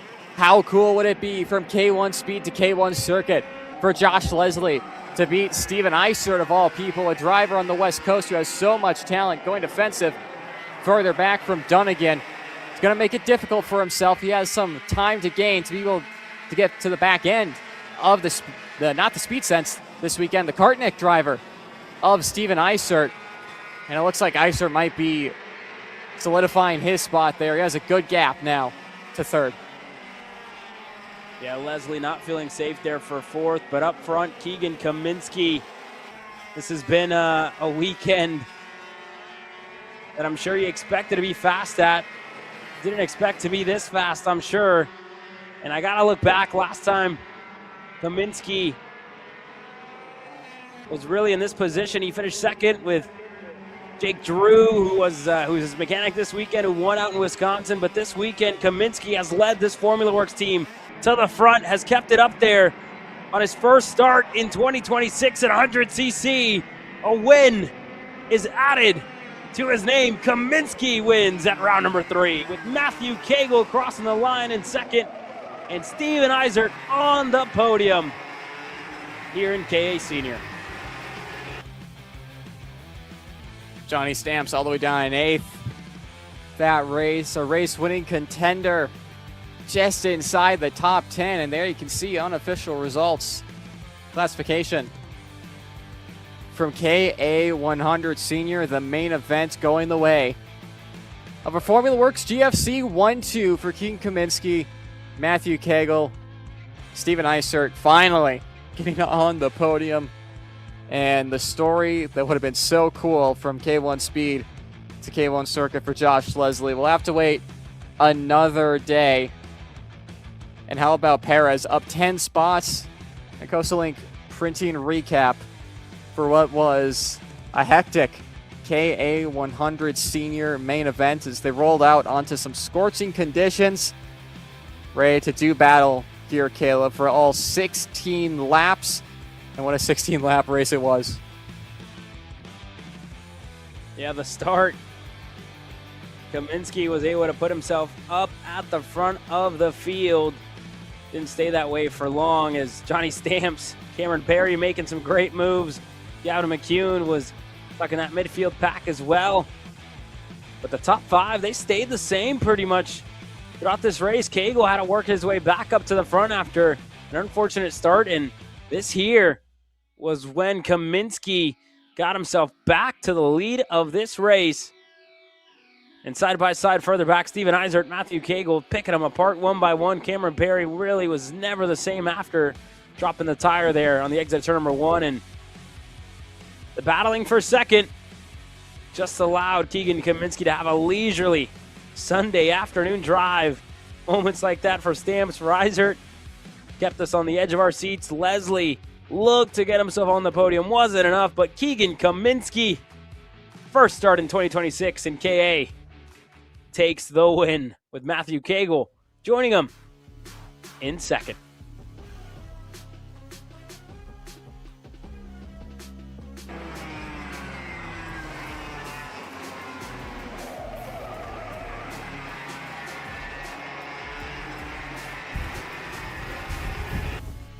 And the group that's only about 15 years old started as Team Freedom by Tony Siragusa simply because Tony had to get a name for the program to run at Laxey.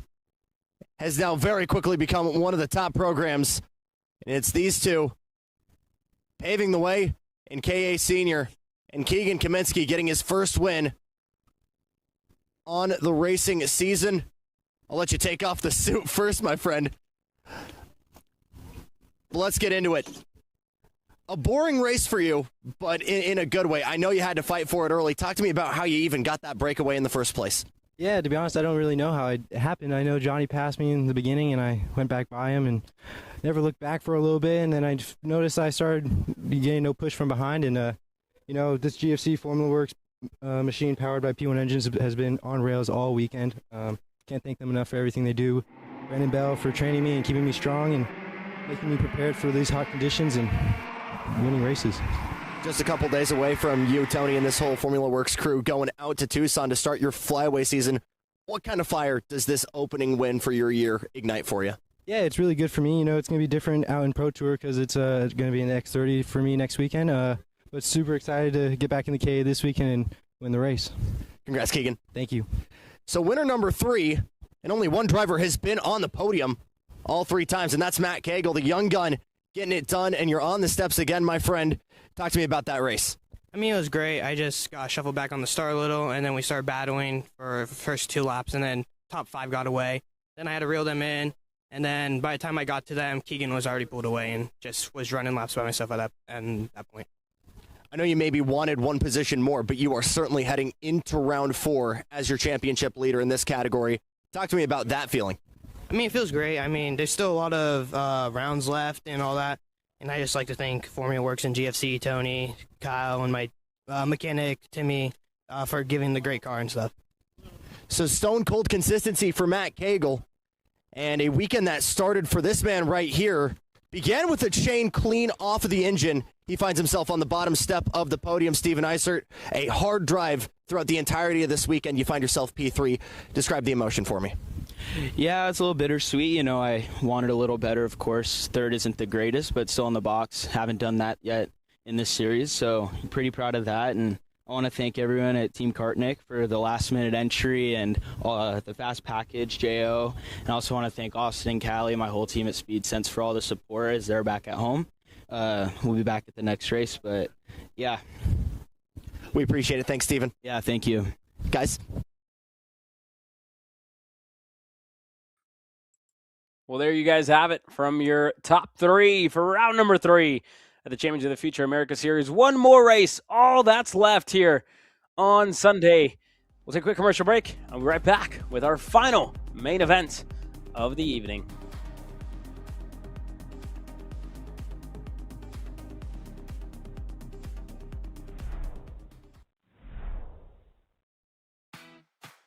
Empire Karts, your trusted trackside parts specialist, proudly supporting Champions of the Future America Series, West Coast karting teams, and racers.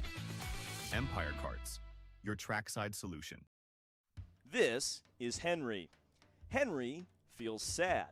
Henry feels sad because it's time for his next big race and his go-kart is in bits. Henry doesn't know that Acceleration Kart Racing is the United States' #1 shop for all of your karting equipment needs. Henry also doesn't know that Acceleration Kart Racing can deliver anything from tires to race suits and even wheels directly to your front door or to the racetrack itself quickly and efficiently, with tech support available 6 days a week. Poor Henry doesn't even know that Acceleration Kart Racing offers free shipping to mainland USA on selected product if you spend $200 or more. Do yourself a favor. Go to accelerationkarting.com and make sure that you are never left stuck on the pre-grid with Henry. Be smart and don't be like Henry.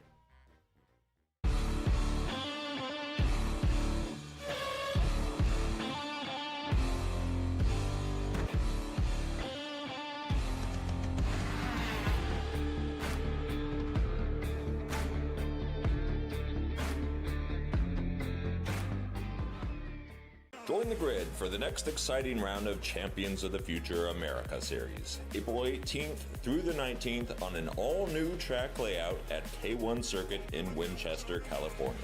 This new layout includes the signature Rocky Moran corner, downhill S's, and the fast D chicanes, plus a new final hairpin that'll provide plenty of thrilling overtaking opportunities. Registration opens soon, so learn more now at championskartingamerica.com.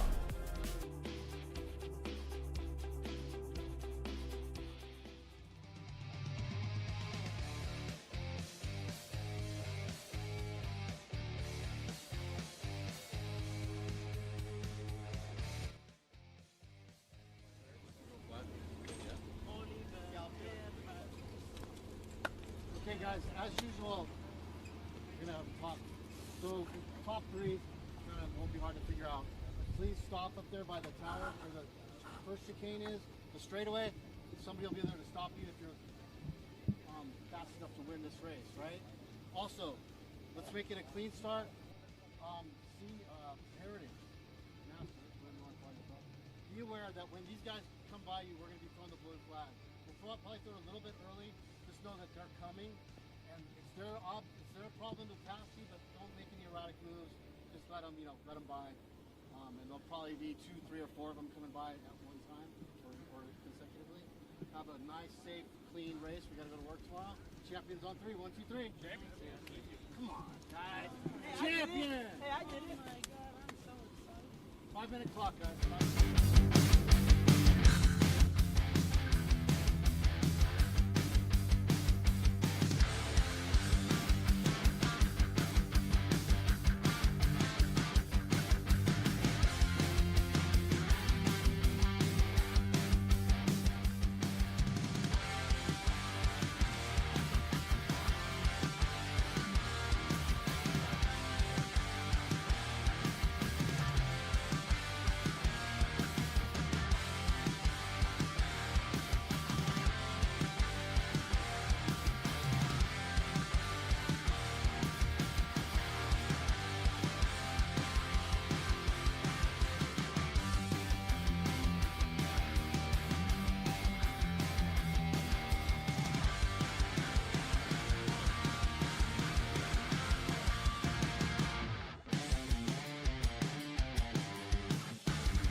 Multi-class madness coming your way to end off round number 3. Let's meet your 9 drivers here. Andre Isaac for Technokart USA. We'll round out the back of your program. Looking a little bit further up, Craig Vasquez in the CS55. That'll be for Mike Manning Racing. He's alongside Diego Pelosi, the Team Kartnik machine. Cool to see Technokart here as well. Laurentiu Mardan starting to grow that on the East Coast, based in Chicago. Growing that program 1 entry at a time. First big West Coast entry for them as well. Front row for KA Heritage. Tony Gomez for Lakeside Karting will be alongside Blake Lawrence. He's in the CRG for Precision Works. Then we get to our quartet here for Pro X30. Tail end of the field, Kurt Harnish in the OTK for Team Kartnik. New entry coming in this time by. And again, slow start as well for Sergey Karamseli just alongside him. The Russian-American had to work his way through traffic to join this battle. Earlier on, he finds himself on the right side of the field this time by. Again, outside of the Formula Works tent, working now under the Maxwell Sim Racing tent, will be P3. Front row, Wrigley Keys had a little bit of drama in the Superheat, guys. That seat was fully cracked, and he had to battle that for north of 10 laps. Talking to him earlier, he was describing it as not fun. Understandably so, but on pole position, the guy who's been knocking on victory's door in the first couple of rounds, Eric Doan, the kid out of Elk Grove, California, looking to get win number 1. Caleb Vieska looking like it could be his day here. Thank you, Jackson. And indeed, this could very well be the day for Eric Doan, but it could be the day for anybody else to spoil the party for him. Blake Lawrence has been competitive, better than everybody else in Heritage, but we're moments away from finding out. Engines are fired as Wrigley Keys and Eric Doan get ready to take us to the green flag for the last main event of the day here, Nate.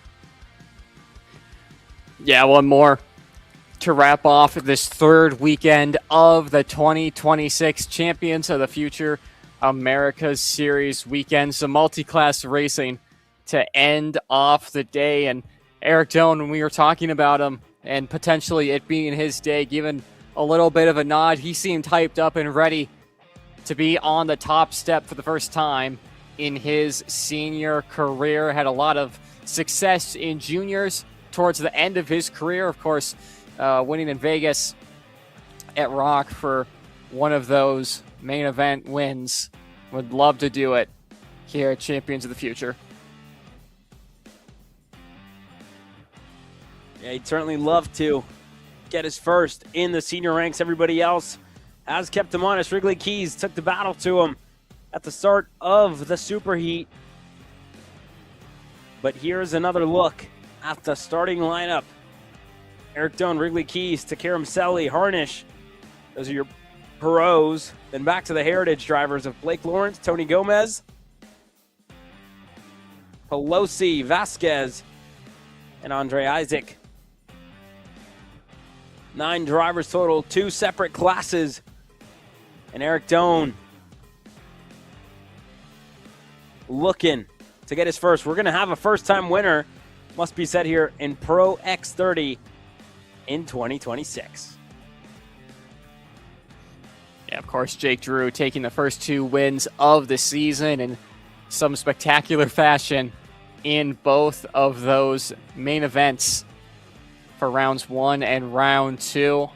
It's been a fairly straightforward affair for all of the heat races in X30, but now you have to think with Sergey Karamseli wanting to end his GFC career on a high. He had pace throughout the heat races. Same too with Wrigley Keys, obviously not showing that in the Superheat with that issue with the kart, but he's had pace to hold with the man on pole, Eric Doan, all weekend long. I think those 3, and potentially Kurt Harnish, are in for quite the main event here. 16 laps to decide it. Well, here we go. Everybody lined up and ready to take the green flag, the final one on the weekend. It's Heritage and Pro. We're underway. Green flag flies, and Eric Doan with a great start up front. Wrigley Keys walks in a line, but Lawrence, it looks like Lawrence, the leader all weekend long, and Heritage goes around, and turn number 1, Tony Gomez, is clear. Oh, that's heartbreak for Blake Lawrence. He's going to have to do this the hard way, but 16 laps to do it, a long time for him to get back to the front end of that Heritage field if he is, but you can already see he's not even in shot there. He's going to have a mountain to climb, even to get onto the podium here, Kayla. But watching on with our Pro X30s, Eric Doan, starts have been his weak point in 2026, especially like we saw last race weekend, I should say, for round number 2. Getting a good jump off the line, out of the blocks, and leading the way here on lap 1. Lap number 1 already just going to schedule, going to plan for Eric Doan as he exits the final corner. Ripping the tape off the radiator. One more strip left on there for him. And that'll be about another half a lap to get that 125cc IAME engine up to temperature. Here as he rounds turn number 3. Wrigley Keys is right behind him. Karam Selly in third to Kurt Harnish. And similar start to what we saw in the Superheat. And after speaking with Wrigley Keys yesterday, at the end of the day, he said, this race, it's going to be a long run, and you're really going to have to nurse these Pressa tires with how hot it's out here today. You can't find yourself pushing all too much throughout the middle stages of this race, and a Ford running out of rubber towards the end of it. That being said, Doan done a good job. Lap number 1 to keep the distance healthy, half a second, and growing to Keys and to Karam Selly, who sits in third. He's looking to close in as well for the second spot, and he's done so here, Nate. But Keys at about a car length away. Yeah, and there you see the Heritage field going into shot as well.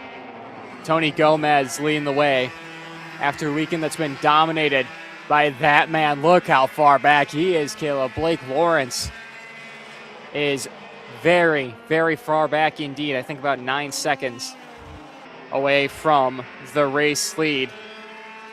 That is going to be difficult for him to close back up and challenge for a win or even a podium, especially with how big of a gap Tony Gomez already has to the rest of the Heritage field. There's no moves being made at this point in either class for either our Pro X30s or our K100 Heritage drivers.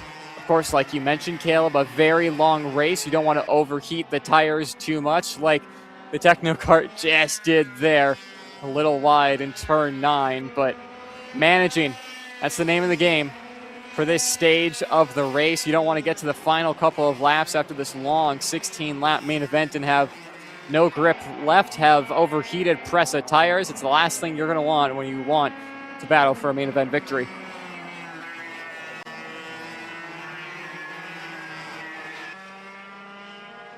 Yeah, and Blake Lawrence doing everything that he can to close in to this field, but 8 seconds. Man, that gap is pretty significant here, Nate. It's actually at about 10 seconds up to the leader, so that's just a little too much here, if you will. You really need to put some record-setting lap times in to close in. The same can be said about Wrigley Keys. He's starting to lose grip, starting to lose touch with Eric Doan. 1.2, and we're only 3 laps in. And you see Doan just checking over the shoulder, looking at the gap that continues to grow for himself. In between himself and Wrigley Keys, And Karam Selly closes in, then it opens up. A little bit of an accordion effect here in between second and third, Nate.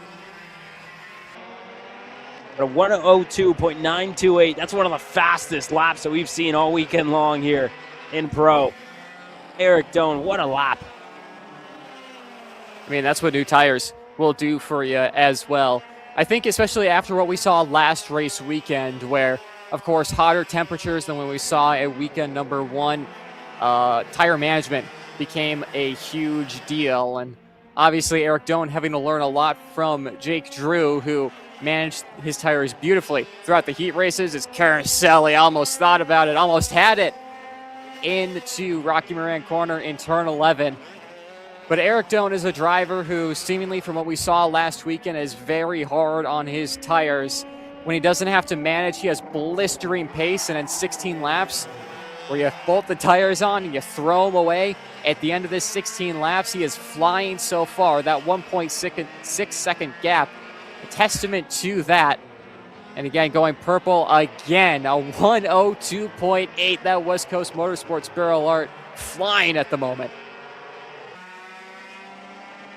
Yeah, some blistering lap times out of Doan to get this one started. And nobody really having a response to him. 1.8 now, the gap back to Wrigley Keys, to Caroselli. And Harnish really falling off here. He's 3 seconds at bay from Caroselli.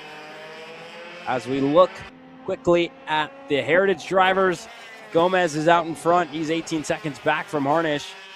Pelosi's behind him, 3 seconds back.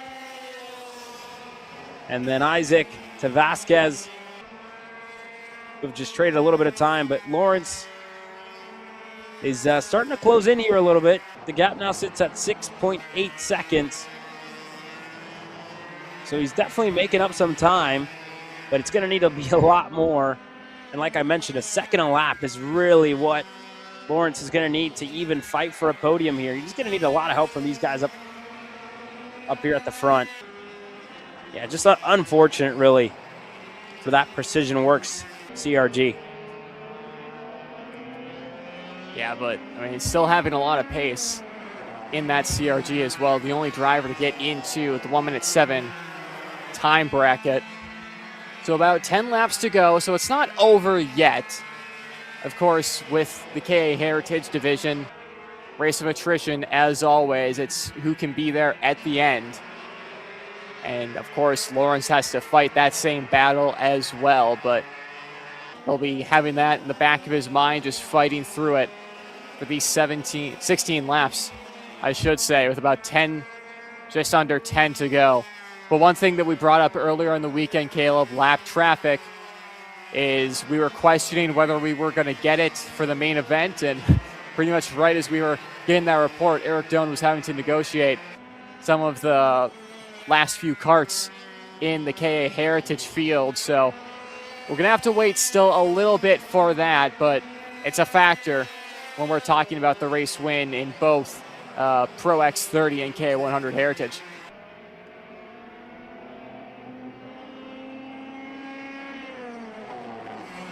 Yeah, we'll keep an eye as there's Lawrence.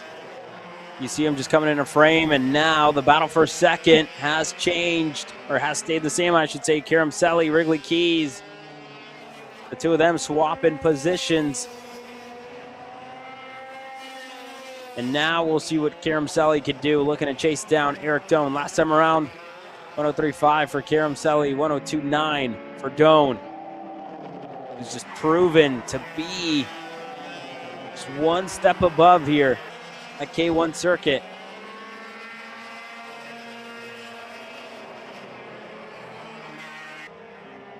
He's been that one step above compared to the rest of the field outside of Jake Drew pretty much all season long. Of course, Jake not racing this weekend, allowing Eric to really shine out in front. About a halfway point of this race as we cycle over there on the front straightaway. We saw a little bit of a glimpse of the KA Heritage class, but Caroselli looking to break the streak of third place finishes here in Champions of the Future competition for 2026. Of course, we've had the same podium for rounds 1 and 2 with Jake Drew on top, then Eric Doan, then Caroselli. Of course, it's not the win that Sergey may have wanted, at least right now. We still got a long race ahead of us. I'm sure Caroselli would take 3 for 3 podiums and a second place in that as well. What's been a fairly good season for him at Champions of the Future America Series in 2026. Checking back now with our KA 100 Heritage drivers as the gaps have increased for all of them. The real question now, Blake Lawrence, is the unknown factor. You can see him creeping into the back end of all of our shots on that bright green CRG. He's 4.8 seconds away from Isaac, the driver sitting 4th in class right now, and about 5 seconds back from a podium of Craig Vasquez. Obviously, Caleb, a driver like that who's dominated the previous 4 heats would have wanted a win, but if he is able to bring himself back onto the podium, that's still a performance to be proud of. Yeah, we'll send it down with Jackson Lambros. Bring us a quick little update from pit lane. Jackson. Just been talking with a lot of the mechanics and owners for the Masters guys here in the paddock, and there is plenty of racing heritage in, well, K100 heritage. Not all of it is necessarily from karting, however. We mentioned Josh Daly coming from racing J3 boats, essentially the go-karts of the aquatic realm. But you look as well, Andre Isaac in the Techno Kart, a well-historied off-road racer doing side-by-sides. Kind of fitting that he just had a little bit of an off-road expedition as well. But you look as well, Tony Gomez, long-time grassroots NASCAR racer, decades of experience doing the Southwest Super Series, but only has been racing again here for about the past 3 or 4 years. Restarted this as a passion project, Lakeside Karting, with a lot of his co-workers. Again, this Lakeside Custom Shop, known for doing resto mods of 50s and 60s hot rods all across Southern California, and could be a couple laps away here, guys, from his first Heritage win.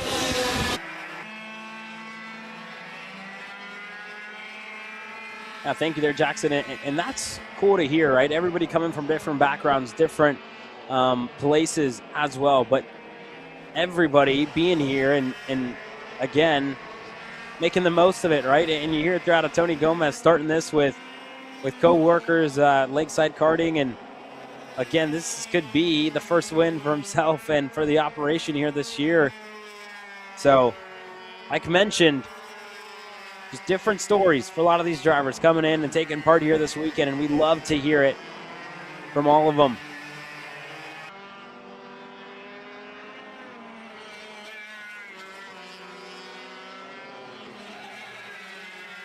Now some battling, though, in this KA Heritage class. The gaps that we saw in the midpoint of this race that were so large have drastically come down as the battle for second will commence. Pelosi, Vasquez right there along with Isaac, and then Eric Doan, who will have a say in this race of how he clears what will be lap traffic and these guys battling for a race win. He's already gotten by Blake Lawrence, currently sitting 9th overall and 5th in the KA Heritage Division.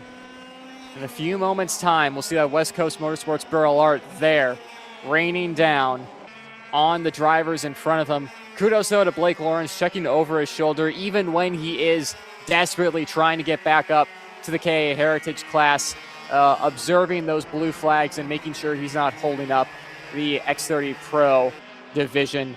But here we go, Caleb. Leader in class, trying to get by a raging battle for second in Heritage. Yeah, Craig Vasquez, the oldest driver in the Heritage Division at 66 years old. Been with Mike Manning Karting for 4 years. Looks to fight for a podium here. He currently sits 3rd as he fights with Pelosi. And Eric Doan closes in on him into turn 1. Doan's going to go by on Vasquez.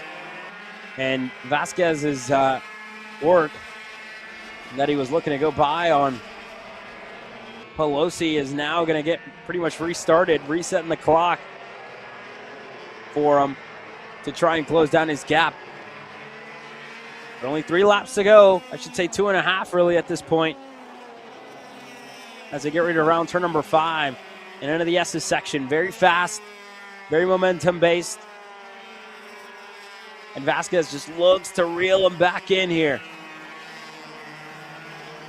Of course, Vasquez losing a little bit of time when Eric Doan got by, but with Carmicelli closing in, to take a quote from John Hindhoff, the HIMSA radio commentator, traffic giveth, traffic taketh away. And what might have been a bit of a loss when Doan got by could be a gain when Carmicelli. That being said, that was a late send from Surya Carmicelli. And getting by there with 2 laps to go, that's only going to extend the gap as Keys tries to get by this Heritage battle as well. I think the fight for a podium isn't going to happen, though, for Blake Lawrence. Just not enough laps. And kudos to him, though. I think he lost a lot of time and being mindful with letting the X30 Pro guys by. Yeah, and it looked like he did there. Just making way for Eric Doan and company to work their way by. There's Karamselli. But with 2 laps to go for everybody, this would be a first trip to victory lane in 2026 for Tony Gomez. Pelosi would join him on the podium. Vasquez would be the same for the oldest driver in the Heritage Division, as Keys now looking to get by on Pelosi. Gonna have to wait till he exits Rocky Moran, or goes into Rocky Moran, I should say. But up front, the white flag flies for the young man in the barrel art for West Coast Motorsports, Eric Doan. Nate, this kid has worked hard this year to start things off as one driver goes around in Heritage, but Eric Doan has worked really, really hard at getting to this point right here. Yeah, absolutely. I'm sure he would have loved to do it against Jake, the driver who's been battling with all season, but a win is a win, and you take them as they come. How special will this be for Eric Doan to stand on the top step of a senior podium for the first time in Champions of the Future America Series competition? 2 podiums already on the year. Next week, he heads over to Tucson, and this is the best boost of confidence when you're getting ready to go at and against some of the best in the world. But after 3 rounds, Eric Doan is finally a winner in Pro X30. He wins at round number 3. Second place, no more. A winner in Champions of the Future. How about it for Eric Doan? Sure, he was pumped, already giving a thumbs up before he went into the chicane. And also shout out to Tony Gomez, winner in KA100 Heritage. But there you can see unofficial results and classification for X30 Pro. Karamselli and Doan. Bit of a fist bump, barely having to reach it between those two. They battled it out all season, and I think they're both obviously happy for Eric. Sergey not having it this weekend on what could be a final weekend for him on the GFC platform before heading over to Kart Republic with MPG Motorsports. Fist bump again and a handshake between Eric Doan and Keys. The rest of the KA Heritage field will join him, and Karamselli driving through the turf to get to him. But how about it? Eric Doan, finally a main event winner in senior competition. Yeah, and they're just getting him ready to go meet up with our good friend Jackson Lambros. He's going to be standing by. But Eric Doan, again, you talk about all the hard work he's done to get to this point, finally getting there, finally getting his first win in his young career. This is pretty much the end for myself and Nate Dean here for round number 3 at Champions of the Future America Series. It's been a pleasure to bring you guys all the live coverage. And Jackson will be with you guys for the rest of the day for the podium celebrations to close off a successful round 3 with stories, with winners, and with new faces on the top step of the podium. Eric Doan, one of those. But for myself, Caleb Vieska, from Nate Dean, it's been a pleasure. We'll see you soon. And we'll send it on down to our very own Jackson Lambros.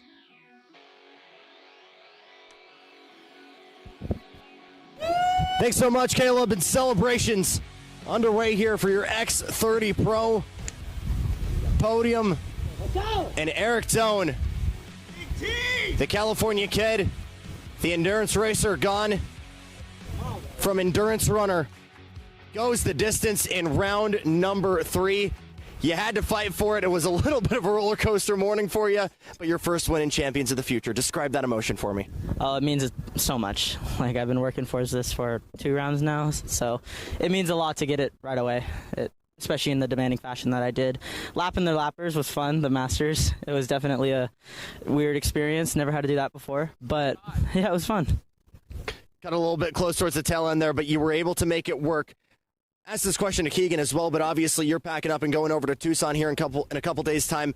What kind of fire does this light under your pants for the rest of the season? Oh, it definitely means like a bunch. So I learned a lot this weekend regarding managing tires and keeping consistency throughout the weekend and going into Pro Tour. That's definitely what I've been missing for a little bit. So taking that momentum into Pro Tour and that learning experience Tucson, super excited for it. We appreciate it. Congrats. Thanks, Jackson. Going to keep it going here. Sergey Karamseli, quite possibly his last time we'll see him on GFC equipment, but went down swinging. Was a roller coaster weekend. You had to fight to get to the front. Talk to me about this main event. The main event was pretty calm. I mean, we only have, 4 people in our class, so not a lot of battling, a lot of hell lapping, so it is what it is. But the weekend was a roller coaster for us because we couldn't find pace until the last minute. So, yeah, it is what it is. I hope that there's more people coming to this series because it has great potential. Who do you want to thank here for this podium? Obviously, my Lord and Savior, Jesus Christ, and my father, my family, and everyone who works with me.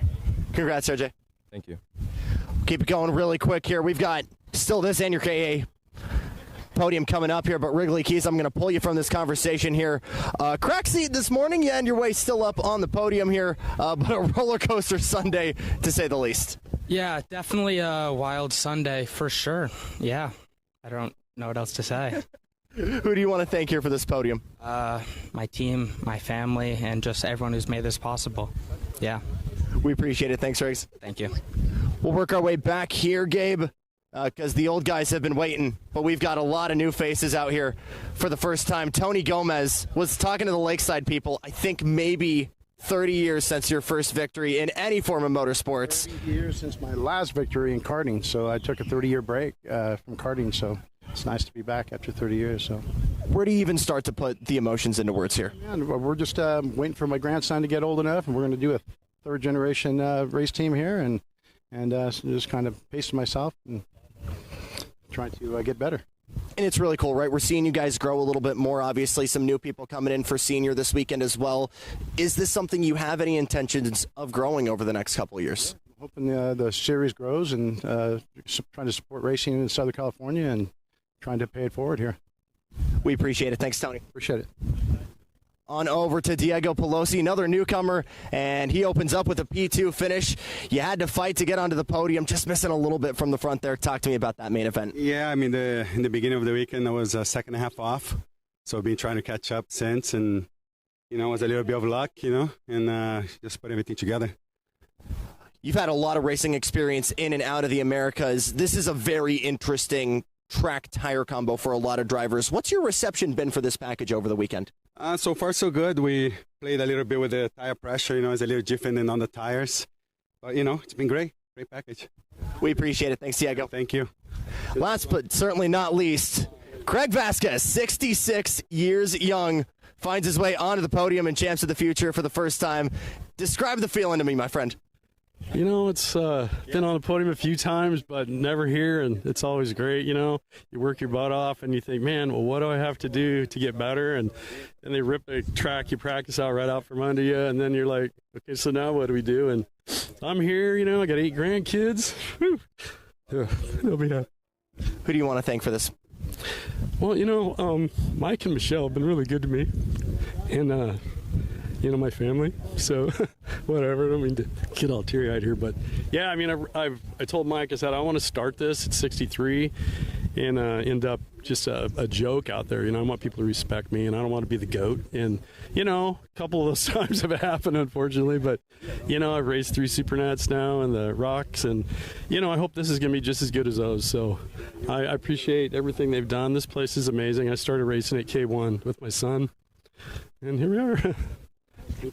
It's been a young package here at Champs, but you've been a centerpiece of it for Heritage. We appreciate it. Mm-hmm. Thank you so much for everything.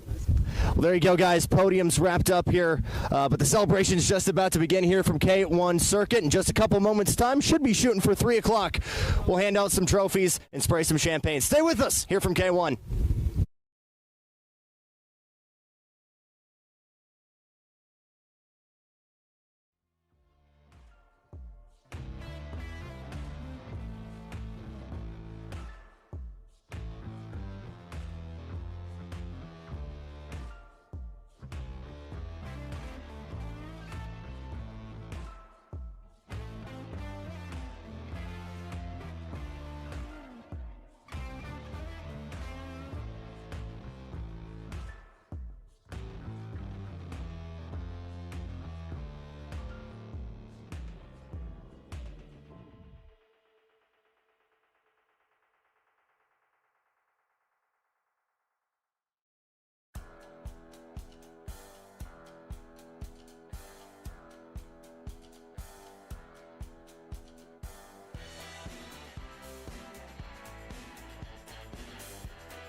think that's better. Oh, yeah, there we go. All right, folks, let's get started with your podium ceremonies for round number 3. Getting started with your mini 10 under podium. In third place, driving the 165 Santa Race Engines machine, Lucas Freitas Mello.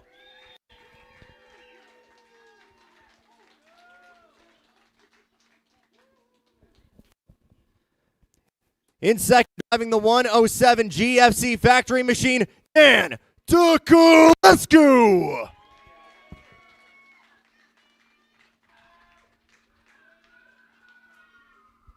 And your winner in 10 under, driving the 137 Pickle Rick Racing Croc Promotions machine, the password Sebastian Maciejczyk.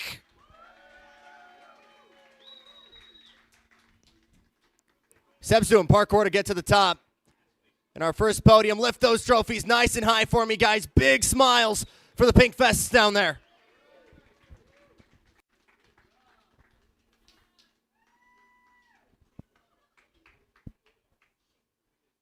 Thank you, guys. We'll help take those trophies from you. I think you know what time is coming now.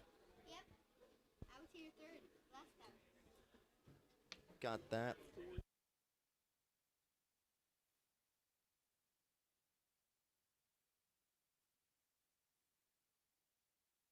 Not yet, Dan. Oh, okay.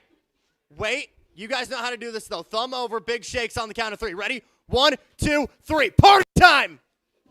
Thumb over, Lucas. Lucas, you got to put a thumb over it. Oh!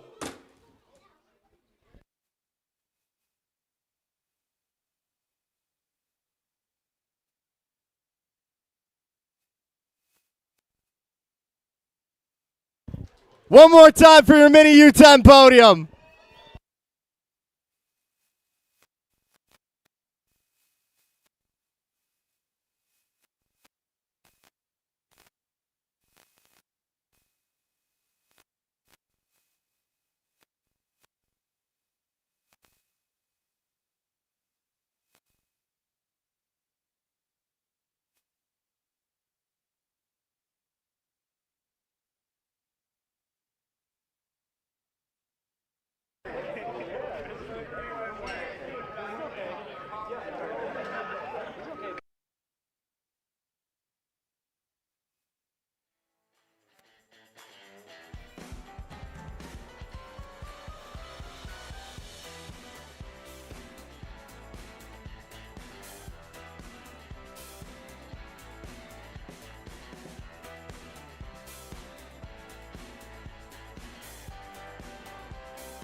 Moving on to your mini podium in third place, driving the 213 GFC for competition speed, Asher Birzonski.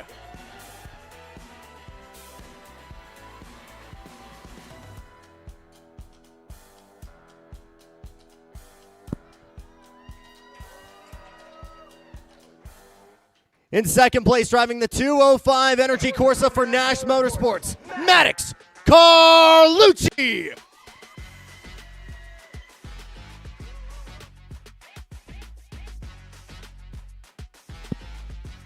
And your race winner for round 3 in mini driving the 215 GFC, Axel Tibbs.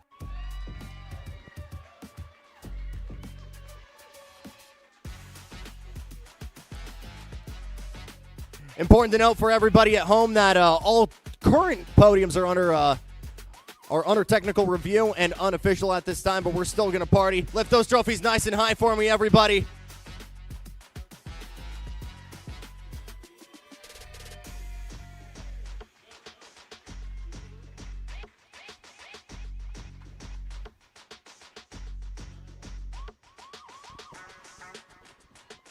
Thank you, guys.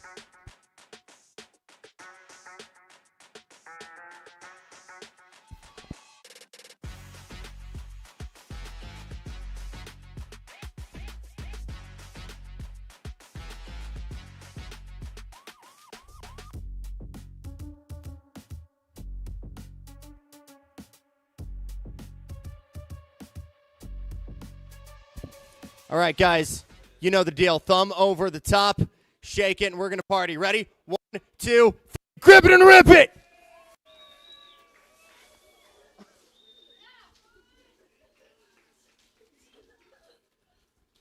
This is why I wore the rain jacket. We're getting chug calls for some of the kids. There we go. There we go, Axel. And Asher. There we go. One more time for your mini podium, everybody.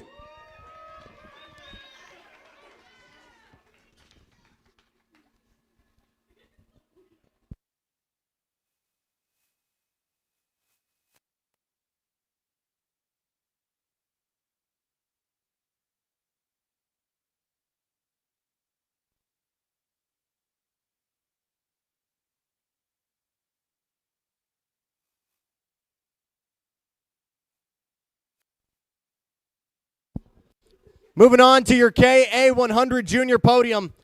In third place, driving the HRT Cosmic, number 308, Scott Tyrwin Scott.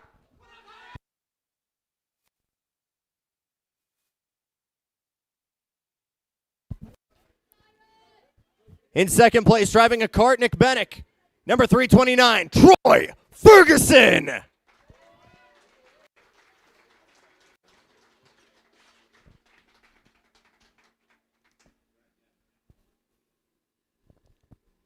And your race winner for round 3 in KA100 Junior, driving the 307 Cosmic for Hainer Racing Team, Sebastian Hauser.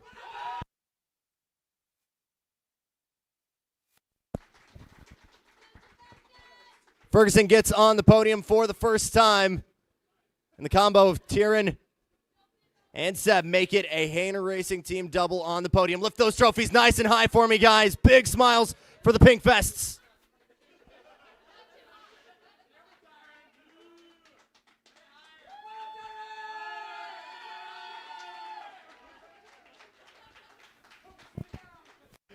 Thank you, guys. We'll help out with the hardware here.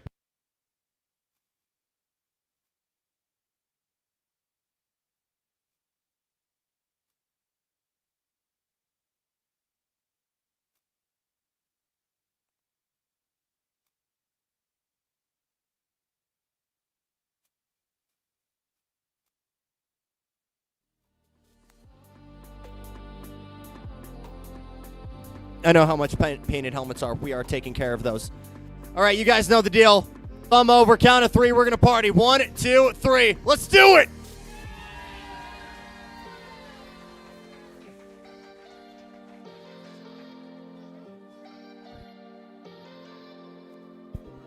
Keep it going for your KA100 podium.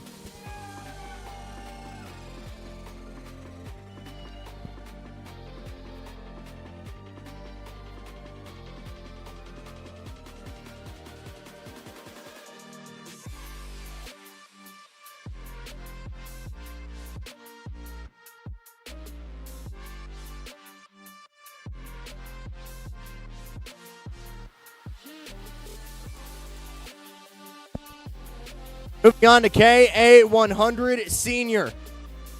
In third place, driving the 436 OTK for Speed Sense, Steven Eisert.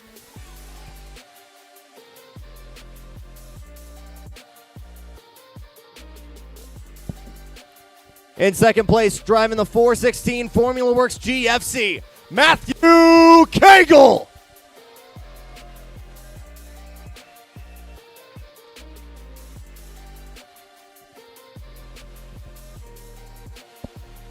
And your race winner for round number 3 in KA100 Senior, driving the 465 Formula Works GFC, Keegan Kaminsky.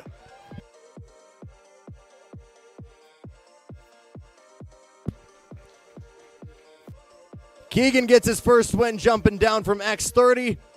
Steven Eisert makes the switch over for the weekend and gets on the podium as well. Cagle goes 3 for 3 on the podiums. Lift those trophies nice and high for me, guys. Big smiles for the Pink Vests down there.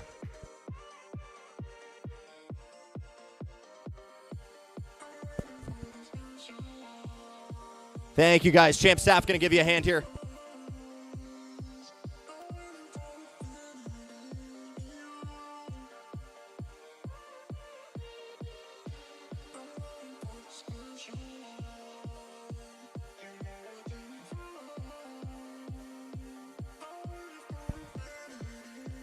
Alrighty, gentlemen, count of 3. 1, 2, 3. Party time for senior.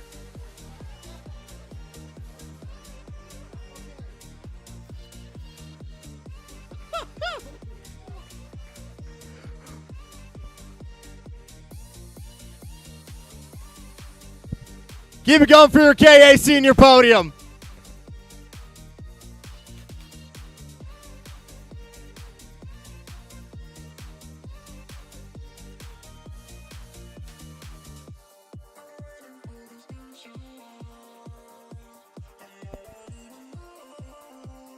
Going to wrap up here with our first full multi-class event for round number 3. And we will get started with KA100 Heritage. In third place, driving the 519 for driving the 512 Mike Manning karting OTK, Craig Vasquez.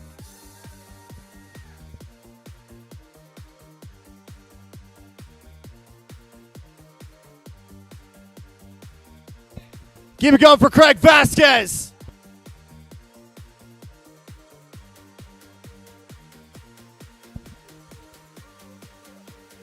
In second, driving the 519 for Nick Racing, Diego Pelusi.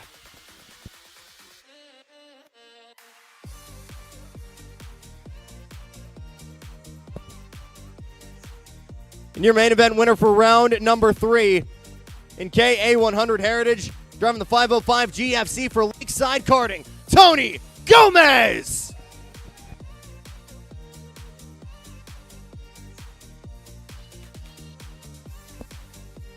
A couple new faces to the series and a couple new faces to the podium. There were not a lot of dry eyes in Parc Ferme earlier for this group. Lift those trophies nice and high for me, guys. Smiles for the pink vests down there.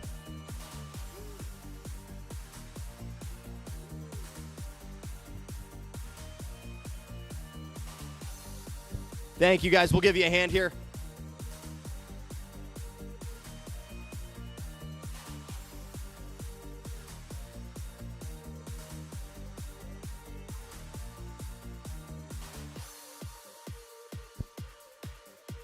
Moment long awaited for a lot of these drivers, but on the count of 3, the wait's finally going to end. 1, 2, 3, party time!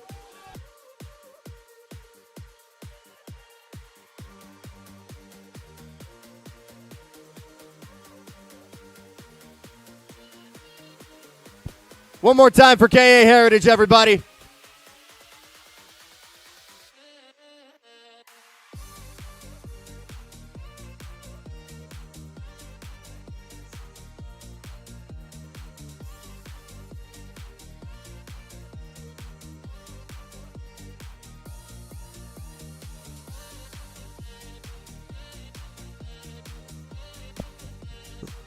Reminder that we will be back here in about 3 weeks' time for round number 4. We'll be running back the normal direction, but with the hairpin. But last but certainly not least, your podium for X30 Pro in third place, driving the 618 Nash Motorsports EOS, Wrigley Keys.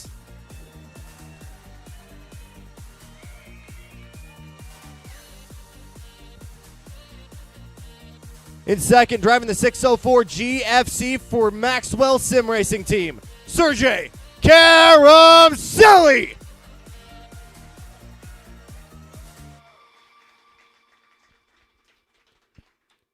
And your race winner in X30 Pro round number 3, driving the 607 Burrell Art for West Coast Motorsports, Eric Doan.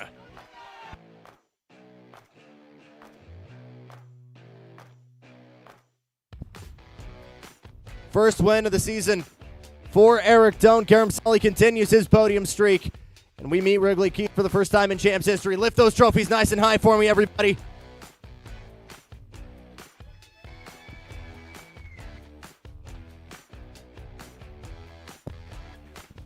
Thank you, guys, and we'll give you a hand with these trophies and helmets.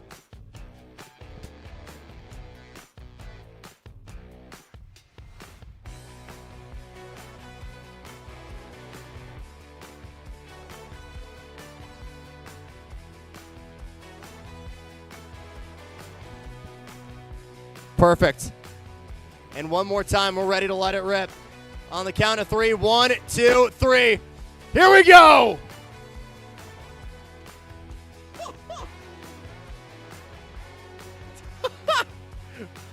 Keep it going for your X30 podium, everybody.